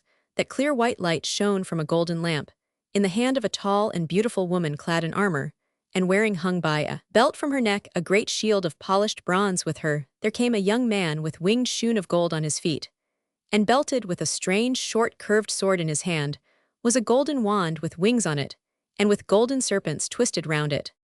Perseus knew that these beautiful folk were the goddess Athene and Hermes, who brings all fortunate things. He fell upon his face before them. But Athene spoke in a sweet grave voice, saying, arise, Perseus, and speak to us face to face, for we are of your kindred. We also are children of Zeus, the father of gods and men. Then Perseus arose and looked straight into their eyes. We have watched you long, Perseus, to learn whether you have the heart of a hero that can achieve great adventures, or whether you are an idle dreaming boy. We have seen that your heart is steadfast, and that you have sought through hunger and long travel to know the way wherein you must find death or win glory. That way is not to be found without the help of the gods. First, you must seek the 3 gray women who dwell beyond the land that lies at the back of the north wind. They will tell you the road to the 3 nymphs of the west, who live in an island of the sea that never knew a sail, for it is beyond the pillars that Heracles set up when he wearied in his journey to the well of the world's end, and turned again. You must go to these nymphs where never foot of man has trod, and they will show you the measure of the way to the Isle of the Gorgons. If you see the faces of the Gorgons, you will Pg 269 be turned to stone. Yet you have vowed to bring the head of the youngest of the 3, she who was not born a Gorgon, but became one of them by reason of her own wickedness. If you slay her, you must not see even her dead head, but wrap it round in this goatskin, which hangs beside my shield. See not the head yourself, and let none see it but your enemies. This is a great adventure, said Perseus, to slay a woman whom I may not look upon, lest I be changed into stone. I give you my polished shield, said Athene, let it never grow dim if you would live, and see the sunlight. She took off her shield from her neck, with the goatskin cover of the shield, and hung them round the neck of Perseus. He knelt, and thanked her for her grace, and looking up through a clear space between the forest boughs, he said, I see the stars of the north, that are the guide of sailors. I shall walk towards them even now by your will, for my heart burns, to find the three grey women and learn the way." Hermes smiled, and said, "An old man, and white-bearded would you be ere you measured out that way on foot. Here, take my winged sandals, and bind them about your feet. They know all the paths of the air, and they will bring you to the three grey women. Belt yourself too with my sword, for this sword needs no second stroke, but will cleave through that you set it to smite." So Perseus bound on the shoes of swiftness, and the sword of sharpness. The name of it was Herp. And when he rose from binding on the shoon, he was alone. The gods had departed. He drew the sword, and cut at an oak tree trunk, and the blade went clean through it, while the tree PG 270 fell with a crash like thunder.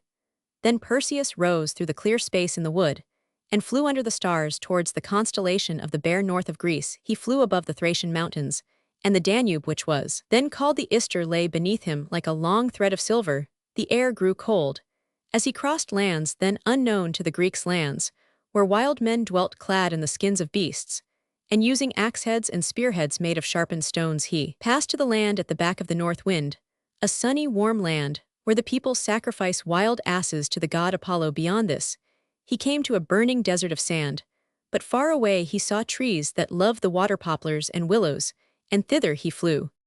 He came to a lake among the trees, and round the lake were flying three huge grey swans, with the heads of women, and their long grey hair flowed down below their bodies, and floated on the wind. They sang to each other as they flew, in a voice like the cry of the swan. They had but one eye among them, and but one tooth, which they passed to each other in turn, for they had arms and hands under their wings.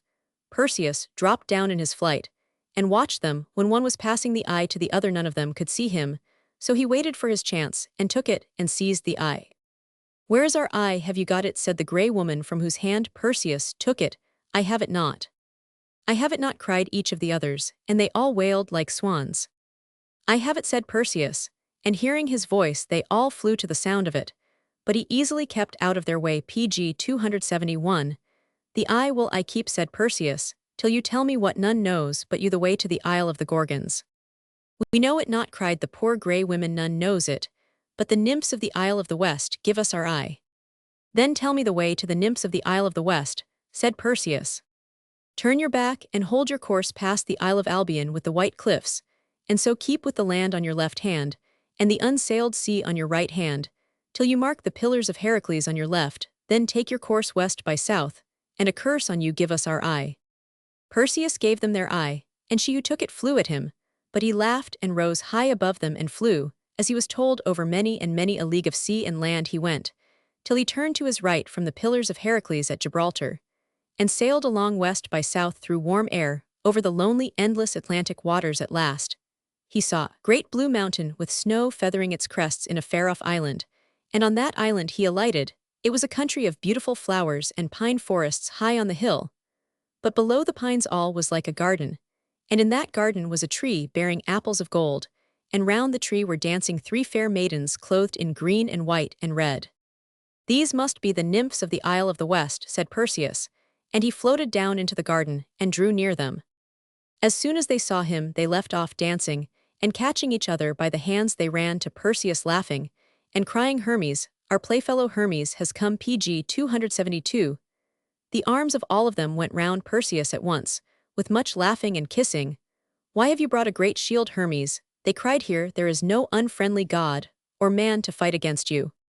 Perseus saw that they had mistaken him for the god, whose sword and winged shoon he wore, but he did not dislike the mistake of the merry maidens.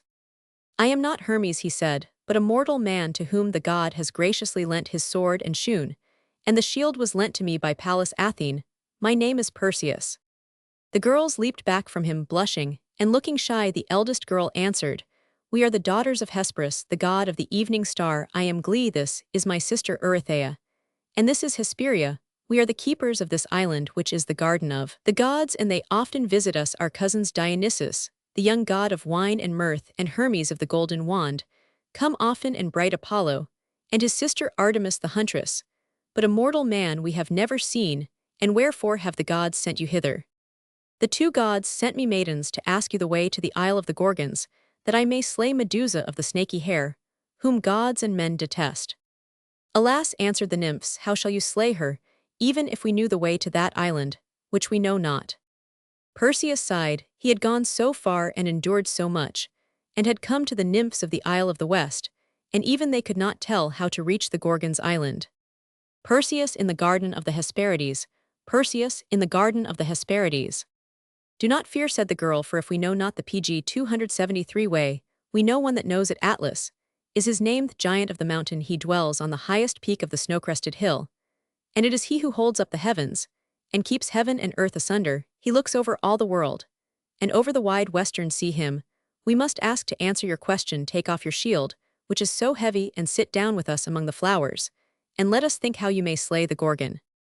Perseus gladly unslung his heavy shield, and sat down among the white and purple windflowers. Glee too sat down, but young Eurythea held the shield upright, while beautiful Hesperia admired herself laughing in the polished surface. Perseus smiled as he watched them, and a plan came into his mind. In all his wanderings, he had been trying hard to think how, if he found the Gorgon, he might cut off her head, without seeing the face which turned men into stone. Now, his puzzle was ended. He could hold up the shield above the Gorgon, and see the reflection of her face, as in a mirror. Just as now he saw the fair reflected face of Hesperia, he turned to Glee, who sat silently beside him. Maiden, he said, I have found out the secret that has perplexed me long, how I may strike at the Gorgon, without seeing her face that turns men to stone. I will hang above her in the air, and see her face reflected in the mirror of the shield, and so know where to strike. The two other girls had left the shield on the grass, and they clapped their hands when Perseus said this, but Glee still looked grave. It is much that you should have found this cunning plan, but the Gorgons will see you, and two of them are deathless, and cannot be slain even with the sword Herp. These Gorgons have wings almost as swift as the winged PG 274 shoon of Hermes, and they have claws of bronze that cannot be broken. Hesperia clapped her hands. Yet I know a way, she said, so that this friend of ours may approach the Gorgons, yet not be seen by them. You must be told, she said, turning to Perseus, that we three sisters were of the company of the fairy queen Persephone, daughter of Demeter, the goddess of the harvest. We were gathering flowers with her in the plain of Ina in a spring morning, when there sprang up a new flower, fragrant and beautiful, the white narcissus. No sooner had Persephone plucked that flower than the earth opened beside her, and up came the chariot and horses of Hades, the king of the dead, who caught Persephone into his chariot, and bore her down with him to the house of Hades. We wept, and were in great fear, but Zeus granted to Persephone to return to earth with the first snowdrop, and remain with her mother Demeter, till the last rose had faded. Now, I was the favorite of Persephone, and she carried me with her to see her husband, who is kind to me for her sake, and can refuse me nothing, and he has what will serve your turn too. Him I will go for often. I go to see my playmate when it is winter in your world. It is always summer in our isle. To him I will go and return again, when I will so work that you may be seen of none, neither by god or man or monster. Meanwhile, my sisters will take care of you, and tomorrow they will lead you to the mountain top to speak with the giant. It is well spoken, said tall grave Glee, and she led Perseus to their house, and gave him food and wine, and at night he slept full of hope in a chamber in the courtyard. Next morning, early, Perseus and Glee and Eurythea PG 275 floated up to the crest of the mountain, for Hesperia had departed in the night to visit Queen Persephone. Perseus took a hand of each of the nymphs, and they had no weary climbing. They all soared up together, so great was the power of the winged shoon of Hermes. They found the good giant Atlas kneeling on a black rock above the snow, holding up the vault of heaven with either hand. When Glee had spoken to him, he bade his girls go apart, and said to Perseus, yonder, far away to the west, you see an island with a mountain that rises to a flat top like a table. There dwell the Gorgons. Perseus thanked him eagerly, but Atlas sighed and said, mine is a weary life. Here have I knelt and done my task since the giants fought against the gods, and were defeated. Then for my punishment, I was set here by Zeus to keep sky and earth asunder, but he told me that after hundreds of years I should have rest and be changed to a stone. Now, I see that the day of rest appointed is come for you. Shall show me the head of the Gorgon when you have slain her, and my body shall be stone, but my spirit shall be with the ever-living gods. Perseus pitied Atlas. He bowed to the will of Zeus, and to the prayer of the giant, and gave his promise. Then he floated to Glee and Eurythea, and they all three floated down again to the garden of the golden apples. Here, as they walked on the soft grass, and watched the wind toss the white and red and purple bells of the wind flowers, they heard a low laughter close to them, the laughter of Hesperia. But her they saw not. Where are you, Hesperia? Where are you hiding? Cried Glee, wondering, for the wide lawn was open without bush or tree, where the girl might be lurking. PG 276. Find me if you can, cried the voice of Hesperia close beside them, and handfuls of flowers were lightly tossed to them. Yet they saw none who threw them. This place is surely enchanted, thought Perseus, and the voice of Hesperia answered, Come, follow me, I will run before you to the house, and show you my secret. Then they all saw the flowers bending, and the grass waving as if a light-footed girl were running through it, and they followed to the house the path in the trodden grass. At the door Hesperia met them. You could not see me, she said, nor will the Gorgons see. Perseus, look, on that table lies the helmet of Hades, which mortal men call the cap of darkness. While I wore it you could not see me, nay, a deathless god cannot see the wearer of that helmet. She took up a dark cap of hard leather that lay on a table in the hall and raised it to her head.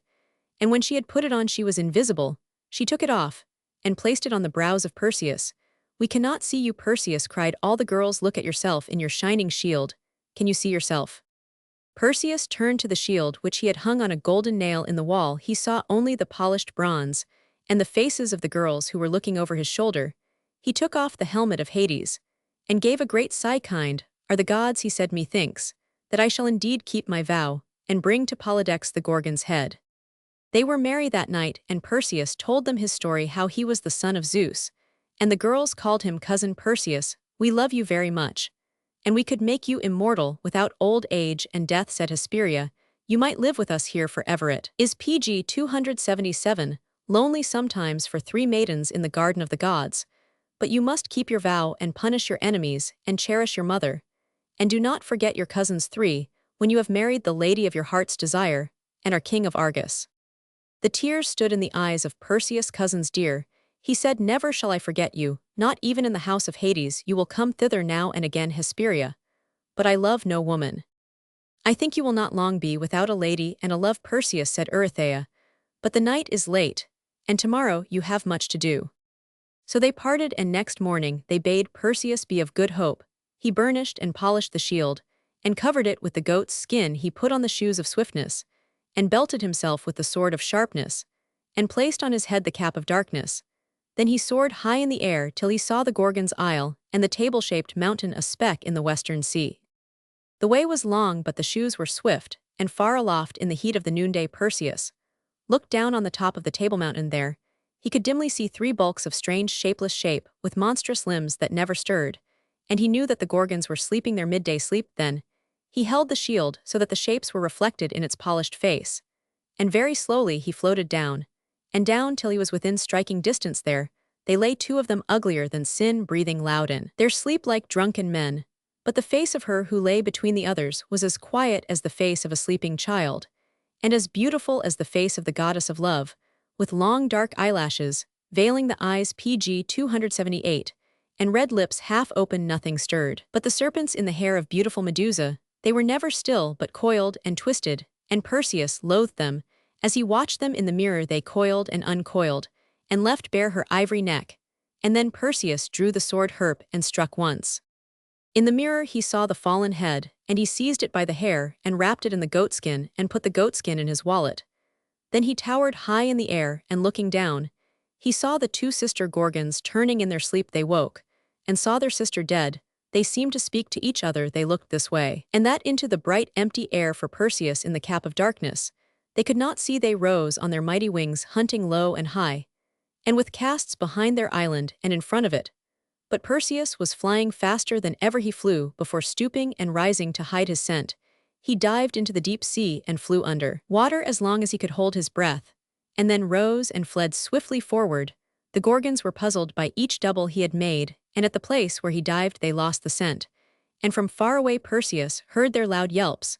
But soon these faded in the distance. He often looked over his shoulder as he flew straight towards the far-off blue hill of the giant Atlas, but the sky was empty behind him, and the Gorgons he never saw again. The mountain turned from blue to clear gray and red and gold with penciled rifts and glens, and soon Perseus stood beside the giant Atlas. You are welcome, and blessed, said the giant. Show me the head that I may be at rest. Then Perseus took the bundle from the wallet, and carefully unbound the goatskin, and held up the head. PG 279, looking away from it, and the giant was a great gray stone. Down sailed Perseus, and stood in the garden of the gods, and laid the cap of darkness on the grass. The three nymphs who were sitting there weaving garlands of flowers leaped up, and came round him and kissed him, and crowned him with the flowery chaplets. That night he rested with them, and in the morning they kissed and said farewell. "Do not forget us," said Glee, "nor be too sorry for our loneliness today. Hermes has been with us, and tomorrow he comes again with Dionysus the god of the vine, and all his merry company. Hermes left a message for you, that you are to fly eastward and south to the place where your wings shall guide you, and there, he said, you shall find your happiness. When that is won, you shall turn north and west to your own country. We say, all three of us, that our love is with you always, and we shall hear of your gladness, for Hermes will tell us, then we too shall be glad. Farewell." So the three maidens embraced him with kind faces and smiling eyes, and Perseus too smiled as well as he might. But in his eastward way, he often looked back, and was sad when he could no longer see the kindly hill above the garden of the gods. Roman 3. Perseus and Andromeda. Perseus flew where the wings bore him over great mountains, and over a wilderness of sand below his feet. The wind woke the sandstorms, and beneath him he saw nothing but a soft floor of yellow-gray. And when that cleared, he saw islands of green trees round some well in the waste. Pg 280 and long trains of camels and brown men, riding swift horses, at which he wondered, for the Greeks in his time drove in chariots, and did not ride. The red sun behind him fell, and all the land was purple, but in a moment, as it seemed, the stars rushed out, and he sped along in the starlight till the sky was gray again, and rosy, and full of fiery colors, green and gold, and ruby and amethyst. Then the sun rose, and Perseus looked down on a green land through which was flowing north a great river, and he guessed that it was the river Gyptus, which we now call the Nile. Beneath him was a town with many white houses in groves of palm trees, and with great temples of the gods built of red stone. The shoes of swiftness stopped above the wide marketplace, and there Perseus hung poised, till he saw a multitude of men pour out of the door of a temple.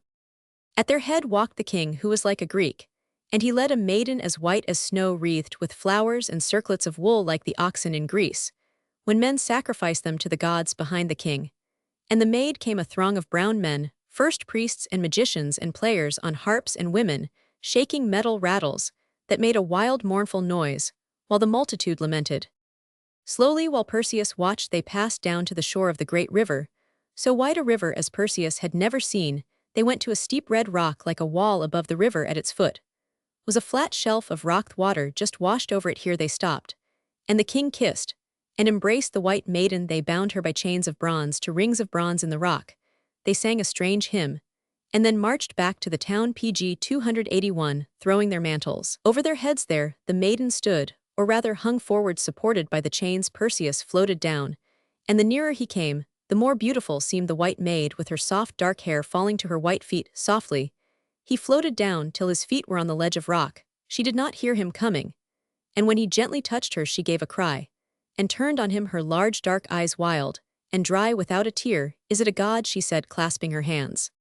"No god, but a mortal man. Am I Perseus, the slayer of the Gorgon? What do you hear? What cruel men have bound you?" "I am Andromeda, the daughter of Cepheus, king of a strange people. The lot fell on me of all the maidens in the city to be offered to the monster fish that walks on feet, who is their god. Once a year they give to him a maiden." Perseus thereon drew the sword Herp, and cut the chains of bronze that bound the girl as if they had been ropes of flax, and she fell at his feet, covering her eyes with her hands. Then Perseus saw the long reeds on the further shore of the river, waving and stirring and crashing, and from them came a monstrous fish walking on feet, and slid into the water. His long sharp black head showed above the stream as he swam, and the water behind him showed like the water in the wake of a ship. "Be still, and hide your eyes," whispered Perseus to the maiden. He took the goatskin from his wallet, and held up the Gorgon's head with the back of it turned towards him, and he waited till the long black head was lifted from the river's edge, and the forefeet of that fish were on the wet ledge of rock. Then he held the head before the eyes of the monster. Pg 282, and from the head downward it slowly stiffened. The head and forefeet and shoulders were of stone before the tail had ceased to lash the water. Then the tail stiffened into a long, jagged, sharp stone, and Perseus, wrapping up the head in the goatskin, placed it in his wallet. He turned his back to Andromeda, while he did this lest by mischance her eyes should open and see the head of the Gorgon. But her eyes were closed, and Perseus found that she had fainted from fear of the monster, and from the great heat of the sun. Perseus put the palms of his hands together like a cup, and stooping to the stream he brought water and threw it over the face and neck of Andromeda. Wondering at her beauty, her eyes opened at last, and she tried to rise to her feet, but she dropped on her knees and clung with her fingers to the rock. Seeing her so faint and weak, Perseus raised her in his arms with her beautiful head pillowed on his shoulder, where she fell asleep like a tired child. Then he rose in the air and floated over the sheer wall of red stone above the river and flew slowly towards the town. There were no sentinels at the gate. The long street was empty, for all the people were in their houses praying and weeping. But a little girl stole out of a house near the gate. She was too young to understand why her father and mother and elder brothers were so sad and would not take any notice of her. She thought she would go out and play in the street, and when she looked up from her play, she saw Perseus bearing the king's daughter in his arms. The child stared, and then ran into her house, crying aloud, for she could hardly speak and pulled so hard at her mother's gown that her mother rose and followed her to the house door. The mother gave a joyful cry. Her husband and her children ran forth, and they too shouted aloud for pleasure. Pg 283. Their cries reached the ears of people in other houses, and presently all the folk, as glad as they had been sorrowful, were following Perseus to the palace of the king. Perseus walked through the empty court and stood at the door of the hall, where the servants came to him, both men and women, and with tears of joy the women bore Andromeda to the chamber of her mother, Queen Cassiopeia. The rescue of Andromeda, the rescue of Andromeda.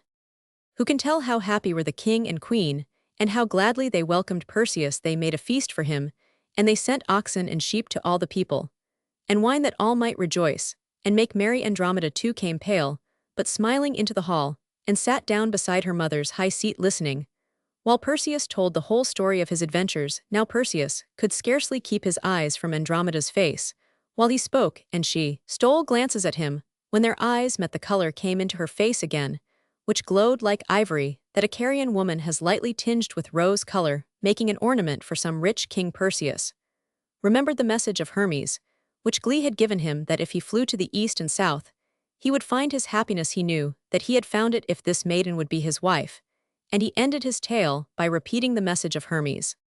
The gods speak only truth, he said, and to have made you all happy is the greatest happiness to Perseus of Argos. Yet he hoped in his heart to see a yet happier day, when the rites of marriage should be done between Andromeda and him, and the young men and maidens should sing the wedding song before their door. Andromeda was of one mind with him, and as Perseus must needs go home, her parents believed that she could Pg 284 not live without him, who had saved her from such a cruel death. So with heavy hearts they made the marriage feast, and with many tears Andromeda and her father and mother said farewell. Perseus and his bride sailed down the great river Gyptus in the king's own boat, and at every town they were received with feasts and songs and dances. They saw all the wonderful things of Egypt, palaces and pyramids and temples and tombs of kings. And at last they found a ship of the Cretans in the mouth of the Nile. This they hired, for they carried with them great riches, gold, and myrrh and ivory, gifts of the princes of Egypt. Roman 4s. How Perseus avenged Danae. With a steady south wind behind them, they sailed to Seriphos and landed and brought their wealth ashore, and went to the house of Dictys. They found him lonely and sorrowful, for his wife had died, and his brother King Polydex had taken Danae and set her to grind corn in his house among his slave women. When Perseus heard that word, he asked, "Where is King Polydex?" "It is his birthday, and he holds his feast among the princes," said Dictys. "Then bring me," said Perseus, "the worst of old clothes that any servant of your house can borrow from a beggar man, if there be a beggar man in the town. Such a man." Their wash came limping through the door of the courtyard, and up to the threshold of the house, where he sat whining and asking for alms. They gave him food and wine, and Perseus cried, "New clothes for old father, I will Pg 285 give you, and new shoes for old." The beggar could not believe his ears, but he was taken to the baths and washed, and new clothes were given to him, while Perseus clad himself in the beggar's rags. And Dictys took charge of the winged shoon of Hermes, and the sword Herp, and the burnished shield of Athene. Then Perseus cast dust and wood ashes on his hair till it looked foul and grey, and placed the goatskin covering and the Gorgon's head in his wallet, and with the beggar's staff in his hand he limped to the palace of Polydex. On the threshold he sat down like a beggar, and Polydex saw him, and cried to his servants, "Bring in that man. Is it not the day of my feast? Surely all are welcome." Perseus was led in, looking humbly at the ground, and was brought before the king. "What news, thou beggar man?" said the king. "Such news as was to be looked for," whined Perseus. "Behold, I am he who brought no present to the king's feast 7 long years agone. And now I come back tired and hungry to ask his grace." "By the splendor of Zeus," cried Polydex, "it is none but the beggar brat who bragged that he would fetch me such a treasure as lies in no king's chamber." "The beggar brat is a beggar man, how time and travel have tamed him. Ho, one of you run and fetch his mother, who is grinding at the mill that she may welcome her son." A servant ran from the hall, and the chiefs of Seriphos mocked at Perseus. "This is he who called us farmers and dealers in slaves. Verily, he would not fetch the price of an old cow in the slave market." Then they threw at him crusts of bread and bones of swine, but he stood silent. Then Danae was led and clad in vile raiment, but looking like a queen, and the king cried, "Go forward, woman." PG 286. "Look at that beggar man. Dost thou know thy son?" She walked on her head high, and Perseus whispered, "Mother, stand thou beside me, and speak no word." "My mother knows me not or despises me," said Perseus, "yet poor as I am, I do not come empty-handed. In my wallet is a gift brought from very far away for my lord the king." He swung his wallet round in front of him, he took off the covering of goatskin, and he held the Gorgon's head on high by the hair, facing the king and the chiefs in one moment. They were all grey stones all along the hall, and the chairs whereon they sat crashed under the weight of them, and they rolled on the hard clay floor. Perseus wrapped the head in the goatskin, and shut it in the wallet carefully, and cried, "Mother, look round, and see thy son, and thine own Raven." Then Danae knew her son by the sound of his voice, if not by her eyesight, and she wept for joy. So they two went to the house of Dictys, and Perseus was cleansed and clad in rich raiment. And Danae too was apparelled like a free woman, and embraced Andromeda with great joy. Perseus made the good Dictys king of Seriphos, and he placed the winged shoes in the temple of Hermes with the sword Herp, and the Gorgon's head in its goatskin cover. But the polished shield he laid on the altar in the temple of Athene. Then he bade all who served in the temples come forth, both young and old, and he locked the doors, and he and Dictys watched all night with the armed Cretans, the crew of his ship, that none might enter. Next day Perseus alone went into the temple of Athene. It was as it had been, but the Gorgon's head and the polished PG 287 shield were gone, and the winged shoon and the sword Herp had vanished from the temple of Hermes. With Danae and Andromeda Perseus sailed to Greece, where he learned that the sons of King Proetus had driven King Acrisius out of Argos, and that he had fled to Phthia in the north, where the ancestor of the great Achilles was king. Thither Perseus went to see his grandfather, and he found the young men holding games and sports in front of the palace. Perseus thought that his grandfather might love him better if he showed his strength in the games, which were open to strangers, so he entered and won the race and the prize for leaping. And then came the throwing of the disc of bronze. Perseus threw a great cast far beyond the rest, but the disc swerved and fell among the crowd. Then Perseus was afraid, and ran like the wind to the place where the disc fell. There lay an old man smitten sorely by the disc, and men said that he had killed King Acrisius. Thus the word of the prophetess and the will of fate were fulfilled. Perseus went weeping to the king of Phthia, and told him all the truth, and the king, who knew, as all Greece knew, how Acrisius had tried to drown his daughter and her child, believed the tale, and said that Perseus was guiltless. He and Danae and Andromeda dwelt for a year in Phthia with the king, and then Perseus with an army of Pelasgians and Myrmidons marched south to Argos, and took the city, and drove out his cousins the sons of Proetus. There, in Argos, Perseus, with his mother and beautiful Andromeda, dwelt long and happily, and he left the kingdom to his son when he died.